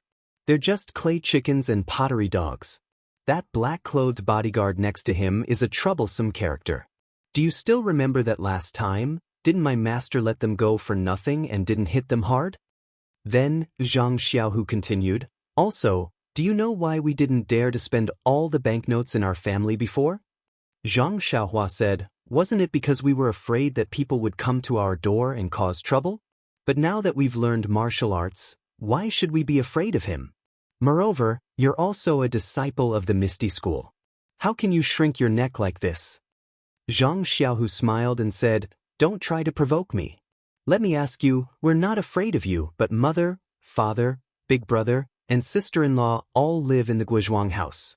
If they find us, how will you deal with them?" This, Zhang Xiaohua didn't know what to do. If it's because of our impulsive actions that bring disaster to our family, then the gains won't make up for the losses. Zhang Xiaohu said earnestly. Zhang Xiaohua thought for a moment and her pupils suddenly shrank. She coldly said, "Second brother, that's also fine. If they find our family in the Guizhuang house, not to mention a disaster, even if they hurt a single hair on father, mother, brother, and sister-in-law, I'll kill my way to their door and exterminate their entire family." These words were full of murderous intent. If it were said by a Jianghu hero, it wouldn't be strange. However, Zhang Xiaohua had just entered the Jianghu, so how could she have such murderous intent? Zhang Xiaohu didn't understand. However, this kind of situation that involved family, even if it were Zhang Xiaohu, he would also do the same. He just nodded to show that he understood. In fact, Zhang Xiaohu didn't know that the attack on the rainy night had already shown Zhang Xiaohua the bloody side of the Jianghu. He could decisively take out the small sword and kill the black-clothed old man. This was the embodiment of his unswerving determination. Although Zhang Xiaohua was young and hadn't truly stepped into the Jianghu, his temperament was already mature. Although human life was precious and blood was glaring, if it could be exchanged for justice and the health of his family, he would naturally do it without hesitation. Zhang Xiaohu said again, "Although we're not afraid of trouble, if there's a way to avoid trouble, wouldn't that be better?" Zhang Xiaohua didn't understand and said, "Second brother, you have a lot of experience. Just say it, I'll listen to you." Zhang Xiaohu took out a large handkerchief from his bosom and covered his face. He smiled and said, "Look, do you know who I am?" Zhang Xiaohua was overjoyed and said, "It should be like this. These two date red horses are also very eye-catching. Second brother, you stay here and help me hold the fort. I'll go find that guy to satisfy my craving. What do you think?" Zhang Xiaohu thought for a while and said, "Okay, you go and try. If it doesn't work, then use Qing Gong to escape." Zhang Xiaohua was displeased and said, "Second brother, don't look down on me. Qing Gong is not used to escape."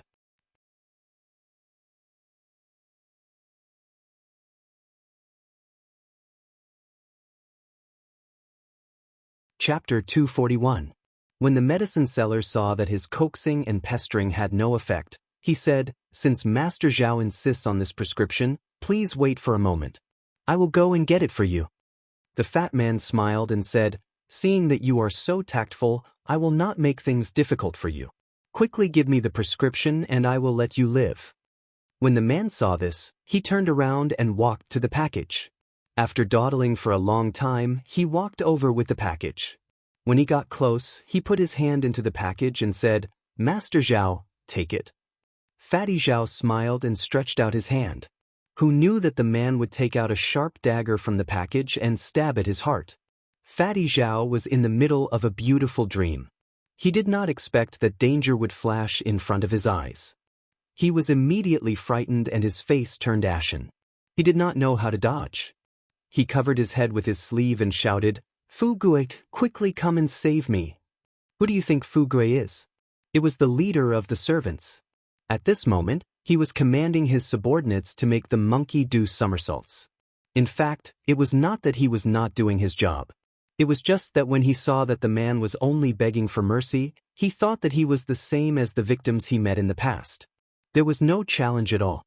Therefore, he left his master and came to have fun. At this time, he heard the fat man's cry for help. When he looked up, the man had already rushed to the front of the fat man. The dagger flashed and blood splattered. When Fu Gui saw this, his liver and gallbladder were torn apart. He complained in his heart. He could not watch over the fat man for a while, and such a thing happened. Not to mention the fat man losing his life, even if he lost a hair, he would lose a layer of skin.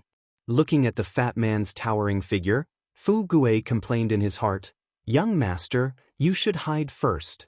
When a person was in a critical situation, who would not have a natural reaction? When others saw the life-threatening dagger, they might have screamed and dodged far away. At the very least, they would have jumped to the side. However, Fatty only covered his eyes. Out of sight, out of mind. He was like an ancient animal called an ostrich. It only buried its head in the sand, but its butt was raised high up in the air. When the man saw that the fatty didn't dodge, he was both surprised and happy. He was surprised because he originally had a backup plan. He took out the dagger to scare the fatty away so that he could find a way out and escape. No one wanted to have their hands stained with blood. He was a fugitive, but this fatty didn't dodge. Wasn't that just pushing him to his death? Once he took out the dagger, regardless of whether he could injure the fatty or not, the authorities would not let him off. He was happy because this fatty was really too much of a bully. He had no choice but to take out the dagger. The hateful fatty was right in front of him. He just had to stretch out his hand and he would be able to vent his feelings and vent the humiliation just now. Therefore, when faced with the fatty who reacted faster than others, the man's dagger hesitated for a moment. However, in that moment of hesitation, the opportunity slipped away. The fatty seemed to have been pulled by a rope, and he instantly retreated. When the man realized what was going on and wanted to chase after him, a black-robed man suddenly appeared in front of him. The fatty came out to bully people. Naturally, he didn't rely on wealth alone. He needed a bodyguard, and this person in black was one of them. Just now, when the man suddenly took out the dagger, the person in black was also caught off guard. He immediately rushed over, but the dagger was already close to the fatty's body. He might not be able to kill the fatty. Fortunately, the man hesitated for a moment. He barely managed to reach behind the fatty and reached out to grab the fatty's collar, pulling him out of danger. When the man saw the person in black blocking in front of him, he knew that today's matter would not be settled peacefully. He didn't say anything and stabbed his head. When the person in black saw this, he didn't dare to be careless. He dodged while drawing his sword from his waist and fought with the man. As the saying goes, the shorter the weapon, the more dangerous it is. The dagger was already at a disadvantage against the sword. Moreover, the black-clothed man seemed to have a wealth of fighting experience. His martial arts were obviously superior to the man's. The man's several attacks did not pose any threat to the black-clothed man. Instead, the black-clothed man's sword left shallow scars on his body. It wasn't that the person in black couldn't seize the opportunity. It was just that his duty was to protect the fatty's safety. When the fatty bullied others, he only treated it as watching the show. The man who sold the medicine was obviously a person of the pugilistic world. The person in black wanted to protect him and didn't want to hurt his life. At this moment, the frightened fatty once again commanded loudly, "Master Sun, stab him to death. Stab him to death with one sword. I'll take responsibility for this matter. This bastard actually wanted to take my life just now. We're just defending ourselves. Quick, stab him to death." It was common for people of the pugilistic world to kill people. However, this was Lu Town. Under the watchful eyes of everyone and the protection of the government, if they really killed someone, there would be a lot of trouble. The person in black hesitated. The fatty said again, "Master Sun, I know you're just protecting my safety. It's fine. If you help me with this matter, I'll talk to my father. Just based on his prescription, I'll be able to exchange it for 1,000 taels of silver. Moreover, I'll definitely have my father put in a good word for you in front of Hall Master Zhao. I guarantee that your future in the evil tiger gang will be boundless." These two conditions made the person in black's heart itch. Although money was tempting, a future was even more important. The current evil tiger gang's leader hadn't returned and had long been divided into two factions. He didn't have any backing in the gang and was often bullied. If he could gain Hall Master Zhao's favor with this, it would be a wonderful thing. The person in black made up his mind. He looked at the stranger in front of him and gritted his teeth. "Brother, don't blame me for being merciless. Who told you to provoke someone you shouldn't provoke? Leave your head behind and give it to me as a gift." As he spoke, he tightened his sword and blocked the man's dagger. Then he kicked the man's crotch and sent him flying. Then he flew forward and stabbed with his sword. The tip of the sword was aimed at the man's heart. When the man saw that he couldn't dodge, he couldn't help but close his eyes and wait for the piercing pain. At this time, a loud shout resounded throughout the square, "Fugu, save me!" When the person in black heard this, he was shocked. How could he dare to stab down with his sword? He immediately turned around and looked behind him. In the place where the fat man had been standing, there was a young man who wasn't very tall and looked somewhat weak. He had his face covered and was standing there. A servant was being stepped on by him. The others were a bit further away and looked in horror. The young man was holding the fat man in his hand. Fatty Zhao was being held upside down by the young man by the neck. His feet had long since left the ground and he was constantly kicking. The fat man's hands were covering his eyes as he continuously shouted, "Fugu, save me!" A skinny young man was actually lifting a fatty who was much bigger than him with ease. This scene was very funny. Many of the onlookers were laughing so hard that they covered their mouths. The black-robed man was shocked, but he didn't dare to move forward. The fatty was caught, and as long as the other party exerted some force, the fatty's life would be taken. How could he dare to move? The fat man was still struggling and shouting. The young man frowned and lifted the fat man up with one hand. Then he raised his other hand and slapped the fat man's face 4 times.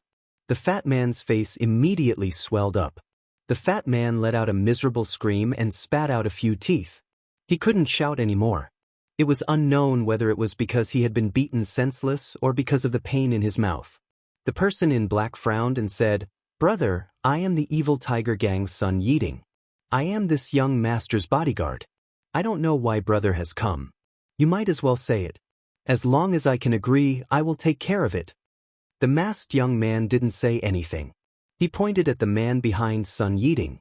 Sun Yiding understood and his heart relaxed. Since this young man saw injustice on the road, it would be easy to deal with. As long as the fat man's life wasn't harmed, he was willing to agree to any conditions. Thinking this, he left the man's side. Seeing this, the young man nodded slightly. Then he did something that others didn't understand. That was he randomly touched the fat man's clothes. The fat man's clothes were all stuffed into his own clothes. Then he glanced at Sun Yiding who was walking over and smiled. He lifted the fat man up again and pointed in another direction. Sun Yiding was baffled. However, the young man's next action immediately made him understand. The young man kicked the fat man's thigh. The fat man screamed and stopped breathing.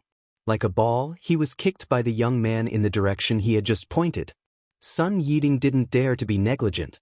He quickly ran towards the fat man who was flying in the air.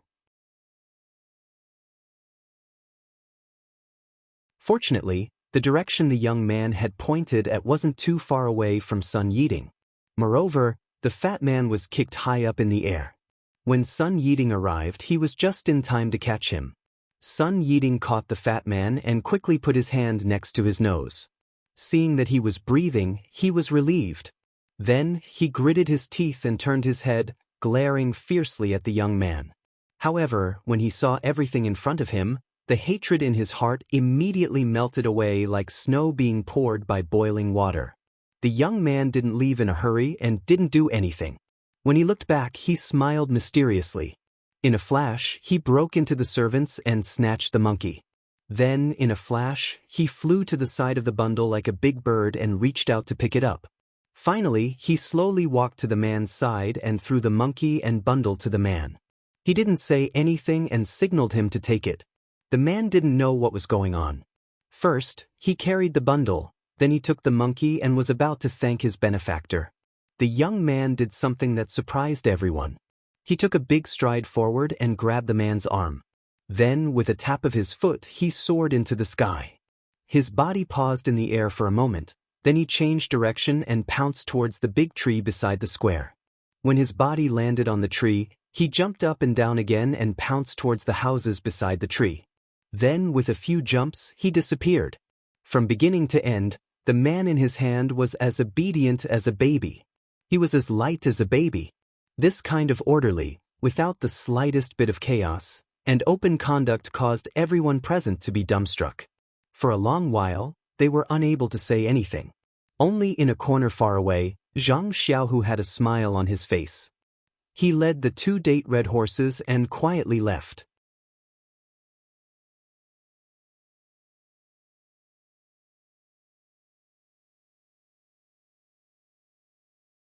Chapter 242.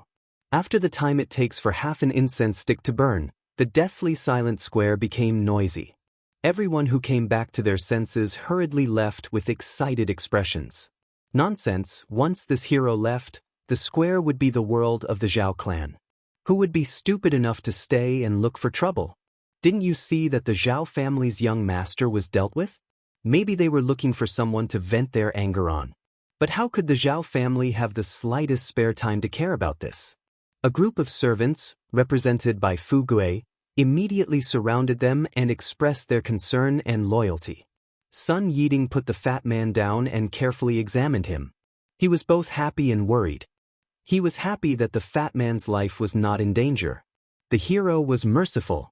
He was worried that the fat man's thigh was broken. He might have to use crutches for the rest of his life. No matter what, he did not do a good job as a bodyguard. He would be punished when he returned. Sun Yiding sighed. He let Fu Gui carry the fat man and hurried back.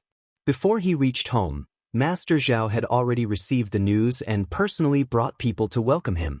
Seeing his son's miserable state, he felt like a knife was being twisted in his heart.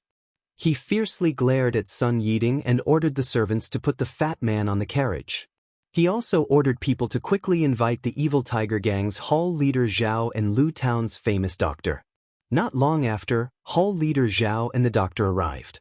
The doctor was led to the inner hall to treat the injury. Hall leader Zhao was invited to the central room to serve tea. Master Zhao impatiently said, "Brother Zhao, you have to help me. I'm looking for someone who is famous in Lu Town. Although my son is unbearable, I couldn't bear to slap him since he was young. You didn't see how badly he was beaten. I couldn't help but cry." Hall Master Zhao took a sip of tea and said, "Old Zhao, we're relatives, so there's no need to speak like we're strangers. You've been very close to our evil tiger gang for so many years. Even if I can't make the decision, I'll definitely ask the gang leader for instructions and give you justice." At this point he slightly frowned and stopped. When Master Zhao heard this, he immediately said, "Third brother Zhao, is it about the gift for the gang leader? Don't worry, I've already found a pair of jade bracelets. It's very exquisite. I'll let you take it out later. I definitely won't let you run for nothing." Hall Master Zhao waved his hand and said, "That's not it. Old Zhao, we've been friends for so many years. Why would I bring this up at this juncture? The gang leader wants us to search for antiques, but it's not something that can be done in a short time. What I want to say is that those who dare to go against you in Lu Town are probably not ordinary people. If it was the Misty School that Zhao Quanxing encountered a few years ago, I'm afraid we wouldn't have been able to do anything." Master Zhao smiled apologetically and said, I know. Third brother Zhao, we have to act according to our ability to take revenge. If we can't get what we want and instead get ourselves into trouble, why bother?" Hall Master Zhao cupped his hands and said, "Since old Zhao is so reasonable, I thank you in advance. Let me ask my subordinates about the situation first." When he called Sun Yiding to the front of the hall and told him everything, Hall Master Zhao's expression changed slightly. He tapped his fingers on the table and closed his eyes to think. After a while, he opened his eyes and said, "Old Zhao, I'll take care of this matter for you. Since he's not a disciple of a famous sect and covered his face, he must be afraid of being recognized. I'll let the people in the sect investigate and see who has the guts to go against you and our evil tiger gang." After he finished speaking, he gave Sun Yiding a few instructions and gave him a look. Only then did he let Sun Yiding leave. Master Zhao was very happy when he saw Hall Master Zhao agree so easily. However, he was still a little unhappy and asked, "Third brother Zhao, this Sun guy didn't protect our son well. Shouldn't he be punished?" Hall Master Zhao suddenly came to a realization and said, Elder Zhao, you're right. I was thinking too much just now. When we go back tonight, I'll definitely punish him. What kind of bodyguard is he? He can't even protect people well. Master Zhao was overjoyed and said, "That's good. Third brother Zhao, let's go. I've already arranged a banquet. Let's get drunk." Hall Master Zhao waved his hand and said, "No need to be polite.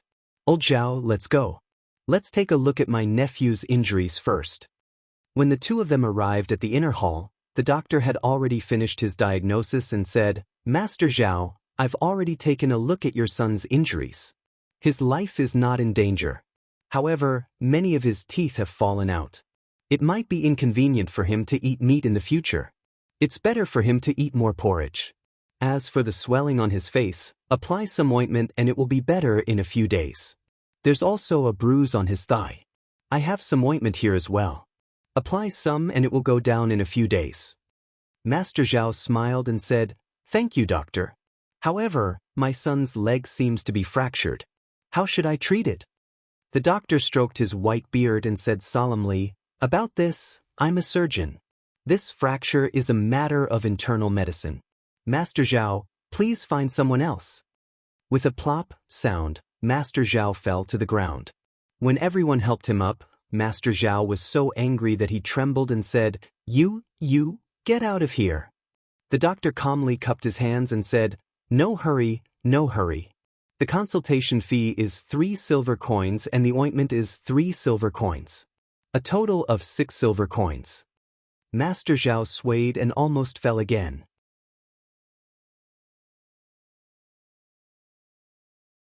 He waved his hand and asked the servant to give him the money. The doctor took the silver coins and walked to the door.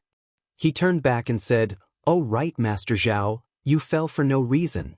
It's also an internal medicine problem. You should find a doctor as soon as possible." After saying that, he walked away. Master Zhao was so angry that he asked, "Who found this doctor?" Fu Gui walked out trembling and said, "Master, it's this little one." Why did you find him?" "That, the young master's usual syphilis and gonorrhea were all treated by him." Master Zhao kicked Fu Gui's face and said angrily, "Why aren't you going to find the medical saint?" Fu Gui rolled and crawled away. Hall Master Zhao saw it and walked to the bed. He first checked himself, and then said with a natural look, "Old Zhao, it seems that your nephew is lucky. That person didn't want to kill you. I've already seen it. Although the injury on your thigh is serious, that person obviously held back his strength. He didn't break the bone, but only fractured it. As long as you find a good doctor and treat it carefully, there won't be any big problems." "Really?" Master Zhao was overjoyed. He heard the servant's description and thought that his son would limp forever. When he heard the news, he was naturally happy. In fact, this was also human nature. If Hall Master Zhao had said this earlier, he would still be heartbroken. However, he was already in despair before. Now that he had received slightly better news, his mentality inevitably changed slightly. At this time, the fat man on the bed groaned and woke up leisurely. Master Zhao felt sorry for his son and hurried forward. When the fat man saw his family, he was even more distressed. He grabbed Master Zhao's hand and said, "Father, you must avenge your son." Master Zhao patted his son's hand and said, "I know. I've already invited your Uncle Zhao. He promised to avenge you." When Hall Master Zhao heard this, the flesh on the corner of his mouth twitched slightly, but he didn't say anything. After a while, Fu Gui brought another doctor over. Master Zhao asked worriedly, "Can this doctor treat a broken thigh?" Fu Gui flattered, "Don't worry, Master. I've already asked. Even if the third leg is broken, he can treat it." When Hall Master Zhao saw the doctor coming, he was about to leave. Master Zhao hurriedly said, "Third brother, wait a moment. I'll get that jade bracelet for you." Master Zhao was about to leave when he heard the fat man scream, "Father." Master Zhao hurried back and asked, "Son, what's wrong? Does it hurt?" The fat man groaned and said, "Well, Father, your son did something wrong. Now I'm telling you. I hope you won't be angry." Master Zhao had a bad feeling and asked, "Tell me, what's the matter? If it's not big, I'll let you go." The fat man said softly, "About that, Father, The pair of jade bracelets you put in the study room, your son took it out today to show off to others, but what? Master Zhao asked anxiously. But when I was caught just now, it was snatched away from my arms. You unfilial son. Master Zhao reached out and was about to hit him. When the fat man saw this, he immediately moaned loudly. Master Zhao's hand stopped in the air and he couldn't bear to drop it. When Hall Master Zhao saw this, he smiled and said, "Old Zhao, it's fine. There's still a long time left. You can slowly search for it. That jade bracelet might not be able to catch the sect leader's eyes." Master Zhao smiled bitterly and said, "Third brother, that's the only way. Today, I've made third brother come here for nothing. Why don't we go to the hall and have a feast before leaving?" Hall Master Zhao smiled and said, "No need, old Zhao. I still have to rush back and get someone to vent your anger for you." After he finished speaking, he cupped his hands and left quickly. Master Zhao was left with a blank face. This Hall Master Zhao seemed to be a little absent-minded today. Not to mention that Master Zhao was feeling sorry for his son, Hall Master Zhao quickly walked out of the Zhao manor. Sun Yiding didn't rush back to the sect. Instead, he tactfully waited at the door. When he saw Hall Master Zhao come out, he quickly went up to him. When Hall Master Zhao saw Sun Yiding, he asked softly, "Yiding, did you do what I asked you to do?" Hearing the Hall Master call him Yiding, Sun Yiding's heart warmed. He went up and said, "No, Hall Master. You already gave me a look, how could I still do it? Moreover, I saw that young man's skills with my own eyes. How could I not know what to do?" Only then did Hall Master Zhao feel relieved. He smiled and said, "Yiding, I didn't expect you to be so thoughtful. Just now, old Zhao wanted me to punish you. And very good. You don't have to be a bodyguard in the Zhao family anymore. When you return to the sect, I'll make arrangements for you." Sun Yiding was overjoyed and said, "Thank you, Hall Master." Hall Master Zhao waved his hand and said, "You're welcome. From now on, you're one of my people. Just be careful when you do things." "That's right, although you didn't fight with him, can you tell which sect he's from? Although our evil tiger gang isn't a big sect and can't afford to offend a big sect, we can't just suffer in silence. We have to figure it out. Who knows, we might even have to go to their sect to seek justice."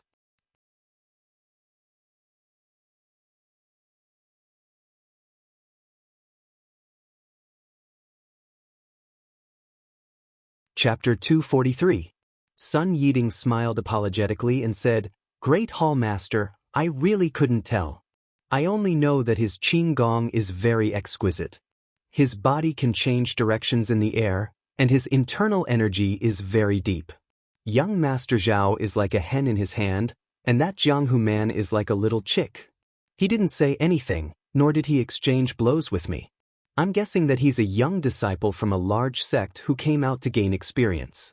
It's not that he's afraid of others seeing his true face, but that he doesn't want to cause any unnecessary trouble, so he covered his face." Hall Master Zhao nodded and said, "What you said is what I thought. His martial arts are so high, there's no reason for him to be afraid of us. Moreover, for a disciple as young as him to have such martial arts, he must be a disciple from a large sect. Think about it. Although our evil tiger gang has many disciples, which young disciple has such cultivation? Even if it's you, you're probably not his opponent." Sun Yiding said with shame, "Hall Master Zhao's insight is like a torch. That's indeed the case.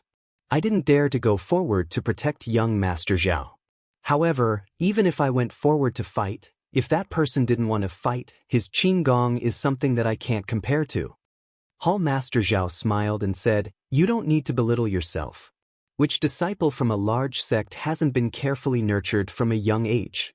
It's just that you and I don't have such conditions. Looking at the Qing Gong you're talking about, it seems a bit like the Daoist temples crossing the river on a reed. It also seems a bit like the Righteous Alliance's cloud ladder.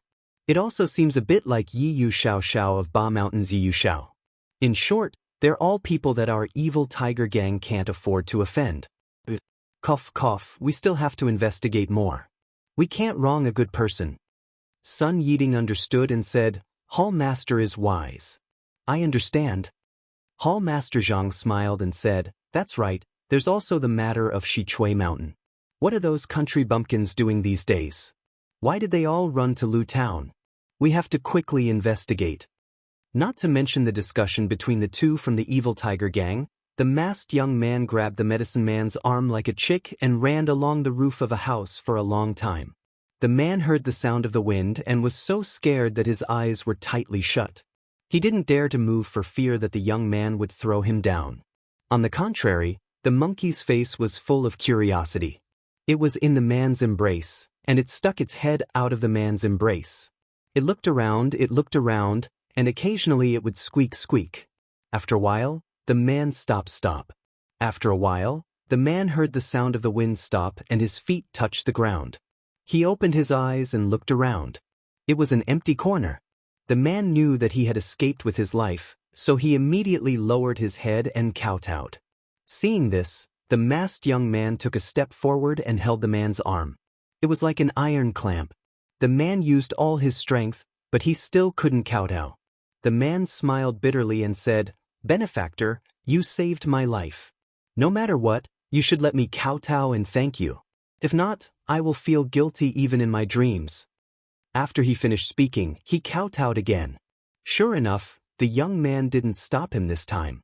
After he finished kowtowing, the man said, "I know that Benefactor has his own reasons, so I covered my face. I am Chu Zhigao from Dragon Mountain. My family has long since fallen, so Benefactor might not know.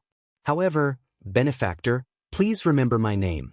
In the future, if fate wills it, please come to my home for a chat." The young man nodded slightly. Then he took out a pile of things and placed them in front of Chu Zhigao.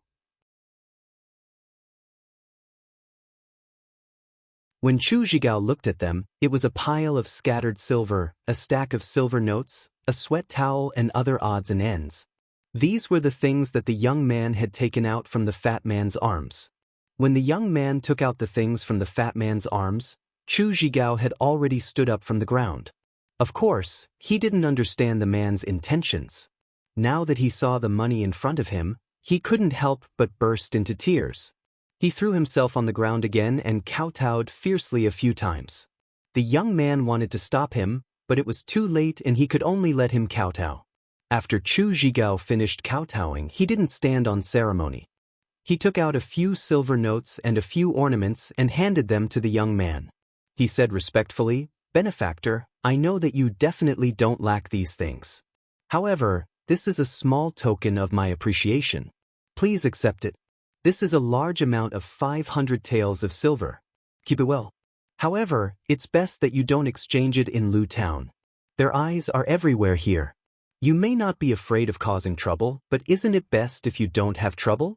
The nearby Maple Leaf Town, Treasure Town, and the slightly further Pingyang City are all fine too." The young man nodded and accepted it. Seeing the young man accept it, Chu Zhigao was very happy. He handed over the ornaments in his hands and said, "This is a pair of jade bracelets and a few gold hairpins. They are all of good quality. I'm all alone and it's a waste to keep them. I'll send them to the pawn shop sooner or later.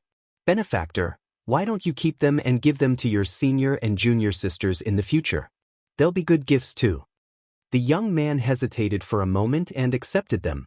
Then he put them all in his arms.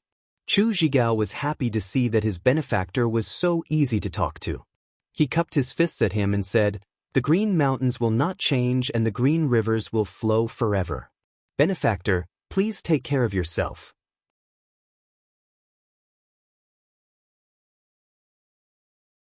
See you again in the future. After he finished speaking, he picked a direction and turned to leave. However, just as he turned around, the young man strode forward and pulled him back. Chu Zhigao smiled and said, "Benefactor, do you have any other orders?" The young man still did not speak and pointed in another direction.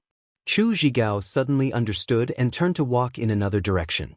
However, after taking 2 steps, he stopped and turned back to look at the masked young man. He lowered his head and thought for a moment, then walked back. Chu Zhigao walked up to him and said, "Benefactor, you saved my life and gave me money. I am very grateful. I always feel that I owe you too much, but I really have no way to repay you. You are a man of Jianghu, and also a disciple of a famous sect, so you must not lack anything. I am from the Dragon Mountain, and my family has declined early. Now I rely on buying medicinal plasters to make a living. My medicinal plasters are really good, but compared to the things in your sect, they are much inferior. I have a medicine book passed down in my family. I have read it for many years, but I still can't understand it. Perhaps it will be of some use to you, so I hope you will kindly accept it. After he finished speaking, he took out a small bag wrapped in oilcloth and handed it to the young man. The young man hesitated and was unwilling to take it. Chu Zhigao knew that the young man was unwilling to take what he liked. He smiled and put it in his hands and said, "Benefactor, please take it first. If you can understand it one day, you can teach it to me. Moreover, if you can really understand it, there is a mysterious place in my family. One day, I would like to invite you to Dragon Mountain. Perhaps there will be another opportunity." Seeing this, the young man nodded and put the small bag into his arms. Chu Zhigao looked at the small bag reluctantly. Finally, he saluted the young man with his fists and walked quickly in the direction pointed out. When he turned the corner, he saw a small city gate of Lu Town.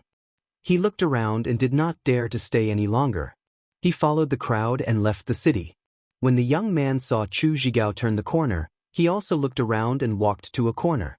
He took off his clothes and wrapped it in a bag. He held it in his hands and then took off the cloth on his face, revealing his young and childish face. Wasn't that the adorable Zhang Xiaohua?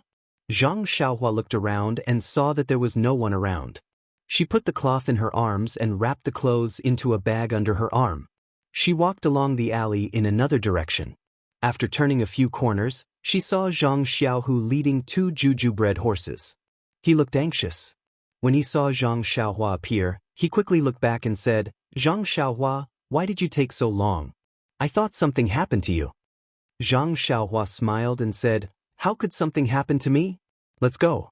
Let's leave the city first. We can talk later." After that, the two of them got on their horses and rode out of Lu Town. When they reached a secluded place, Zhang Xiaohua told Zhang Xiaohu what happened just now. Zhang Xiaohu smiled and said, "You are really cautious. You didn't even say a word?" Zhang Xiaohua said, "Yes, we must be vigilant. We can't leave any clues for others, even if they are the people we just saved. However, this Chu Zhigao is really generous. He left most of the things I gave him to me." After that, she took out 500 taels worth of banknotes and a few ornaments. Zhang Xiaohu took them.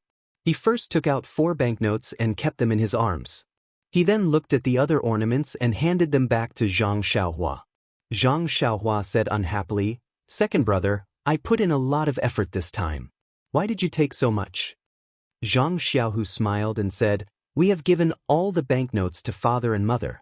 No matter what, we have to keep some for ourselves."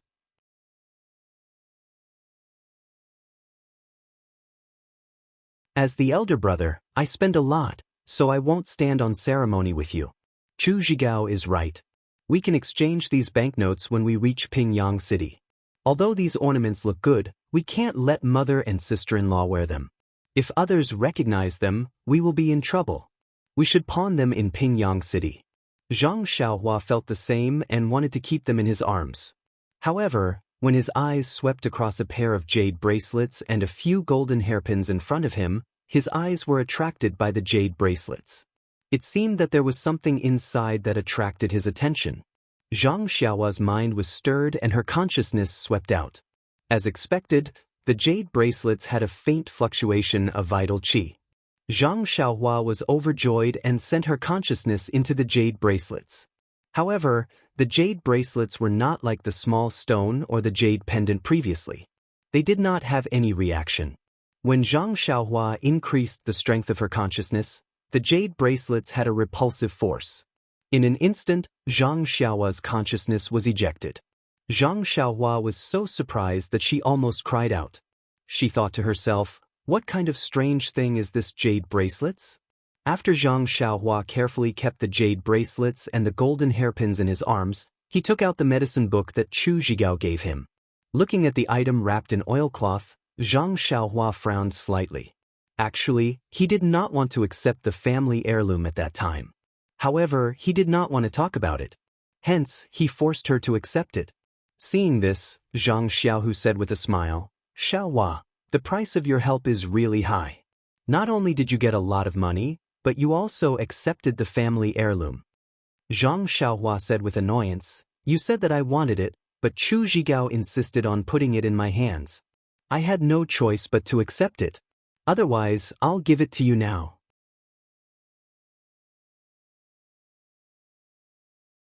After that, she was about to hand over the small bag. Zhang Xiaohu quickly waved his hand and said, forget it. I don't know many words. Why should I look at it? Anyway, you can go back and give the herbs to Huanqi Villa. This medicine book may be useful. Please collect it, please tip it. Thank you."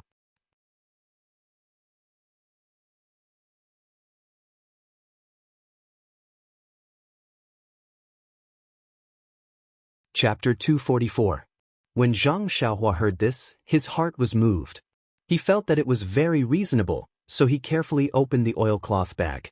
The oilcloth bag was tightly wrapped. After opening it for a long time, he finally revealed a thin booklet. The booklet was very thin. It was not even half as thick as the books that Zhang Xiaohua usually read. Moreover, the paper was strange. It was not ordinary paper. It seemed to be a kind of silk. When Zhang Xiaohua opened it, he was even more shocked. There was actually an ancient text written on it. On the first page, there were 3 big words: bone-solidifying pill. Pill? Why was it a pill again? Could it be related to alchemy technique? Zhang Xiaohua could not help but feel suspicious. However, since he didn't understand the alchemy, he naturally wouldn't understand the things in this booklet. Zhang Xiaohua thought for a while and felt that he should wait until he finished reading Beginner Alchemy first. Why did it say beginner, too? It should be the simplest. Zhang Xiaohua put away the booklet and wrapped the oilcloth bag again. She thought for a moment and saw that her second brother was standing guard at the side. She took out the money pouch again and used her divine sense to put the oilcloth bag and jade bracelet into the pouch. Then, she put the banknotes and other items into the usual space in the money pouch. Zhang Xiaohua saw Zhang Xiaohua put the banknotes into the money bag and said with a smile, "This money bag is not bad. It was just empty for half a day and now there are banknotes inside." Zhang Xiaohua smiled and did not say anything. He put away the money bag. After tidying up, Zhang Xiaohua looked at the sky and said, "Second brother, it's already noon. Are we still going to young Master Li's house?" "Why not?" "Young Master Li's house is in the southwest of Lu Town. You were causing trouble in the east, so it's quite far away. This time we'll go in from the west gate. You've already changed your clothes. Who would know that it was you? Besides, isn't there a saying that the most dangerous place is the safest place? They would never think that we're still in Lu Town visiting relatives and friends." Zhang Xiaohua beamed with joy and said, "That's great. However, I'm already hungry. Why don't we find a restaurant to eat first?" They rode their horses and entered Lujian's west gate. They found a restaurant nearby and ordered a bowl of noodles and a few side dishes to appease their hunger. It was true that good news never left the house, but bad news spread far and wide. Although Luzhen was not a small town, the news that the fat man of the Zhao family was beaten up and his leg was broken had spread all over Luzhen. Zhang Xiaohu and Zhang Xiaohua were eating noodles in the restaurant and were also shocked. They were afraid that they would be recognized. However, when they listened carefully, Zhang Xiaohua did not know whether to laugh or cry. Apart from the fact that the details of her mask had not changed, everything else was completely different.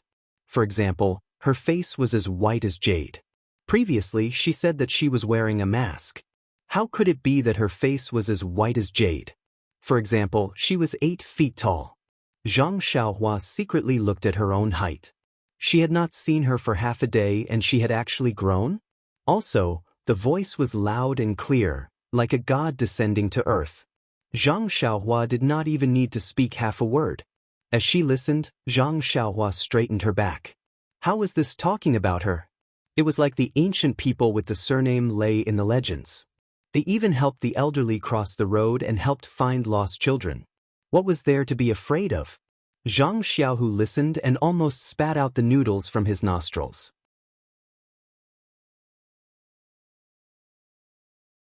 He covered his mouth and held his stomach, laughing loudly. After eating noodles, the two brothers came out of the restaurant and rode their horses to look for her. Zhang Xiaohua was puzzled.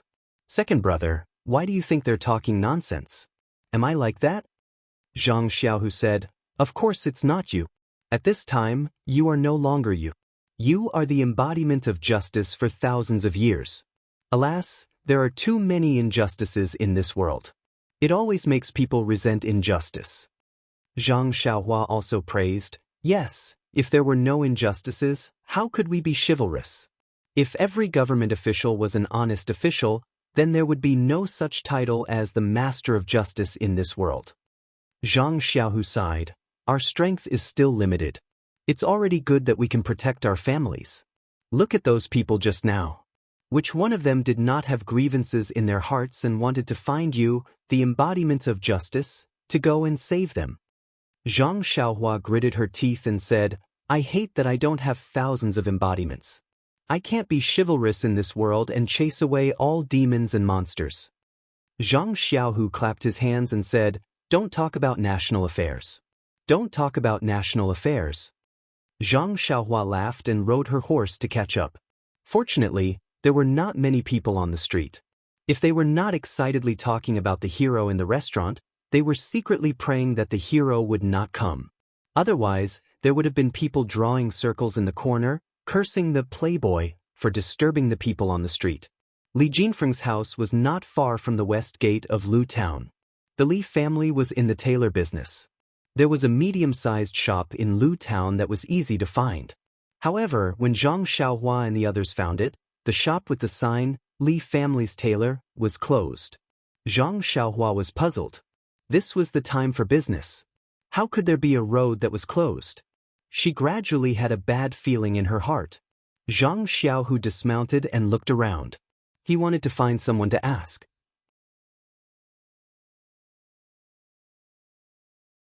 Zhang Xiaohua said with a smile, second brother, young Master Li's house is behind this shop. We can go directly to see. Don't we have to go to his house to ask?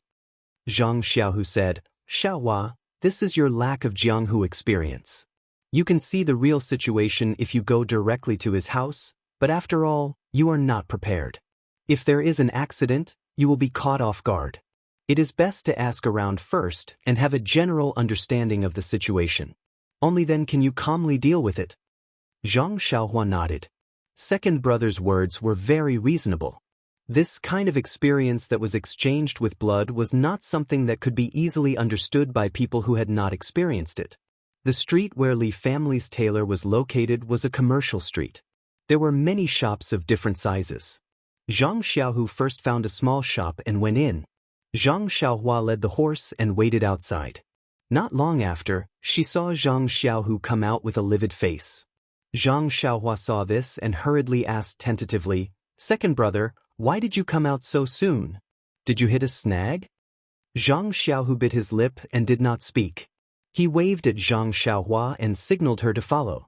Then he came to a large jade shop and said, tie the horse there and go in with me.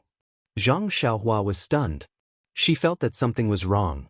Seeing that second brother did not say much, she did not dare to ask more. She tied the horse and followed second brother into the jade shop. When they walked into the jade shop, they saw a few shop assistants whispering to each other.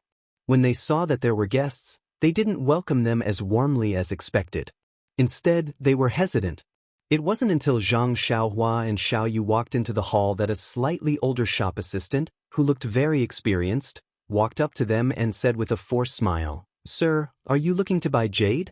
Please come this way. Zhang Xiaohua saw that they did not greet the guests at the door. She already felt strange. Now that they were acting like they were reluctant, she was even more surprised.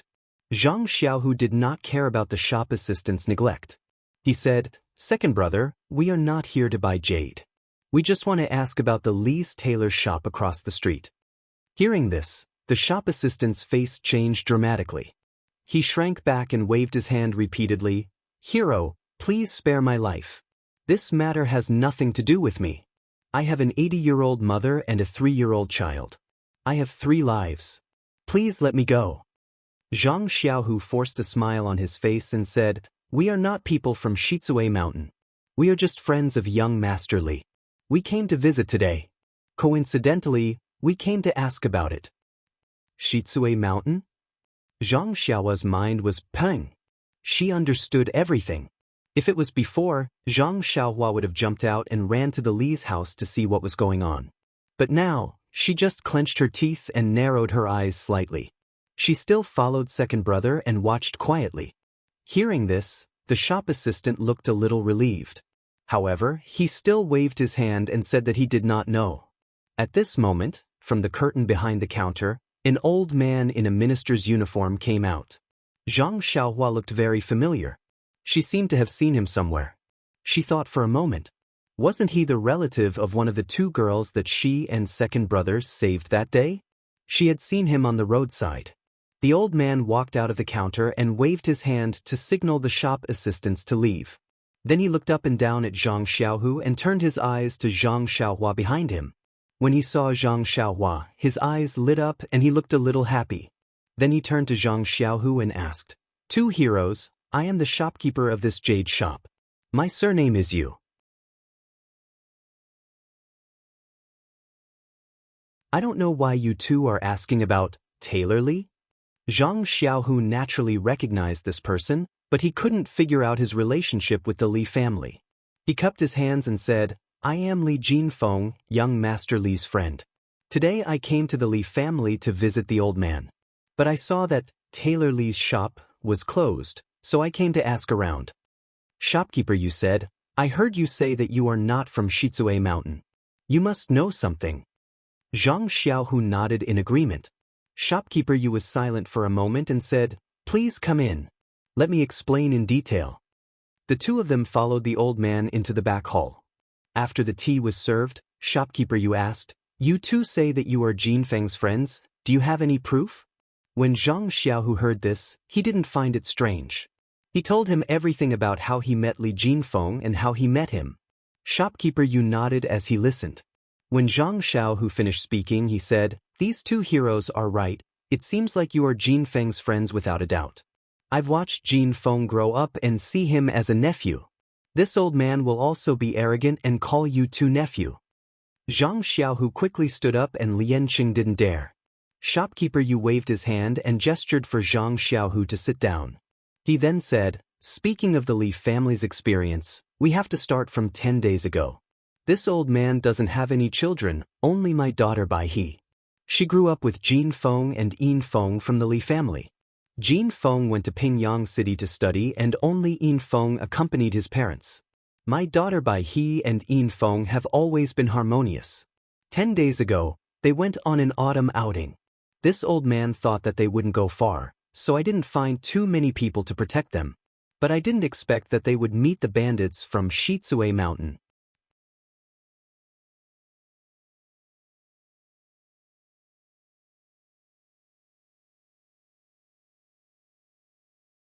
Chapter 245. Shopkeeper Yu drank a mouthful of tea and continued, "My daughter Bai He and Jin Feng's younger sister, Yin Feng, encountered the bandits of Shichui Mountain during their autumn excursion and were taken away by a strong person. Fortunately, the coachman escaped with his life and sent us a message. When we reported it to the authorities, we gathered our family members and went to rescue them. We thought it was already too late, but we didn't expect that the two of them were rescued by two disciples of the Daoist temple and escaped the prison ahead of us. However, the two secular disciples who saved my life have disappeared without a trace." Speaking up to here, Shopkeeper Yu stole a glance at Zhang Xiaohua, but Zhang Xiaohua kept his head down and remained unmoved. Shopkeeper Yu continued, "When our two families brought our daughters back home unharmed, naturally we would be endlessly grateful to the benefactors who saved our lives.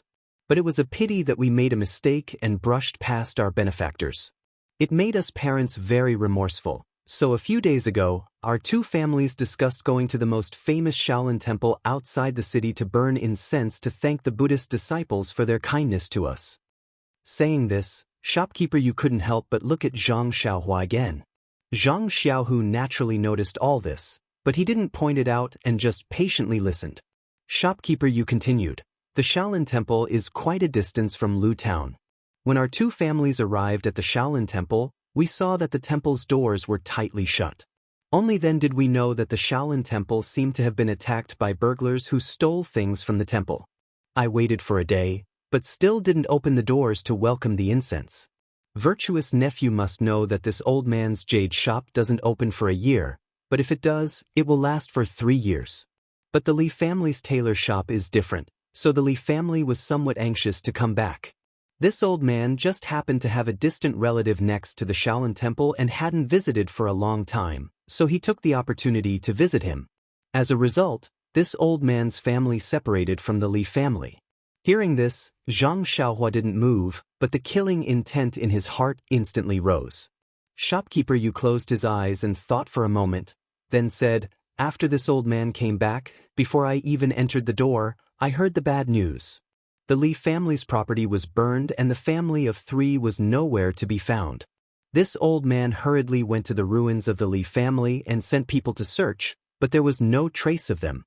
After listening to the neighbors, I knew that on the night before yesterday, several strong men suddenly broke into the Li family and kept saying that they were looking for the 2 girls. Someone immediately reported it to the government.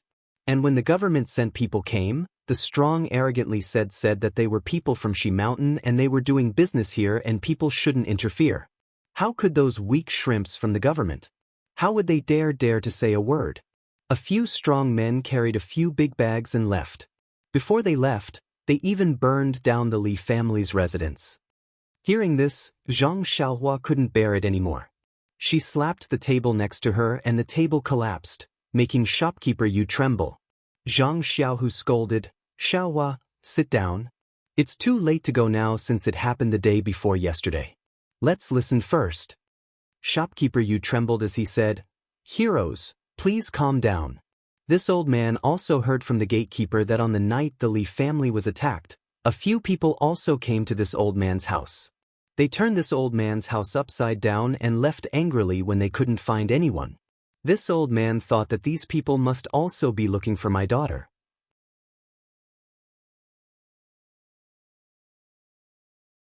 Yesterday, this old man had already sent my daughter to a safe place." After Shopkeeper Yu finished speaking, Zhang Xiaohu asked, "Shopkeeper Yu, are you sure it was done by the bandits of Xichui Mountain? And there were no corpses of the Li family in the courtyard of the Li family?" Shopkeeper Yu said affirmatively, "Yes, it was done by them. The Li family has always been generous and has a good reputation in the Four Trees area. How could there be any unnecessary grudges? Moreover, those people kept saying that they were from Xichui Mountain and even came to my house to search. Comparing it with the encounter 10 days ago, the result is self-evident. In addition, I have already searched the ruins of the Li family more than 3 times, but I really didn't find any corpses. Presumably, the bandits took away not only money, but also people." Zhang Xiaohu thought for a moment and asked, "There is one more thing. Shopkeeper Yu, may I ask how to get from Lu Town to Xichui Mountain?" Hearing this, Shopkeeper Yu quickly shook his head and said, "Two heroes, I heard that there are hundreds of bandits in Xichui Mountain. If you go there rashly, you will definitely suffer losses. It's better to be prepared. It's better to gather the brothers in your sect and go there together. If you can cooperate with the government and send soldiers, you will be more confident." Zhang Xiaohu said with a smile, "Shopkeeper Yu, you worry too much. We're just curious. Maybe the bandits in Xichui Mountain will leave the Li family on the way. We will look for them along the way and try our luck." Seeing this, Shopkeeper Yu didn't say much and told them in detail. Then the Zhang brothers said goodbye and were about to go out. At this time, Zhang Xiaohua suddenly turned back and asked, "Shopkeeper Yu, may I ask why you call this place Four Trees?" Shopkeeper Yu was stunned. After a long time, he came to his senses and said, "It seems that a long time ago, before Lu Town, there were 4 trees here. This is also what I heard from others." Zhang Xiaohua laughed and said, "Well, not bad. A good place, a good name." Shopkeeper Yu was even more surprised. Why was this boy's thinking so strange? He didn't know that Zhang Xiaohua had already made up her mind at this time. Shopkeeper Yu sent the 2 of them out, But he didn't leave. Instead, he took the two of them to the Li family's house. Sure enough, it was in ruins. Even some of the neighboring houses had been destroyed. Since shopkeeper Yu had already searched, Zhang Xiaohu and Zhang Xiaohua didn't delay any longer. After saying goodbye to shopkeeper Yu, they rode the date red horse and left. When shopkeeper Yu saw the date red horse that the two of them were riding, his heart was even more tense. He secretly thought that perhaps old Li still had hope. Of course, he was also a little relieved. If the Li family could come back, his daughter could also return home with peace of mind. She didn't have to be worried outside. Then he thought of his daughter by he and Li family's Jin Feng. They were childhood sweethearts. But when they grew up, why couldn't they be innocent? Seeing that Li Jinfeng had two friends with such strong martial arts, he wouldn't be bullied in the future. He was really a good candidate for a son-in-law. But why didn't his daughter and Li Jinfeng meet each other's eyes? If not, he was the shopkeeper of a jade shop. His thinking wasn't just for show. The Zhang brothers rode out of Lu town. Along the way, neither of them spoke a word. They came to visit in high spirits. They didn't spend the money and were in a depressed mood. Speaking of the Li family's tragedy, Zhang Xiaohua couldn't help but think of her relationship with Li Jinfeng. From the time they met to the time they became friends, young Master Li had always maintained a good friendship with this youth from the countryside. He didn't attack or despise him. In the future, when they became literate, they had a teacher and a friend relationship. This made Zhang Xiaohua feel the warmth of friendship. During the new year, Li Jinfeng didn't greet Zhang Xiaohua and came to visit. He even put himself in the position of Zhang Xiaohua's friend. He was waiting for Zhang Xiaohua to get along well with her temper. Now, the Li family had suffered an unexpected disaster. Li Jinfeng was still far away in Pingyang City and didn't know about it. But even if he knew about it, what could a weak scholar like him do? Ask the authorities for help? Go to Yu City? Ask the Misty School to help? Every path was blocked by Li Jinfeng. As Li Jinfeng's friend, Zhang Xiaohua felt a sense of responsibility. Since the Li family needed her strength and she had the ability to help them, what was there to hesitate about? Hence, Zhang Xiaohua called out, "Second brother." At this moment, Zhang Xiaohu also called out at the same time, "Xiaohua." Zhang Xiaohua saw this and said, "Second brother, you go first." Zhang Xiaohu thought for a while and said, "Xiaohua, I think you and I are thinking the same thing. Li Jinfeng is our friend. He is very kind to us. He is different from Yu Dai and others. His family is in trouble. If we don't help, not only will we be wronged as friends, but even our martial arts will be in vain." Zhang Xiaohua nodded and said, "That's exactly what I'm thinking. Second brother, since that's the case, let's split up. You go home and inform your family. As for me, I'll catch up with Shichui Mountain and see if I can save the Li family." "Don't." Zhang Xiaohu stopped her and said, "You said the opposite. You should go back to the Guizhuang house and tell them the news. I will go to Shichui Mountain." Zhang Xiaohua smiled and said, "Second brother, I will naturally listen to you on normal matters. However, today, you have to listen to me on the matter of saving someone. You have just started cultivating your internal energy, so how can you be my match? It will be more convenient for me to go."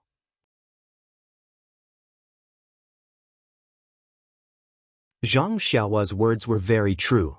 In the morning in the square, although Zhang Xiaohua did not fight with Sun Yiding, the martial arts he showed was not something Zhang Xiaohu could compare with. Even if Zhang Xiaohu knew that his ethereal magic was definitely better than the reckless bull strength, he had just started practicing it. Distant water could not cure present thirst. But if he let his brother go to Shichui Mountain like this, he would not be at ease even if he gave 10,000 reasons. In his eyes, Zhang Xiaohua was still a child who needed his protection. The two argued for a long time. Zhang Xiaohua said angrily, "Second brother, what are we doing? Li Jinfeng's parents and sister are still alive. Time is very precious. We should go to Shichui Mountain as soon as possible. How can we face Li Jinfeng if we keep wasting time here?" Later, Zhang Xiaohua said again, "Since second brother is not at ease, I will go. Second brother, your martial arts are limited. To be honest, with your current martial arts, you can't even go up Shichui Mountain. What are you going to do? Forget it. Let's go together." You can keep watch outside. I will use my lightness skill to go in and see what the situation is like. Zhang Xiaohu also thought for a moment and said, that's the only way. Anyway, we have big brother and sister-in-law at home. We also left enough money for them. They won't have to worry about food and clothing for the rest of their lives. Besides, big brother has a descendant now. The Zhang family will continue to have descendants. Let's go to Shitsue Mountain together.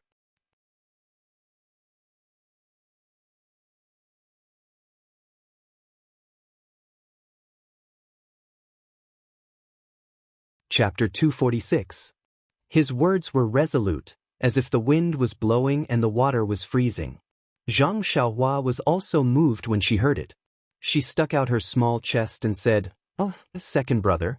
Now I know the meaning of sacrificing myself for a friend." Presumably, if young Master Li Jinfeng was in our situation, he would also sacrifice himself. Zhang Xiaohu said with a smile, "He is just a weak scholar. He has some skills in calligraphy. In this kind of matter, even if he stands out, he will be the first to be killed. It's better not to stand out."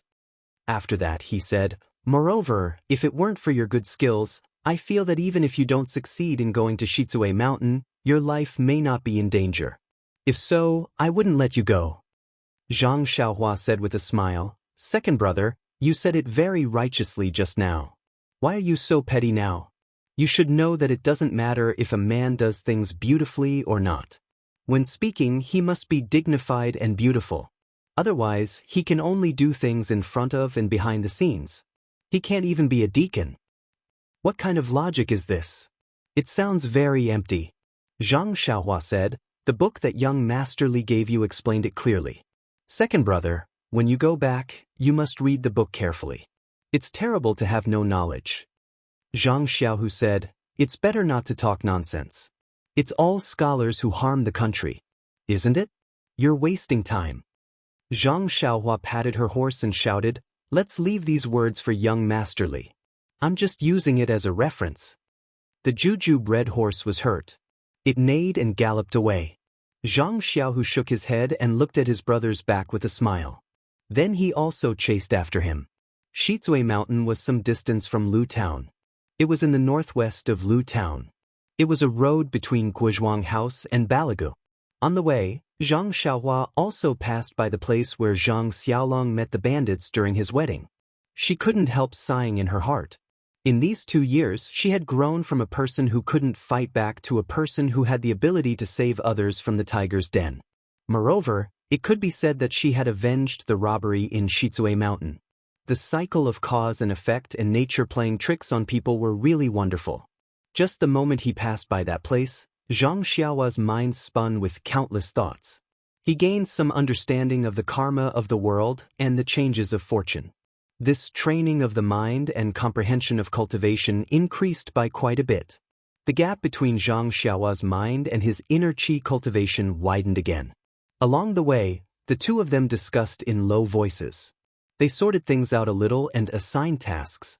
Then they thought about the details in detail. It was only when dusk came that they stopped thinking about it. They could no longer see the distant Shitsue Mountain. Zhang Xiaohu was cautious. He dismounted and asked someone before continuing to move forward. When night fell, the two arrived at the foot of the mountain. It was not a desolate place. This was a relatively barren mountain range, not a mountain peak as they had imagined. From the foot of the mountain, there was a slightly wide mountain path leading into the mountain. It was probably the path that the bandit leader took. If it was daytime, Zhang Xiaohua and Zhang Xiaohu would not dare to walk up so brazenly. However, it was already dark, and their surroundings could not be seen clearly. Only the gray mountain path could be seen clearly. The two dismounted first, and Zhang Xiaohu tore a piece of cloth from his clothes to wrap the hooves of the two horses. Only then did they ride up the mountain path. Sure enough, the sound of horse hooves was almost gone. The two people and two horses quietly walked in the mountain under the curtain of night. The mountain wind was bleak, and the chirping of insects was incessant, but there were no traces of people. After waiting for half a meal's worth of time, the two of them climbed up the first mountain. This mountain wasn't very high, but it stretched as far as the eye could see. The view was broad, and they could see the lights on the mountain in front of them from afar. Zhang Xiaohua was overjoyed and said, "Second brother, there are lights on the mountain. It must be the main peak of Shizue Mountain." Zhang Xiaohu said, "It should be there. However, the closer we are to the bandits, the more we can't be careless. Maybe there are bandit sentries on the road. If we are discovered by them, tonight's rescue operation will be terrible." Zhang Xiaohua nodded and said, "I'll listen to the arrangement of second brother." Zhang Xiaohu looked around and pointed to the woods in front of them. He said, "Let's go to the woods first. Leave the red horses here and let them rest. When we rescue the people of the Li family, we still need to rely on them." When Zhang Xiaohua heard this, he cried out, Second brother, we left in a hurry and forgot that there are only 2 horses. How can we carry 5 people?" Zhang Xiaohu patted his head and said, "Yes, I also forgot. What should we do?" The 2 thought for a moment and said, "Let's talk about it after we rescue them. We don't know how many people we can save." The 2 tied the red horses in the woods and carefully walked to the mountain road. Zhang Xiaohua said, "Second brother, as you said, there must be bandit sentries or traps on the mountain road. We should go from the side." Zhang Xiaohu pointed to the lush pine trees next to them and said, "We can only go through this forest, but I don't know if this forest is safe or if it can lead to the foot of Shizue Mountain." Zhang Xiaohua said with a smile, "Second brother, you don't have to worry about this. As long as there is a forest, I can go through it."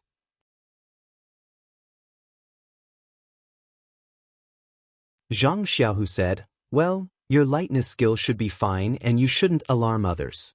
However, I can't do it. I haven't practiced my lightness skill well."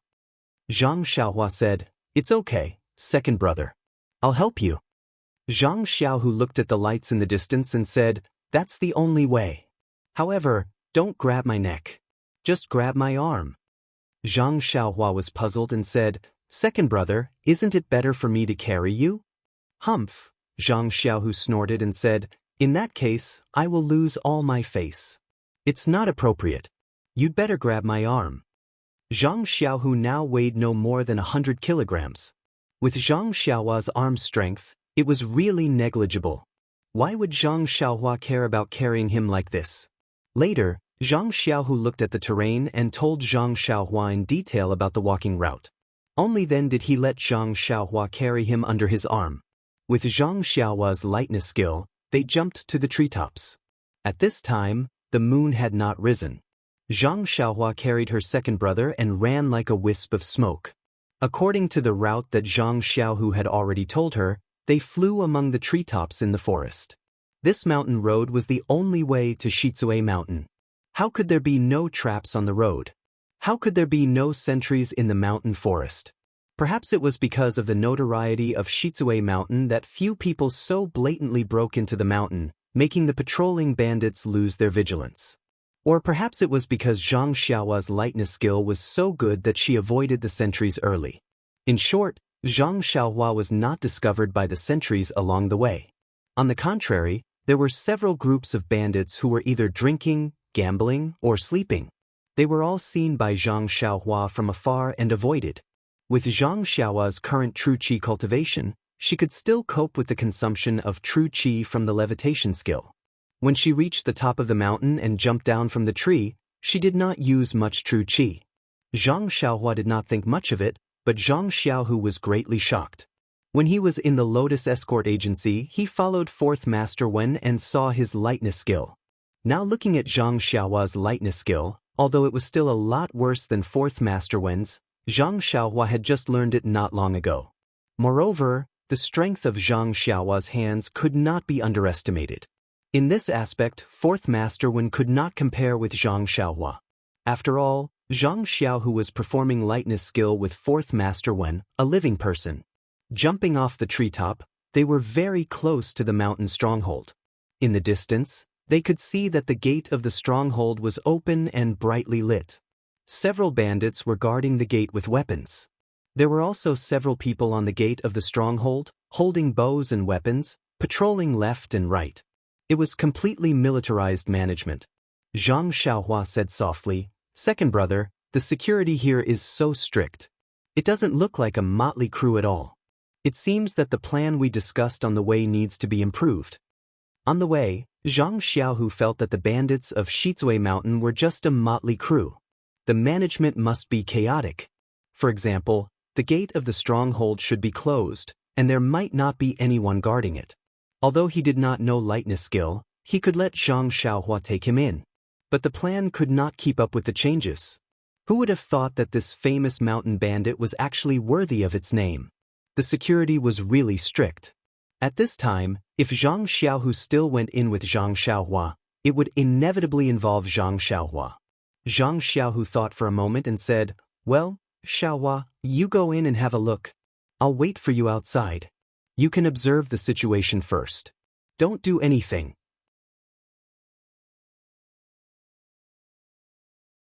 It's better to find a bandit when he is unprepared and torture him to find the trace of the Li family. We'll make a plan after discussing it.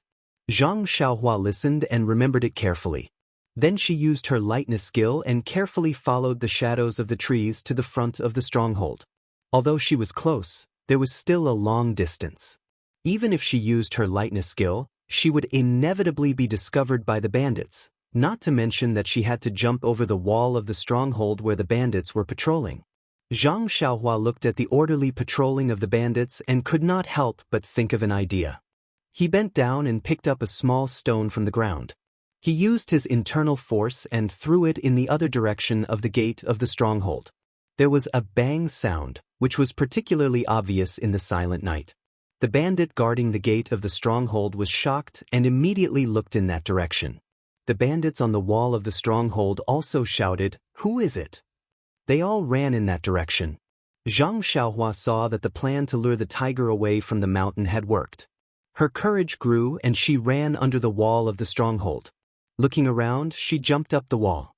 Her body paused for a moment, then she immediately slanted and slid into the inner side of the wall.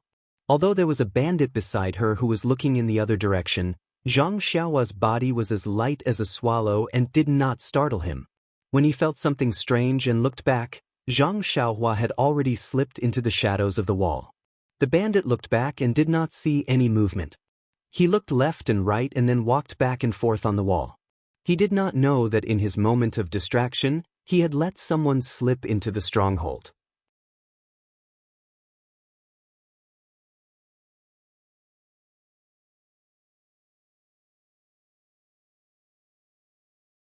Chapter 247. Zhang Xiaohua slipped down the wall and hid in a dark place. His heart was beating wildly.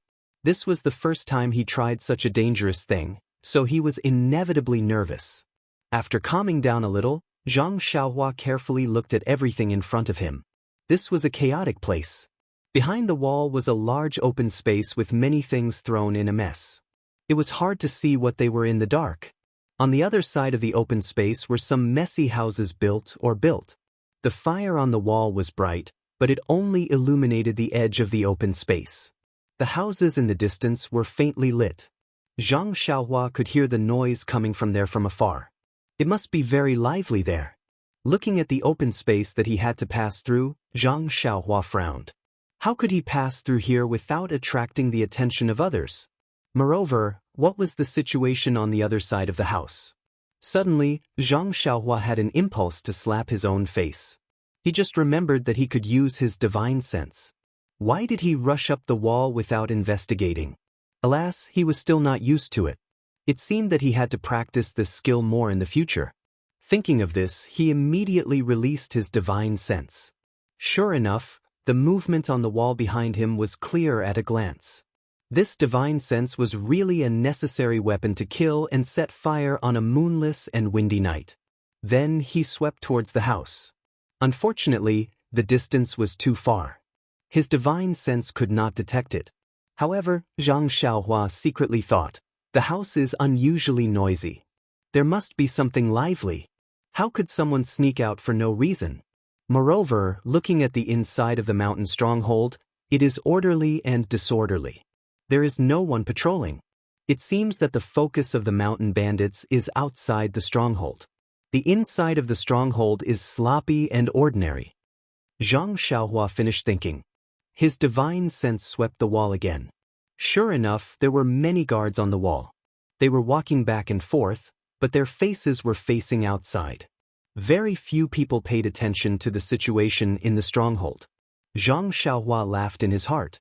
The real guards were really useless. Then he found a gap and flashed out of the black shadow. Using his lightness skill, he drifted towards the house like a faint shadow. At the same time, he released his divine sense to observe the house closely. Sure enough, as soon as he got close to the house, he sensed a person walking around unsteadily. Zhang Xiaohua was shocked. He immediately stopped and lay on the ground. There were a lot of things in the square, and he couldn't find any firelight. He wasn't afraid of being seen. As soon as Zhang Xiaohua bent down, the door of the house in front of him opened. A man in disheveled clothes yawned as he walked out. He looked around and muttered, "A bunch of idiots. How dare they imitate other people's formations and patrol the night? Bandits will always be bandits. What kind of militarized management is this? Even if they've replaced their shotguns with cannons, they're still bandits?" After saying that, he actually took off his clothes and started urinating in the square. Zhang Xiaohua was not far away, so she heard the man's words. She could not help but think, learning military management from others? What did that mean? Is there any change in this mountain village? When the man came back, Zhang Xiaohua got up again and quickly went to the house. She flew up to the roof and then quietly bent down to rest for a while. Thinking of her series of actions just now, Zhang Xiaohua was secretly proud. Could it be that she had the potential to travel at night? When she was satisfied, Zhang Xiaohua released her divine sense again to explore the house. It was not until then that Zhang Xiaohua found that there were still quite a lot of houses in this area.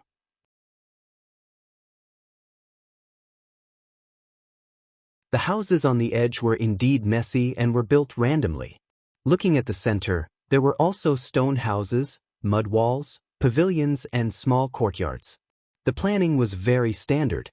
Even if it was not as large as Huanxi Villa, it was more than enough to compare with a village in the countryside.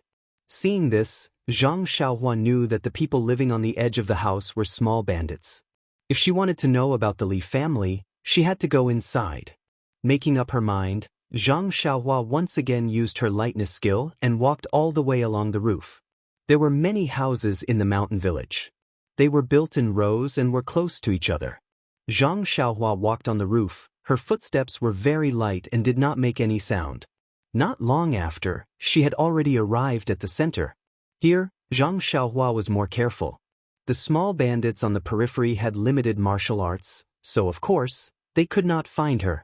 The deeper she went, the higher the status, and the more profound her martial arts and experience would be. If she was careless, she would inevitably be found. The bandits in the house were active and noisy. Zhang Xiaohua did not know where to start for a while, so she had to walk slowly and pay attention to the sounds everywhere. Just as she was walking, a rough voice came into her ears. "Damn it, that beauty was handed over just like that? Brother Su, tell me, what is this? We worked so hard and risked our lives to get this beauty from the evil tiger gang's territory. Originally, we wanted to go back to the mountain village and have some fun, but before we even reached the village gate, we were seen by the master. If this is the case, we might as well have some fun at the foot of the mountain."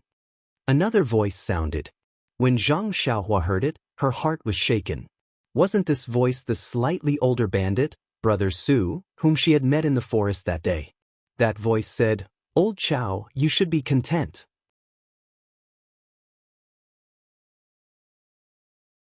Didn't those valuables from the Li family also get divided among us? Usually, the master doesn't care about this, but now it's different. The divine sect has people in the village, and the master is trying his best to please them. If the divine sect can favor our Shitsue mountain, won't we be able to ride on their coattails in the future?" Old Chow shouted, "Brother Su, you're really open-minded. Didn't you see that the divine sect's people don't like to talk to us? Even if they want to support us, they should go to the evil tiger gang. We're just a mob." Brother Su smiled and said, "That's not necessarily true. The evil tiger gang has its disadvantages, but our Shitsue mountain has its own advantages. Didn't you see that the divine sex people have already given us advice? They're doing some militarized management, patrolling at the foot of the mountain, and guarding at the gate of the village. It's completely different from before. Presumably, they'll give us some benefits in the future. If it weren't for the fact that the evil tiger gang is hard to control, would they have chosen us? Old Chow said, "What militarized management? It looks neither fish nor fowl. It looks like it on the outside, but isn't it the same inside the village? Moreover, Shitsue Mountain has been here for so many years. Who dares to come up the mountain? What kind of people are they?" Groundless fears.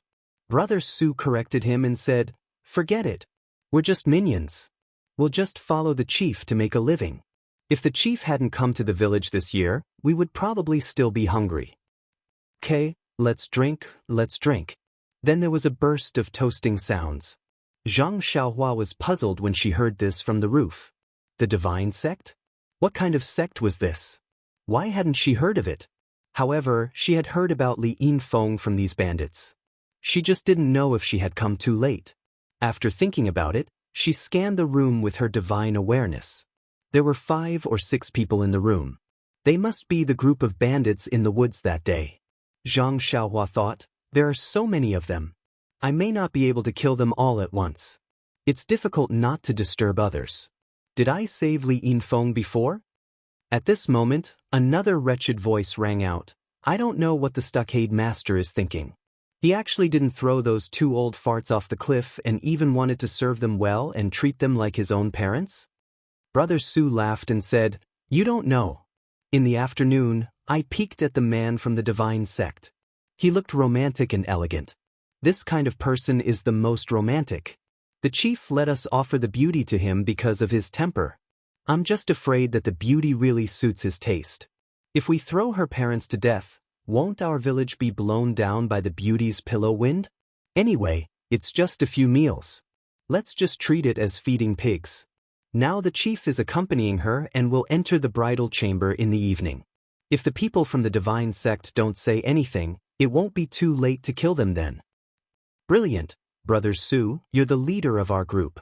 You're really amazing. You're simply a roundworm in the chief's stomach. Come, us brothers propose a toast to you. We hope you can continue to grow under Brother Su's care in the future. Well said, well said. Brothers, let's drink. In a few days we'll go down the mountain and take a look. I heard that Bali Valley, Guizhuang House, and Guanyin Temple have a lot of good stuff. Let's go take a look. That's true. A few years ago, the chief also went there with the former chief. At that time, the chief even brought back a chief's wife from there. When we have time, we really should go take a look. Hearing this, Zhang Xiaohua was even more delighted. It seemed that she had come in time. The Li family of 3 were actually still alive. Seeing them, she had to act quickly.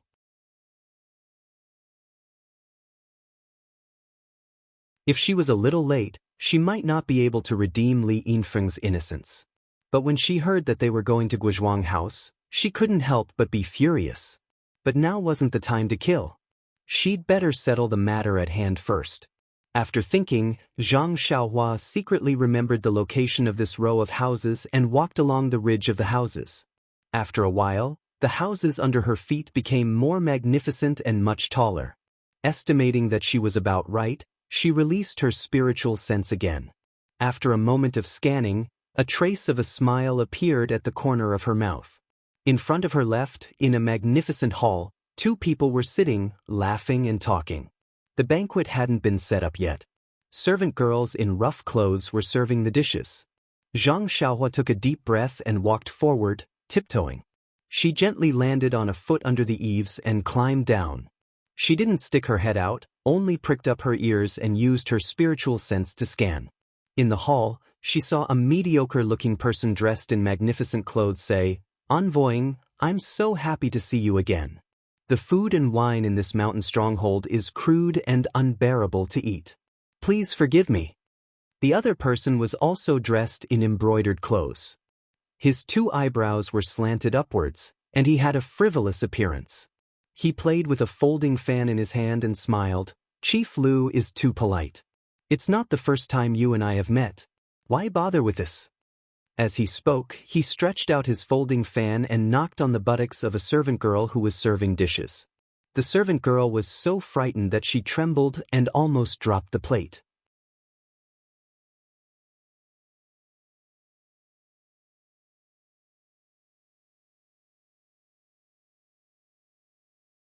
Chapter 248. Seeing this, Master Lu was not surprised. He called out, "Xiao Lan, don't serve the dishes. Sit next to the emissary." Xiao Lan was not bashful at all. She put down the plate and moved closer to the emissary. The emissary waved his hand repeatedly and said, "Master Lu is overthinking. I'm just having fun." Master Lu laughed and said, "Like I said, why did the emissary's taste suddenly change? Well, Xiao Lan, you can leave." Xiao Lan was a little disappointed. She saluted and left. Master Lu said, "Emissary, please have some wine. I have already found you a pretty girl from a humble family in the VIP room in the back hall. I guarantee that you will like her." The emissary raised his eyebrows and said, "Is that so? Master Lu is so courteous that I feel ashamed to receive you. Come, Master Lu, let's have a toast." Master Lu quickly raised his cup. When Zhang Xiaohua heard about the VIP room in the back hall, he frowned. The pretty girl from a humble family must be Li Yinfeng. So when Zhang Xiaohua was about to get up and rush to the back of the hall, he heard the emissary's words again. "Master Lu, I've been here for half a day. I heard that the thing in the Shaolin Temple has been obtained by your brothers. When can you show it to me? This time, I came here especially for you." Master Lu laughed and said, "Emissary has just arrived today. We haven't received you yet. Let's just talk about the wind and moon today. We can talk about other things tomorrow." In Zhang Xiaohua's ears, these words were like passing wind. He did not pay attention to them at all. His figure did not stop at all. He drew a trace in the night and went straight to the backyard. It had to be said that the ethereal steps was magical. Zhang Xiaohua was just a beginner, but he was able to enter the Shizue mountain as if there was no one there. And just as Zhang Xiaohua entered the darkness of the backyard, Emissary Ying spoke again in the hall. "Master Lu, don't worry. The divine sect will not delay any of the conditions that they promised you. Moreover, in order to show that they value you, the divine sect has sent an important person here. I'm just a scout." Really? Stockade Master Lu's hand trembled, and the fine wine spilled from the wine cup. He looked pleasantly surprised. "May I know when your esteemed one will arrive?" When Emissary Ying heard this, he frowned slightly and said unhappily, "How can we know the whereabouts of the big shots? Perhaps he has already arrived, perhaps tonight, perhaps tomorrow, who knows?" I know. I'm sorry for my rudeness. I really want to see the glory of a senior in the martial arts world," Stockade Master Lu answered awkwardly. "Senior martial artist?" Envoy Ying did not express his opinion. Moreover, Zhang Xiaohua had already entered the rear courtyard. She spread out her divine sense and scanned the surroundings. The rear courtyard was quite large and very quiet. There were only a few dim lights. Zhang Xiaohua's figure didn't stop at all. With a few leaps, she scanned all the places with lights. She didn't see Li Yinfeng's shadow. At this time, two maidservants came out from a room with lanterns in their hands. As they walked, they said, "What a pity. She's as beautiful as a flower and as exquisite as jade. She hasn't even enjoyed life and is about to leave this world." "What nonsense are you talking about? Sister, weren't we like this in the past? Once you get used to it, you'll be fine." Stockade Master Lu is not very lecherous at all. Perhaps he will take her into his room? "Sister, you're wrong. This time, she doesn't serve people from the stockade. I heard that she is from some divine sect. I heard from the stockade people that this divine sect is the best at gathering yin to nourish yang. After tonight, she will be a skeleton. So powerful. Alas, this morning, I was ordered by the stockade master to persuade her in the embroidery house in the garden."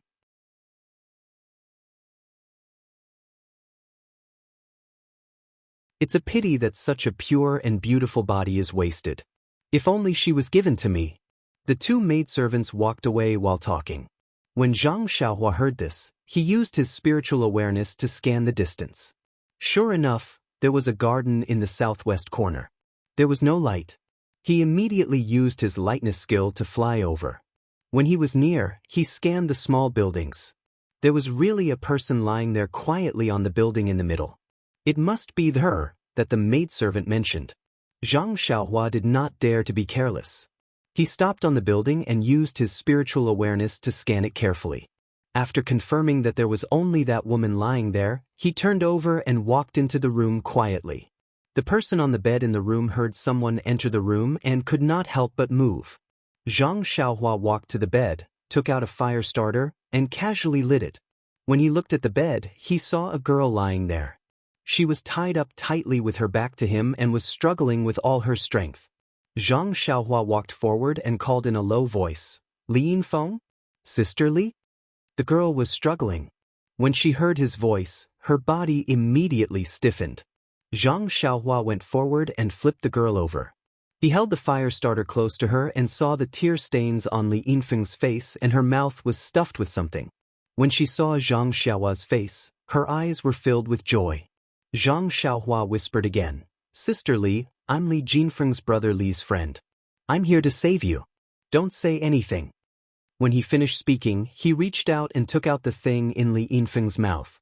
Li Yinfeng took a few deep breaths and was a little surprised.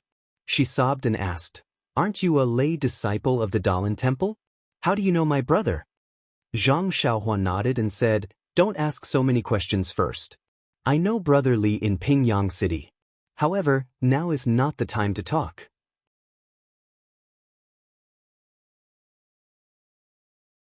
Let me get you out of here first. We can talk about how to get out of here." Li Yinfeng nodded vigorously. Zhang Xiaohua looked at the rope that Li Yinfeng was tied up with. It was not a good time to find a knot. She took out a small sword from her chest and channeled her vital energy into it. She used the small sword to gently cut the rope, and the rope broke. Zhang Xiaohua looked at the small sword with satisfaction. It did not seem to be sharpened and kept it in her chest. Li Yinfeng's hands and feet were free. She wanted to stand up, but she had been tied up for a long time and her blood vessels were blocked. She struggled twice and did not succeed. Zhang Xiaohua went forward to help her up. After moving a few times, she heard Li Yinfeng ask, "That little brother, my parents?" she asked very hesitantly. Zhang Xiaohua said softly, "Don't worry, I will go and save your parents immediately. You wait here for a while. After I save them, I will bring them here and we will go out together." "All right, Sister Li, my name is Zhang Xiaohua." Li Yinfeng heard and looked around fearfully. She took half a step forward to be closer to Zhang Xiaohua and said, "Zhang Xiaohua, I am very scared here. Instead of you bringing my parents here, why don't I go with you? Before this afternoon, I was with them. I roughly know where they are and I can show you the way." Zhang Xiaohua thought for a while and said, "Okay, Sister Li, you go with me. Anyway, I will bring your parents here later. Why don't I bring you there now?" "All right, tell me the rough location first," Li Yinfeng said in a low voice. Zhang Xiaohua thought for a while and said, "Okay, I have a rough idea." After that, she blew out the fire and said, "Sister Li, don't talk on the way." Li Yinfeng was a little surprised and thought, "If I don't talk, how can I show you the way?" However, she still whispered an "okay" and followed Zhang Xiaohua out of the room. When she was about to go to the stairs, she heard Zhang Xiaohua whisper, "Sister Li, don't move and don't talk." Then she felt a small hand grab her shoulder and her body immediately rose into the air and went straight to the roof. Li Yinfeng was shocked and almost cried out. At this time, she suddenly remembered that when she first saw this young man, didn't he fly like a big bird from a horse? Could this be the Qinggong that was mentioned in the book? Before Li Yinfeng could think of a second idea, she had already followed Zhang Xiaohua to the roof. She stopped for a while and went straight to the place that she had just mentioned. Li Yinfeng was dressed in plain clothes and was very eye-catching in the night. However, in this mountain stronghold that was tight on the outside but loose on the inside, who would pay attention to her? Along the way, Li Yinfeng kept her mouth shut, afraid that she would make any noise and alert the bandits. Her body was also tense and she did not dare to move, afraid that she would disturb Zhang Xiaohua's Qinggong. After a while, the two of them climbed over many houses and corridors and stopped in front of a row of dilapidated houses. Zhang Xiaohua stopped for a while and then jumped down with Li Yinfeng. She pointed to a house that was lit and said, "Sister Li, is this the place?" Li Yinfeng had long recognized that this was the house that they had stayed in before. She was secretly shocked. She had just roughly described it. How did this young man know it so clearly? If he had not saved her before, she would have suspected that he was one of the bandits. Li Yinfeng nodded vigorously. Zhang Xiaohua pushed the door and entered. The house was very empty. The floor was covered with straw and two old men were sitting there, crying secretly. When they saw someone push the door and enter, they looked up angrily. When they saw that it was an ordinary young man, they were very surprised. When did this bandit become a young man? Moreover, his expression was also warm and not as fierce as before.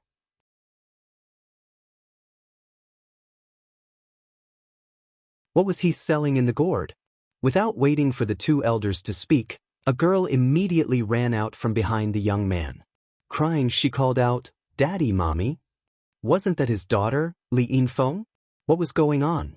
The young man closed the door and said, "Sister Li, now is not the time to cry. It won't be too late to suffer after we go down the mountain."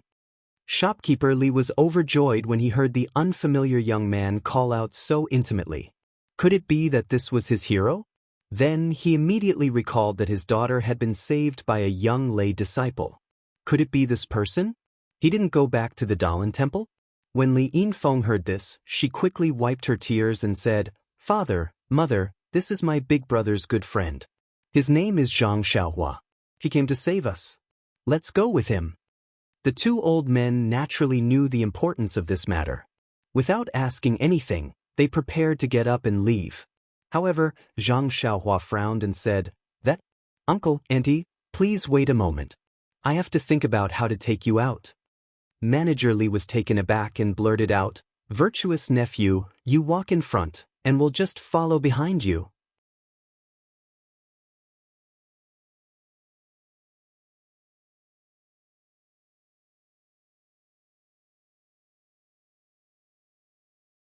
Chapter 249.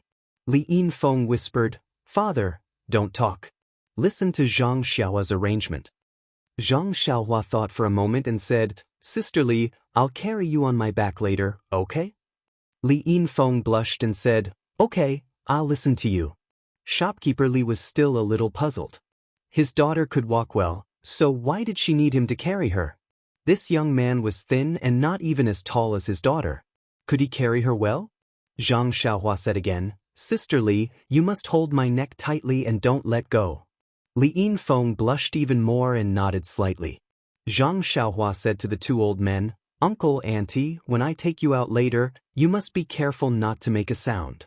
The two old men nodded and thought, "Isn't this nonsense? If we make a sound, it will alert the bandits. What can we do?" After that, Zhang Xiaohua pushed the door open and went out.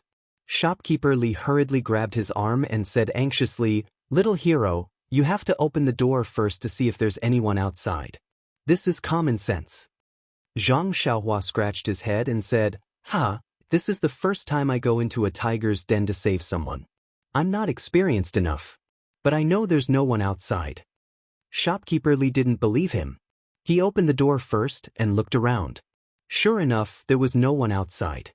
Then he opened the door and the four of them came out quietly. Shopkeeper Li pointed in the direction of the gate and said, "Little hero, I remember the gate is over there. But when we came in, I remember there were many people guarding there. We can't go through."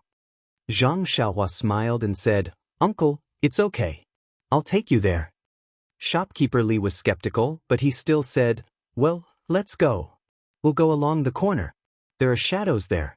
They can't see us." Zhang Xiaohua said, "No, Uncle, Auntie, stand still. I'll take you there. We don't have much time. I'm afraid we'll be seen if we walk there." After he finished speaking, he gestured for Li Yinfeng to lie on his back. Then he used his left and right hands to support the two old men under their armpits. He circulated the true energy in his entire body, and his figure suddenly flew up, heading straight for the roof in front of him. The two old men were still pondering over the sentence, "Stand still, I'll take you there." They thought strangely, If you don't let us walk, if you let us stand still, how are we going to get there? Although it wasn't very high, it was their first time, and they couldn't help but feel dizzy. Before they could wake up, their bodies followed Zhang Xiaohua to the roof. Then, they heard a few people talking and laughing as they walked past them. After waiting for a while, they felt as if they were riding on the clouds, flying from one roof ridge to another. Sometimes they would hide in a corner, and sometimes they would hide in an abandoned house. In short, they would safely avoid the bandits every time. When the two old men's minds gradually became clearer, the four of them had already reached the edge of the house. Zhang Xiaohua put the two old people down and said, "Sister Li, come down and take a breath of relief." Only then did Li Yinfeng let go of the arm that was holding Zhang Xiaohua breathlessly. Her face was crimson red. Zhang Xiaohua smiled and asked, "Sister Li, can you still hold on?" Li Yinfeng moved her arm, shook her teeth, and said, "It's okay. If it was a little longer, I might not be able to hold on." Zhang Xiaohua said, "Sister, now is a dangerous time. It's a temporary measure. If your arm really can't hold on, don't you still have your legs?" Li Yinfeng's face was about to bleed. The two old men next to her turned their heads, pretending not to hear or see. Zhang Xiaohua's eyes didn't pay attention to them.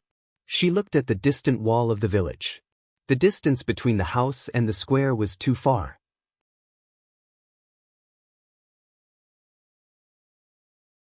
Her divine sense could barely reach it, and it was very difficult to clearly determine the position of others.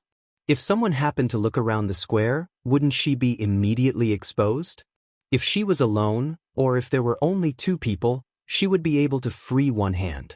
If she met anyone, she could block them. But there were three people, one in each hand, and one on her back. How could she deal with them? But looking at the time, it was already late. Presumably, the banquet of the village master and the envoy had already begun. When they found out that Li Yinfeng had been rescued by her, the entire village would come to look for her. Even if her qinggong was powerful, she was afraid that she wouldn't be able to escape. Thinking about this, Zhang Xiaohua gritted her teeth. She would risk it. In any case, they were all looking outside the wall. At this moment, they were probably tired. Who would look back? Then, Zhang Xiaohua said to the three people, "You guys should be ready. This is the last and also the only dangerous place. After passing this place, everything will be easy to talk about." Although the three people felt that it was very strange, there were many torches on the walls of the village. They guessed that there were many bandits patrolling. How could there be no danger? But they still nodded obediently. Zhang Xiaohua's divine sense stretched out towards the village wall. She roughly saw a vague outline. Feeling that this was a good opportunity, she immediately carried Li Yinfeng on her back, grabbed the two old people, and flew towards the empty square. Less than half the distance, Zhang Xiaohua's divine sense could already touch the village wall.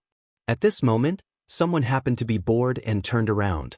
Zhang Xiaohua immediately crouched down. That patrolling bandit seemed to have seen a huge black shadow, but it disappeared immediately. He rubbed his eyes hard.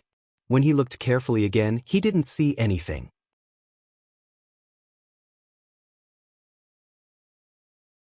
He pulled the person next to him and asked, "Brother, I just saw a wide and big black shadow in the village. It was in the square. Do you think an outsider came in?" That person laughed and said, "Brother, did you drink too much last night? Our village gate is unprecedentedly tight. Even a fly can't fly in. How could someone come in? Moreover, what did you just say about a wide and big black shadow? A person's shadow is long and narrow. Could it be that you saw wrongly? If you don't, then you must have seen a ghost." That person shrank his neck and shivered. How could a normal person have such a shadow?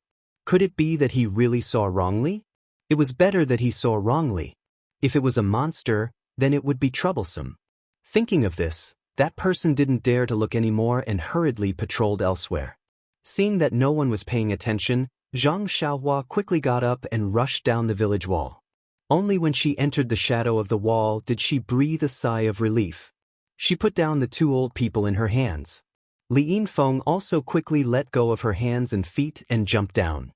Well, it wasn't jumping but straightening up. At this point, Zhang Xiaohua was halfway to success. As long as she jumped over the wall, she could fly freely. However, the other 3 people didn't understand. They were still nervous. There were bandits constantly passing by above them. How could they get past them? Zhang Xiaohua looked at the movement on the wall. She still picked up a stone from the ground and took the opportunity to throw it to her right. Zhang Xiaohua's strength was now very strong. After a while, she heard the sound of roosters and dogs barking from the other side. The people on the wall naturally ran in that direction. Zhang Xiaohua took the opportunity to take the 3 people and jumped up the wall. Without hesitation, they flew down and landed in the forest. Behind them, they heard a hoarse voice resounding through the square. That bastard threw a stone. Does he have any morals? He smashed the back of my head. Who will pay for the medical expenses?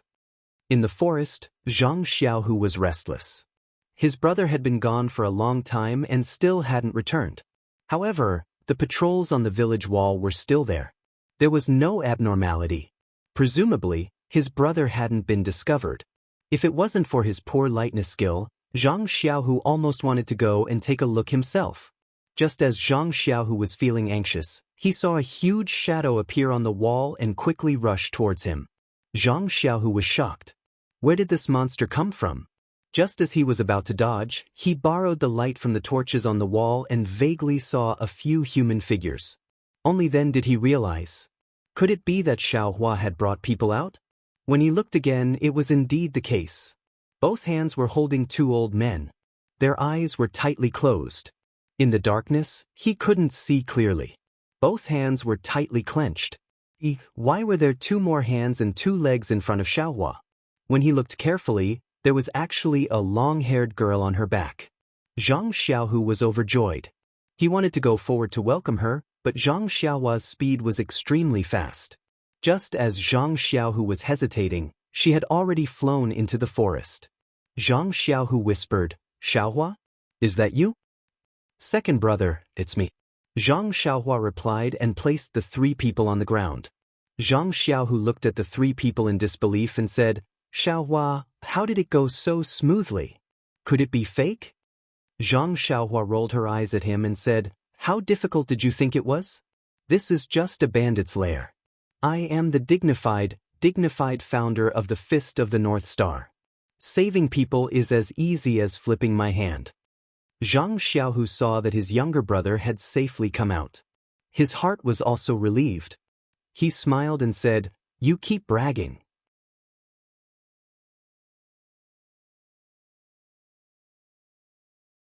Let's hurry up and leave. If we don't get discovered, all our previous efforts will be wasted. Zhang Xiaohua's heart also trembled. She said, "Second brother is right. But how do we go down the mountain?" That was because when they arrived, he was carried up by Zhang Xiaohua. When they came out of the stronghold, Zhang Xiaohua had 1 person in each hand and 1 on her back.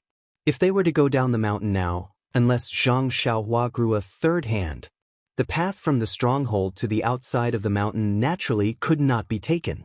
They could only let Zhang Xiaohua carry the 4 people through the forest. If they were to pass through the forest, the mountain was so high.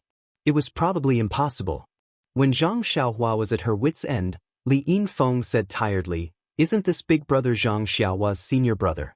Can't you bring 1 person?" Zhang Xiaohu smiled and said, "Miss Li, my name is Zhang Xiaohu. I'm also Li Jinfeng's friend. However, I'm not Xiaohua's senior brother, but her biological brother. I want to bring 1 person. I have enough strength, but I don't know Qinggong. I can't go up and down the mountain. I can only use my feet step by step on the road down the mountain." Li Yinfeng thought for a while and said, "Then please bring my father and let Zhang Xiaohua bring you. Won't that be fine?" However, Li Yinfeng said in distress, "It's too difficult for Zhang Xiaohua to bring the 4 of us. It's better to do it twice." When Zhang Xiaohua heard this, she shook her head and said, "Forget it. Don't come twice. Time waits for no one. If you're not careful and get caught by the bandits, it'll be too late to regret. Come on." Everyone was puzzled and asked, "Why?" "Miss Li, come up," Zhang Xiaohua said with a smile.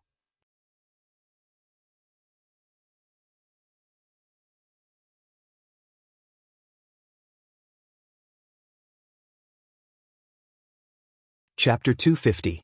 Coming out of the village, although Zhang Xiaohua was carrying 3 people, Li Yinfeng and her mother were light as a feather and did not expend much effort. This time, with the addition of Zhang Xiaohu, his weight was equivalent to 2 people. Zhang Xiaohua carried Li Yinfeng on his back, with his right hand supporting Li Yinfeng's mother and his left hand supporting Zhang Xiaohu. Zhang Xiaohu did not have the strength of his younger brother, so he could only ask for forgiveness and use his arms to clamp onto Li Yinfeng's father. He was just using all his strength to clamp onto them, but the one who exerted most of the effort was still Zhang Xiaohua. Carrying 4 living people while displaying his qinggong, Zhang Xiaohua's strength was not afraid and did not feel strenuous. However, the zhenqi in his body was greatly depleted. Just now when he went in to search for Li Yinfeng, he had already used up some. Bringing the 3 of them out, he had used up several times more. It seemed that the amount of zhenqi consumed when using his qinggong was related to the weight. Zhang Xiaohua estimated that with the amount of zhenqi in his body, it should not be a problem to bring the 4 of them to the other mountain. Thus, he took a deep breath and secretly activated his heart sutra. The zhenqi in his body circulated wildly, and with a tap of his foot, he executed the ethereal steps. His body floated up and landed on a treetop. Following that, he released his divine sense to the maximum and quickly rushed down the mountain. Although there were hidden sentries in the forest, it was already late. The entire mountain was only filled with the sound of the wind, the rustling of leaves, and the occasional howling of animals. How could the people in the hidden sentries think that someone would pass over their heads? If not for the village chief repeatedly emphasizing the need for militarization and to strengthen the execution, they would have already run back to the village. Why would they be obediently looking at the somewhat white path in a daze? Thus, Zhang Xiaohua very easily led the 4 of them and avoided several hidden sentries. They safely arrived at the place where the date red horse was placed. Seeing that they were about to reach the place, Zhang Xiaohua was about to circulate his zhenqi when he suddenly discovered that his meridians were empty. There was not the slightest bit of zhenqi left. He could not help but be shocked. At this moment, his body was in midair. In a hurry, he said in a low voice, "Second brother, get down." He casually threw Zhang Xiaohu to the ground and his own body fell to the ground. Zhang Xiaohu was also a martial artist and his skills were naturally strong. Being in midair was actually the height of a tree, so of course it was not difficult for him. With a single stride, he jumped to the ground. Although the forest was pitch black, he was able to stand very steadily. At the same time, there was a sound next to Zhang and Zhang also very easily to the ground. Zhang landed on the ground. Zhang Xiaohu asked in a low voice, "Xiaohua, why aren't you walking? Have we arrived at the place?" Zhang Xiaohua bitterly smiled and said, "It's right in front of us. Right now, I don't have any zhenqi left, so I can't use qinggong. I can only put you guys down." Li Yinfeng came down from Zhang Xiaohua's back and quickly asked, "Then is your body okay?" Zhang Xiaohua said, "It's okay, big sister Li. After a while, I'll be fine. Let's go, the date red horse is not far ahead. We should quickly leave the mountain." Zhang Xiaohu asked curiously, "The night is pitch black, how do you know that the date red horse is just ahead?"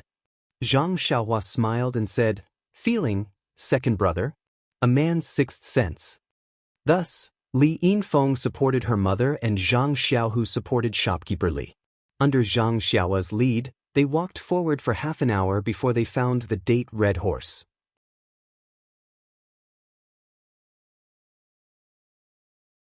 5 people and only 2 horses. This made things a little difficult for Zhang Xiaohu. Manager Li said, "Nephew, this old man knows how to ride a horse. Why don't you let me and my family ride one, and you 2 ride the other? What do you think?" Zhang Xiaohua shook her head and said, "This place is very far from Lu Town. If the 3 of you ride together, the horse won't be able to withstand it. How about uncle and auntie ride one, and second brother and Li Yinfeng ride the other? Is that okay?" Li Yinfeng was a bit embarrassed.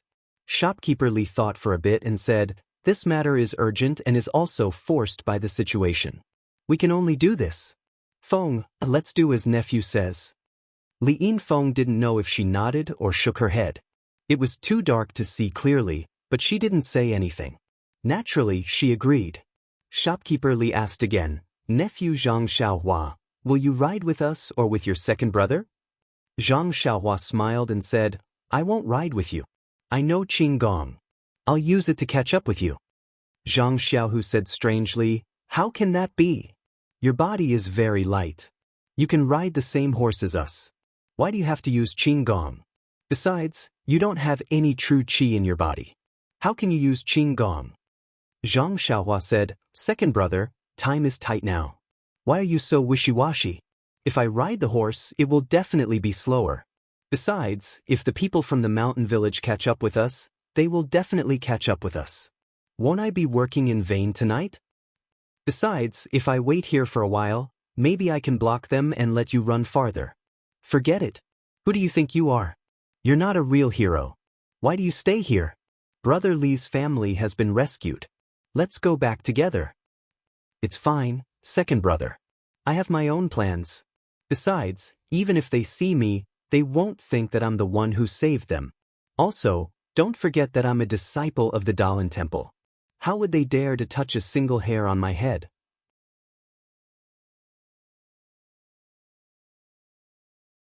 "Well, forget it. I won't go. I'll go with you. If I go back like this, I won't be able to explain it to my parents." "Don't, second brother. Sister Li can't ride a horse. Even if she can, the road from here to Lu Town is not very safe. It's late at night. Don't you worry about them traveling alone?" "Well..." Zhang Xiaohu was a little hesitant. "Second brother, get on the horse quickly. Listen to me. I'll rest in the woods for a while. When there's no movement in the mountain village, I'll go back tomorrow. If we hesitate for a while, they'll really catch up with us." Hearing this, Zhang Xiaohu gritted his teeth and said, "Xiaohua, second brother knows that I'm not good at martial arts and can't help you. But you must be careful. When we leave, quickly recover your martial arts and catch up with us with your Qinggong." "I know, second brother. Don't worry. When has your brother ever suffered a loss? Didn't the little bald donkey from the Daoist temple also fall into my hands? Okay. I'll take them away. Catch up with them as soon as possible." After saying this, Zhang Xiaohu no longer hesitated and got on the horse. Li Yinfeng was also helped by Zhang Xiaohua to sit behind him. Then he helped shopkeeper Li and Li Yinfeng get on the horse. Li Yinfeng's mother, who had been silent all this time, said in a low voice, "Xiaohua, you're a good child. Come back quickly. We'll wait for you in Lu Town." "I know, Annie. I'll go back tomorrow. It won't be long." After he finished speaking, he gently patted the red date horse's butt. The two horses stomped on the ground and quietly galloped down the mountain. After running for a while, the two horses stopped at the same time. The people on the horses all looked back, but it was dark and they couldn't see anyone. Soon after, they heard the sound of horse hooves.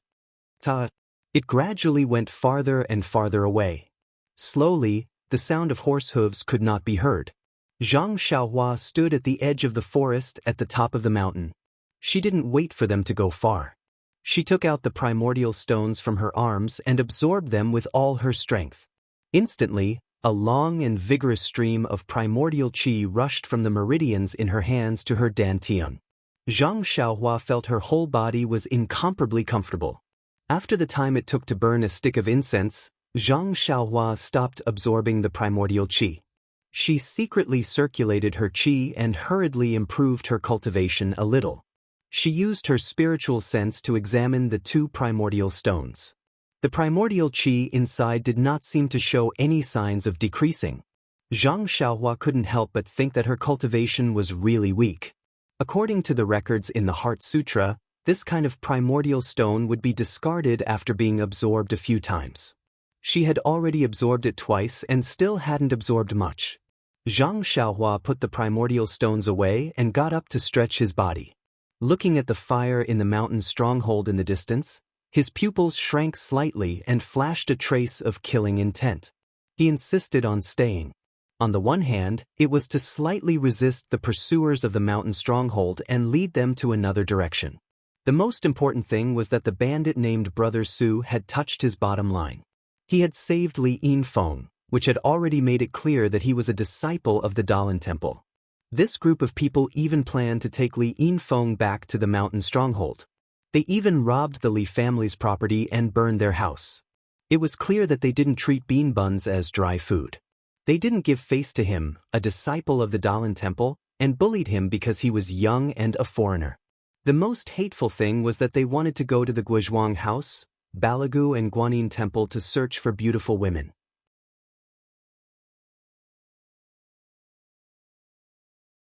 Thinking of the tragedy of the neighboring village being robbed by Shizui Mountain, Zhang Xiaohua was furious.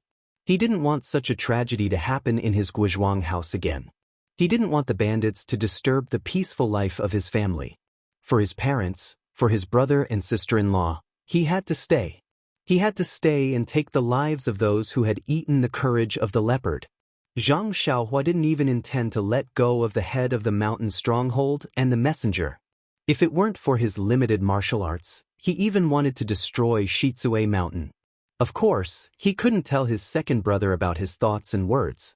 He knew that his second brother wouldn't let him take the risk alone. Perhaps he would stay, or perhaps he would take him away. However, neither choice was his own. He was more willing to destroy any enemies that threatened his family before they sprouted. With that thought in mind, Zhang Xiaohua reached into his bosom and took out the small sword. The feeling of it being his own arm made him feel a sense of pride. He thought to himself, small sword, did you not taste enough blood last time? Today I'm going to make a fortune.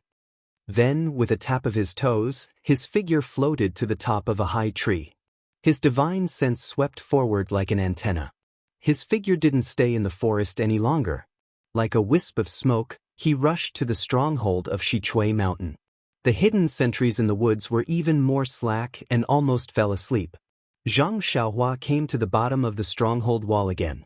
At this time, there were fewer people patrolling on the stronghold wall.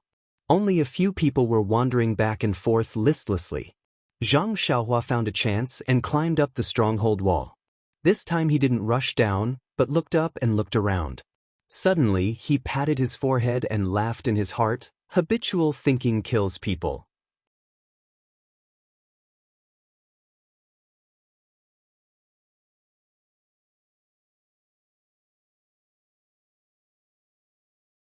Chapter 251. The wall of the bandit stronghold of Shizui Mountain was a small semicircle. In the middle of the wall, there was a square between the house and the wall. It was easy to be discovered from the square, but the wall was connected to the house. The left and right ends of the wall were built on the mountain rocks, and the houses of the stronghold were built against the mountain. As long as one walked to the end of the wall, one could walk to the house along the shadow. When Zhang Xiaohua went in, she didn't pay attention. In order to save time, she crossed the square at the risk of being discovered. And when she came back, she didn't think much. She just went back from where she came from. She never thought that if she walked to the end of the wall, she wouldn't be discovered by the bandits at all. Thinking that she was almost discovered with 3 people just now, Zhang Xiaohua secretly reminded herself that she should pay more attention in the future and carefully observe the terrain. She should never make such mistakes again. After criticizing and self-criticizing, Zhang Xiaohua didn't intend to find a new route. Anyway, there were no people patrolling. Why should she take a detour? Her genuine qi was painstakingly absorbed from the primordial stone. There was no reason to waste it. Zhang Xiaohua turned over and got down. She still skimmed across the square. Under her divine awareness, she was not discovered by anyone. According to her memory just now, Zhang Xiaohua came to the place where the bandits' brothers Su and others were drinking. When the banquet reached the climax, everyone was drunk. She heard old Chao say, "Xia Shunzi is so scheming. He actually sprinkled the 1,000-mile incense on that girl's car. Otherwise, we wouldn't be able to find that girl in a short time." Another voice sounded, "Brother Chao, didn't I tell you not to mention that girl again? She's not ours anymore. It's useless to talk about her. It makes us feel itchy." Old Chao said, "Well, I won't say it. I haven't said it all night. Now I really can't stand it anymore. Alas, how could we be seen by the chieftain? It would be better if we left earlier. Presumably, that bullshit messenger is having fun now." A voice said, "Old Chao, you're drunk. You'd better talk about something else." "That's right, Let's talk about Xianxia's cleverness. Tell me honestly, did you really find the Li family's lass with that 1,000-mile fragrance? Xianxia said, hee, Brother Su guessed correctly. There are many people in Lu Town, and the smells are mixed. The 1,000-mile fragrance is indeed useful in open areas, but when I'm there, how can I smell it? I don't have a dog's nose. Old Chow said, you actually lied to me and made me envious of your intelligence. Oh right, without the 1,000 miles incense, how did you find the Li family's door? Xianxia chuckled and said, in this world, there are many people who like to gossip. Everyone has a gossipy heart. I only sat in the tea house for a while and casually asked about interesting things in the city. Someone who likes to show off told me about the robbery of the Li family and the Yu family's daughter from 4 trees. It only cost 2 copper coins for the tea. It's a pity that the Yu clan's young lady isn't here, and there's no one at home. Otherwise, we would be able to do something big. Don't worry, they won't run away. We'll just go again another day. Brothers, let's drink and then we'll go together. Okay, let's drink. Everyone drank a few bowls. Zhang Xiaohua, who was listening on the roof, was angry, but there were 6 people in the room. He didn't have the ability to kill all 6 of them at once. As long as one of them shouted, who knows how many people would hear it in this kind of night. At this time, Old Chow said, you guys drink, I'll go out and waterproof. After saying that, he left the room alone. Zhang Xiaohua was overjoyed and followed him to a corner.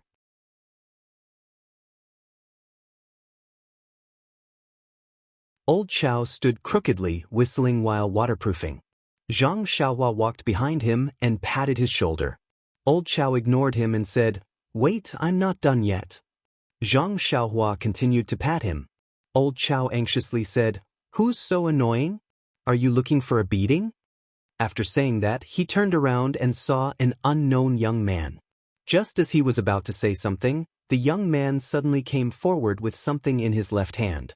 With the help of the light from the window, he saw that the young man was actually holding a toy sword in his hand. Before he could take a second look, the sword was already at his throat. When the small sword reached his throat, it clearly paused, as if it was hesitating. Old Chow felt a wave of fear, but he didn't feel anything sharp at his throat. He immediately understood that it was just a toy, and the tip of the sword hadn't been sharpened. He couldn't help but grin, and said the last sentence of his life, where did this little brat come from? How dare you joke with me? Watch how I deal with you.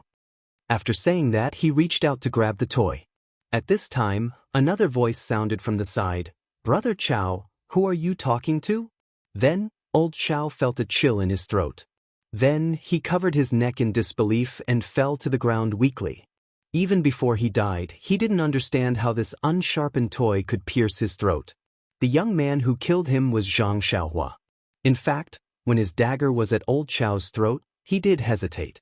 After all, he had never really faced killing before, so he couldn't do it.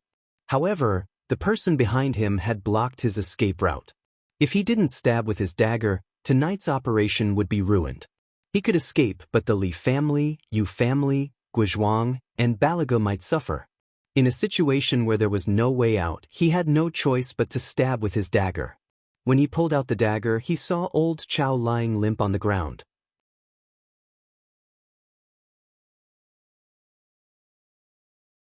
His life was so easily dodged by him. He felt a wave of confusion in his heart, but soon after, he felt a wave of relief.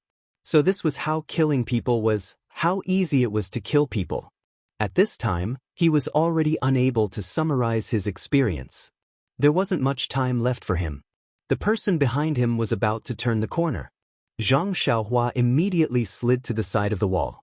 The person just happened to lean out half of his body and was still saying, "You didn't drink too much, did you?"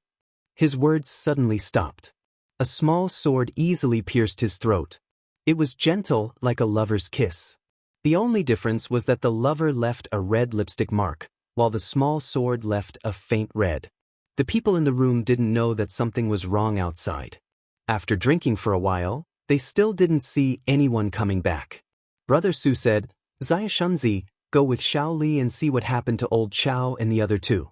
Did they really drink too much? Carry them back. It's still early, so it's not their style. Xianxia and the other person answered and came out. As soon as they turned the corner, they saw the two people lying on the ground.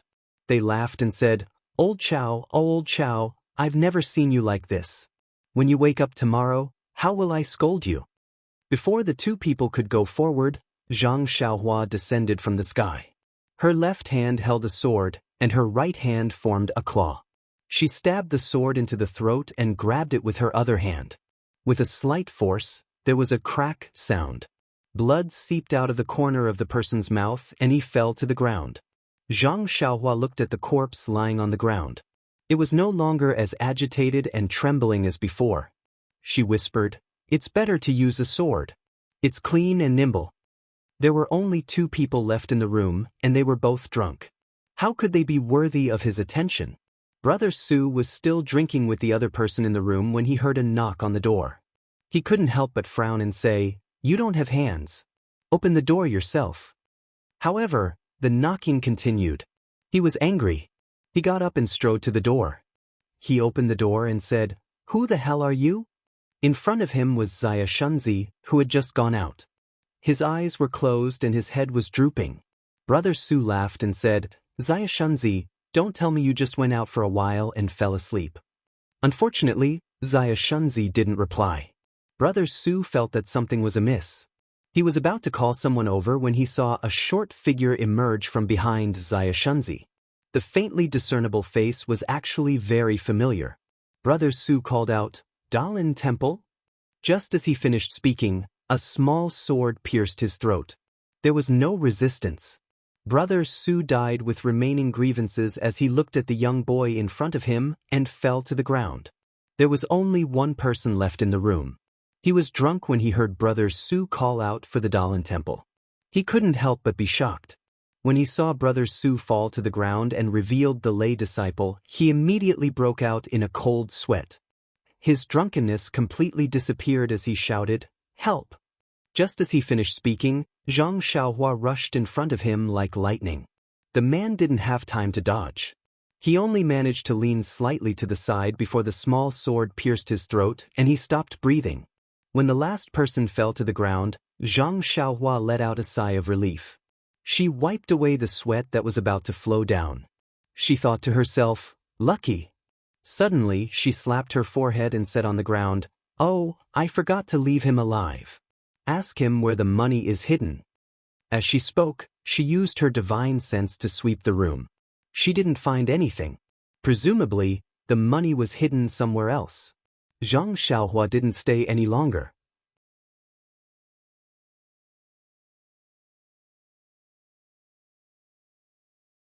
She carried the corpses into the room, blew out the light, and walked out.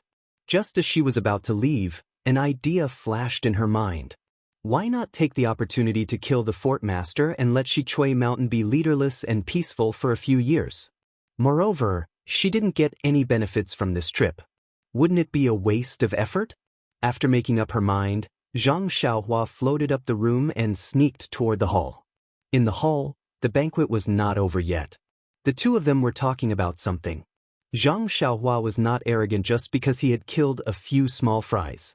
Although he did not know how good the martial arts of the head and the messenger were, the head could command the entire Shichui Mountain.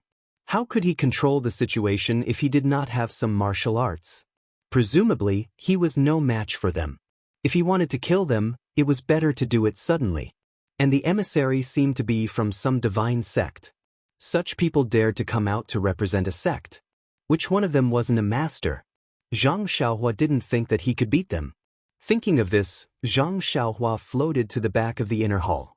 She used her divine sense to sweep around, trying to find a good place to hide. But before her divine sense found a hiding place, she found that there seemed to be a fluctuation of primordial qi under the ground of the back hall. Please collect, please tip, thank you. That you're tuning in to the Wang Lin's Journey YouTube channel. Don't forget to subscribe and join us on this journey to catch the most captivating stories.